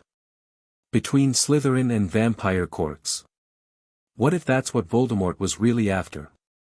Some ancient knowledge or power connecting the two? The theory made disturbing sense to Harry. If Voldemort had been researching connections between Slytherin and vampires, his sudden interest in Harry's transformation could indicate that Harry had inadvertently stumbled into something significant, perhaps even threatening to Voldemort's plans. We won't know more until the Queen arrives this weekend, Harry decided. She clearly knows something about these historical connections that she wasn't willing to put in writing. Their conversation was interrupted by Professor McGonagall's arrival in the common room. The head of Gryffindor House looked uncharacteristically weary as she called for silence. I have several announcements, she began once the room quieted. First, the immediate threat to the school has been contained. The entrance to the Chamber of Secrets has been located and sealed, and the creature within cannot currently access the castle. Murmurs of relief swept through the common room. Second, additional security measures will be implemented until we can be certain the danger is truly past. No student is to travel the corridors alone. Prefects will escort groups between classes. All extracurricular activities are temporarily suspended. This announcement met with groans of disappointment, particularly from the Quidditch enthusiasts. Third, McGonagall continued, the headmaster wishes me to commend several students whose quick thinking and courage prevented a potential tragedy today. Her gaze found Harry and his friends. Mr. Potter, Mr. Weasley, Miss Granger, Mr. Petrov, Miss Volkova, and Miss Lovegood have each been awarded 50 points for their respective houses for their roles in identifying the threat and securing the safety of another student. Surprised applause broke out, along with curious whispers about the unexpected inclusion of Luna Lovegood in what had appeared to be a Gryffindor endeavor. Finally, McGonagall concluded, Headmaster Dumbledore has approved a diplomatic visit from Queen Anastasia of the Russian Vampire Court this weekend. As Mr. Potter's adoptive mother and magical guardian, Her Majesty will be conducting a brief inspection of Hogwarts security measures in light of recent events. I expect all students to behave with appropriate respect and decorum during this visit. This final announcement caused the greatest stir of all. The prospect of an actual vampire queen visiting Hogwarts, even under diplomatic pretenses, clearly unnerved many students while exciting others. As McGonagall departed, the common room erupted in animated discussion. Harry found himself the center of attention once again, bombarded with questions about the Queen, vampire court protocols, and whether they should expect to see coffins being delivered to the castle. Enough. Hermione finally intervened when the questions became overwhelming. Harry's had a difficult day. He needs rest, not an interrogation. Grateful for her intervention, Harry escaped to the relative sanctuary of the boys' dormitory, Alexei following discreetly behind. Once inside, Harry collapsed onto his bed, the events of the day finally catching up with him. You did well today, Alexei commented quietly, taking up his usual position near the door. The Queen will be pleased with how you handled the situation. I created an unintended blood bond with Ginny Weasley, Harry pointed out. I doubt she'll be pleased about that. Blood bonds are considered honorable in our culture, Alexei reminded him, echoing Katerina's earlier assurance. And you acted instinctively to save an innocent life. The Queen values decisive action, even when imperfect. Harry wasn't convinced but was too exhausted to argue the point. As he drifted toward sleep, his thoughts turned to the Queen's impending visit. What would she reveal about the connections between Slytherin and vampire courts? How would she react to the blood bond with Ginny? And most importantly, what would happen when two of the most powerful magical influences in his life, Queen Anastasia and Albus Dumbledore, came face to face at Hogwarts? The answers would come soon enough. For now, Harry allowed himself to surrender to much-needed rest, knowing that greater challenges, and perhaps greater revelations, awaited in the days ahead. The Great Hall had never looked more formal. House banners hung from the enchanted ceiling, which showed a perfect twilight sky despite the actual mid-afternoon hour outside. The four long house tables had been replaced by a U-shaped arrangement that left the center of the hall open while still accommodating all students. At the head of the U, the staff table had been elevated slightly, with 3 ornate chairs at its center rather than the usual single seat for the headmaster. "Bit much, isn't it?" Ron whispered as they took their places. All students had been instructed to wear full formal robes for the diplomatic reception of Queen Anastasia and her entourage. "Actually, it's rather restrained by vampire court standards," Harry replied quietly. This would be considered a minor formal reception. The atmosphere in the hall crackled with anticipation. Students fidgeted in their best robes, prefects patrolled the aisles ensuring everyone maintained proper decorum, and professors engaged in tense, whispered conversations at the head table. Minister Fudge had arrived an hour earlier with a small contingent of ministry officials, including Percy Weasley's boss, Bartemius Crouch, and a severe-looking which Harry recognized from newspapers as Amelia Bones, head of the Department of Magical Law Enforcement. They now occupied seats of honor near Dumbledore, Fudge's lime-green bowler hat clashing horribly with his formal robes. "How exactly is she arriving?"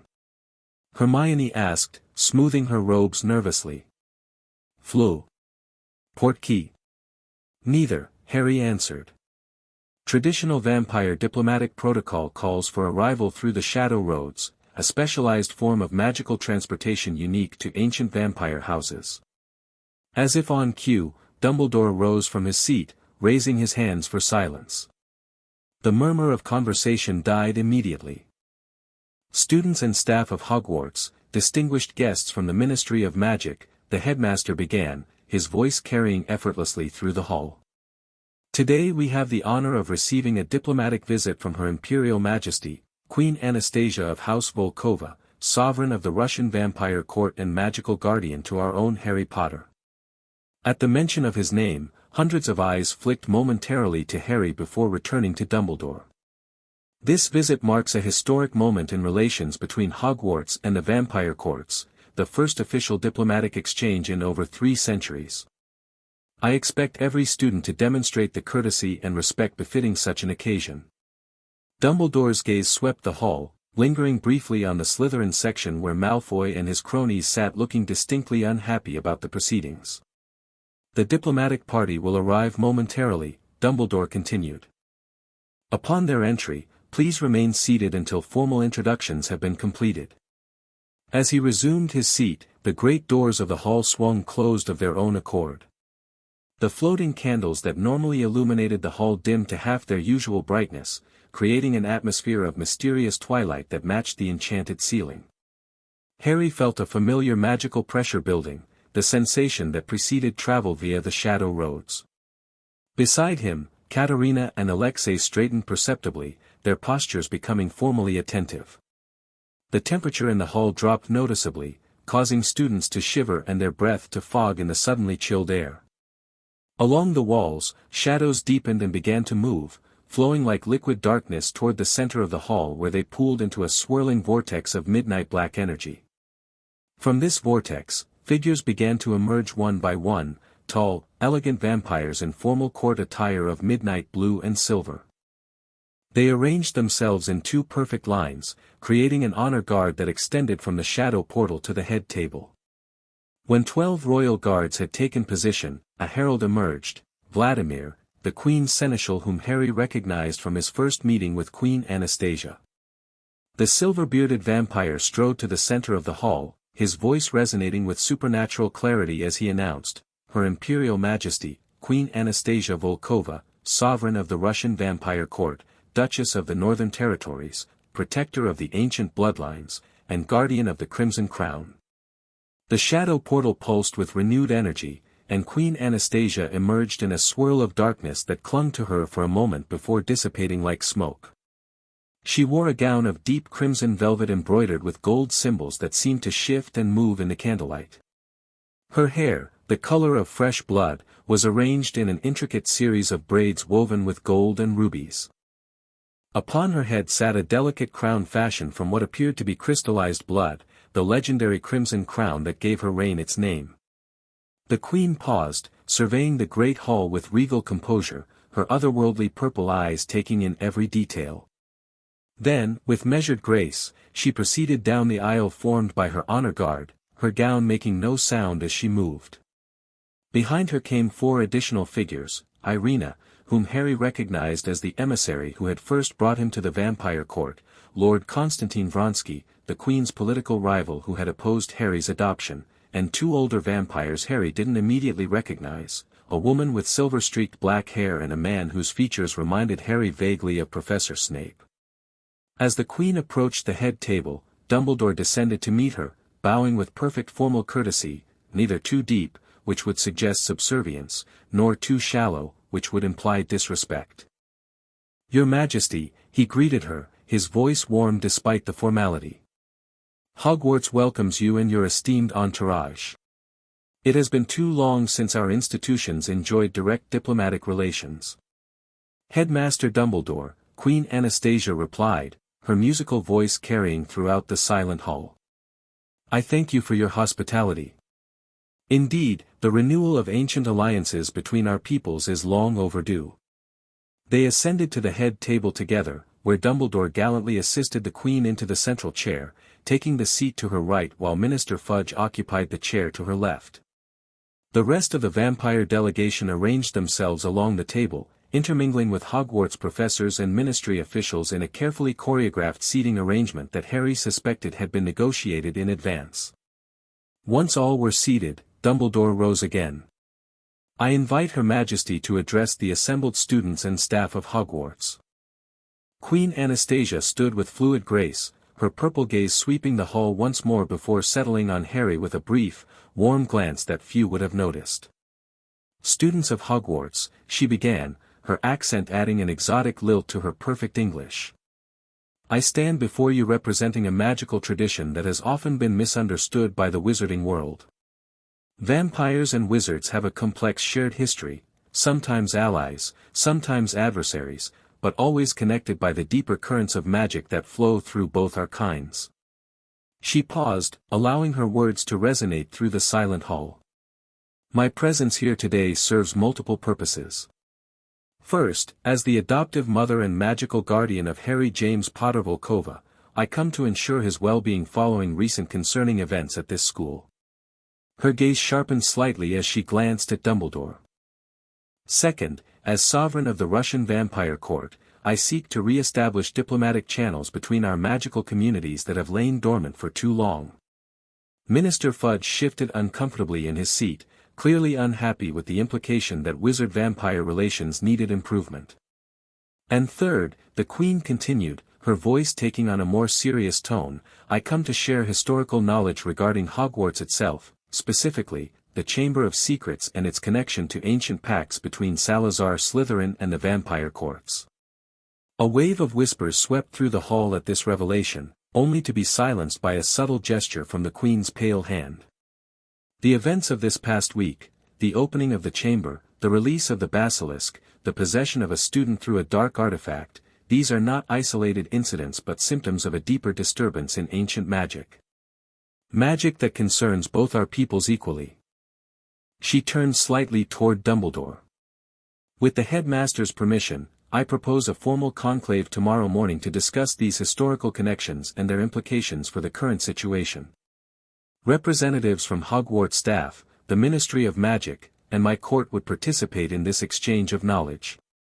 Dumbledore nodded gravely. Hogwarts would welcome such a conclave, Your Majesty. The safety of our students is our paramount concern, and any insights into the chamber's history would be invaluable. Fudge looked like he wanted to object but couldn't find a politically appropriate way to do so in the formal setting. Excellent, the Queen declared. She turned back to address the students. I understand that relations between vampire and wizard communities have been strained in recent centuries. Misunderstandings and prejudices have arisen on both sides. It is my hope that my son's unique position as both wizard and vampire might serve as a bridge between our worlds, a living symbol of the potential for cooperation rather than conflict.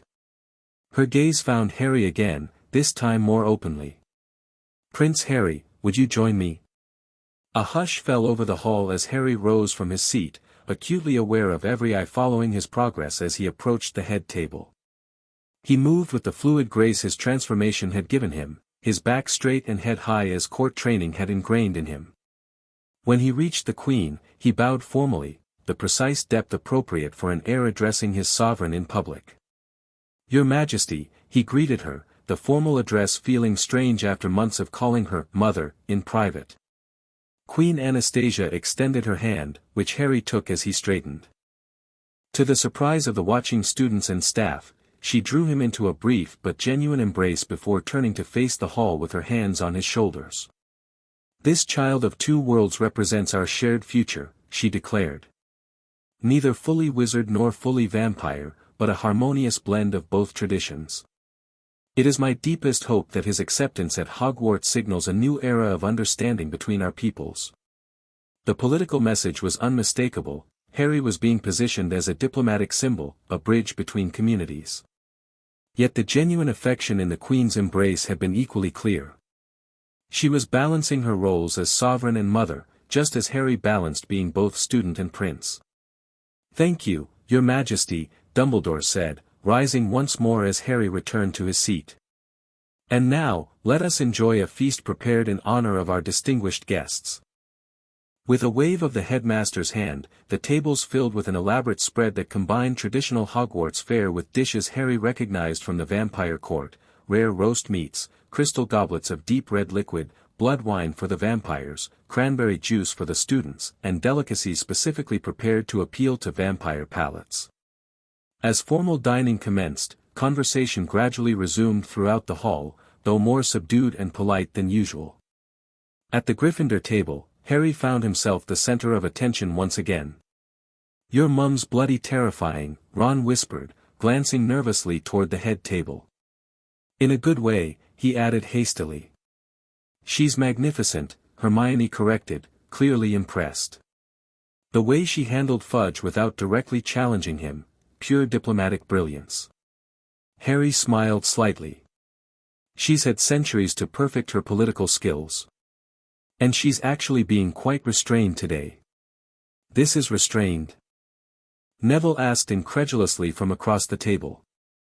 She literally arrived through a portal of living shadows. Traditional Vampire Court protocol would have included at least 3 formal declarations of lineage, a blood oath of peaceful intent, and probably a ceremonial gift exchange, Harry explained. She's adapting to Hogwarts customs by simplifying the formal elements. As the meal progressed, Harry noticed several significant interactions at the head table. The Queen engaged Dumbledore in what appeared to be cordial conversation, though Harry could detect subtle tension in both their postures. Professor Snape seemed surprisingly comfortable speaking with the silver-haired vampire woman, suggesting some prior acquaintance. Most notably, Lord Vronsky appeared to be developing a rapport with Lucius Malfoy, who had arrived with the Ministry contingent and now sat deep in conversation with the vampire nobleman. That potential alliance concerned Harry. Vronsky had opposed his adoption from the beginning, and Malfoy's hatred for Harry was well established. Together, they could create significant political problems. Your mother keeps looking at Ginny, Hermione observed quietly, following the Queen's gaze as it periodically settled on the youngest Weasley, who had been released from the hospital wing that morning. She can sense the blood bond, Katerina explained in a whisper. Vampire monarchs have heightened sensitivity to blood magic, especially involving their own bloodline. Harry had explained the accidental blood bond to his friends earlier that day, swearing them to secrecy. Ron had been surprisingly understanding, more concerned with his sister's well-being than with the magical implications. "Will she be angry?" Ron asked worriedly, glancing between Harry and the Queen. "Not angry," Harry assured him. "But she'll want to examine the bond carefully. Blood magic is serious business in vampire culture." As the feast concluded, Dumbledore rose for final announcements. "Our distinguished guests will be staying in the East Tower, which has been prepared according to diplomatic protocol. Classes will be suspended tomorrow to accommodate the conclave regarding the Chamber of Secrets. Students are reminded to observe all security measures that remain in place despite the contained threat." He turned to Queen Anastasia with a courtly gesture. "Your Majesty, if you wish to retire with your entourage, Professor McGonagall will escort you to your accommodations." The Queen inclined her head graciously. "Thank you, Headmaster. However, I would first like a few moments with my son, if that could be arranged." "Of course," Dumbledore agreed smoothly. "The antechamber behind the head table is at your disposal." As the assembly began to disperse, Harry followed the Queen and Vladimir into the small room where first-year students traditionally waited before their sorting. Once the heavy door closed behind them, Queen Anastasia's regal mask softened into a more maternal expression. "Harry," she said warmly, embracing him properly now that they were in private. "You look well, despite recent adventures. Though I sense residual magical strain." She examined him with critical eyes. "You've been using blood magic." It wasn't a question. Harry nodded, knowing concealment was pointless. To break a possession ritual. Tom Riddle, Voldemort's younger self preserved in a diary, was using Ginny Weasley to open the chamber. The Queen's expression darkened. "So our intelligence was correct. The diary has surfaced after all these years." She exchanged a significant glance with Vladimir. "This complicates matters considerably." "You knew about the diary?" Harry asked, surprised. "We knew of its creation," Queen Anastasia clarified. "Though not its location or recent activities. The original Tom Riddle visited Russia during his travels after leaving Hogwarts. He sought access to certain restricted texts in our archives, texts concerning blood magic and soul fragmentation." Harry frowned. "Soul fragmentation? What does that mean?" "Later," the Queen promised. "First, tell me about this blood bond you formed with the Weasley girl." "I sensed it immediately upon entering the hall," your blood signature echoed in her magical core. Harry explained the circumstances, how he had used his blood to break Riddle's control over Ginny, inadvertently creating a new bond in the process. Instinctive but effective, the Queen assessed when he finished. Though creating blood bonds without proper preparation is risky. The connection could have manifested in unpredictable ways. "Can it be broken?" Harry asked. "Ginny's already been through enough without being magically tied to me." The Queen studied him thoughtfully. "Breaking blood bonds is possible but potentially traumatic for both parties, especially the human participant, who benefits from the connection more than the vampire does. Before making such a decision, I should examine the bond directly." She glanced toward the door. "Bring the girl to the East Tower tomorrow morning before the conclave. I will assess the connection then." Harry nodded, relieved that the Queen wasn't angry about the situation. "There's more you should know, about Luna Lovegood. She sees things others can't, magical signatures, shadow creatures emerging when the basilisk moves through the pipes. She knew about the chamber and Riddle's diary without being told. This information clearly intrigued the Queen. A true seer, perhaps, or something rarer. I would speak with this Luna Lovegood as well." She mentioned the Deathless Ones, Harry added. "Said they had sent a hunter to Hogwarts because they want the shadow creatures for themselves." Vladimir stiffened visibly. "The girl spoke of the Deathless Ones by name?" Few wizards know of their existence, let alone their current activities. Luna knows many things she shouldn't, Harry confirmed. Her father publishes a magazine called The Quibbler that covers topics most wizards consider conspiracy theories or myths. Have her father's publications mention vampire courts or the Crimson Crown specifically? The Queen asked sharply. Harry frowned, trying to remember what he'd seen of Luna's father's magazine. I'm not sure.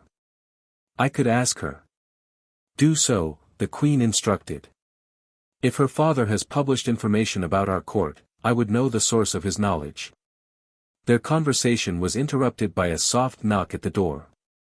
Vladimir opened it to reveal Dumbledore, his expression pleasantly neutral.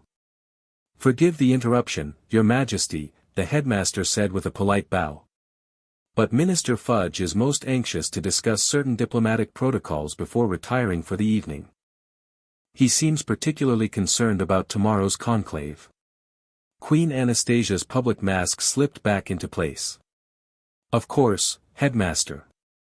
Political anxieties must be soothed, tedious though the process may be.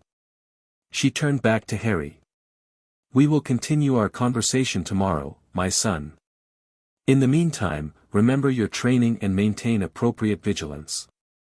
Recent events suggest multiple agendas converging at Hogwarts. With a final embrace, brief but genuine, she departed with Vladimir and Dumbledore, leaving Harry alone in the antechamber to process their conversation. Soul fragmentation. Shadow creatures. The Deathless Ones.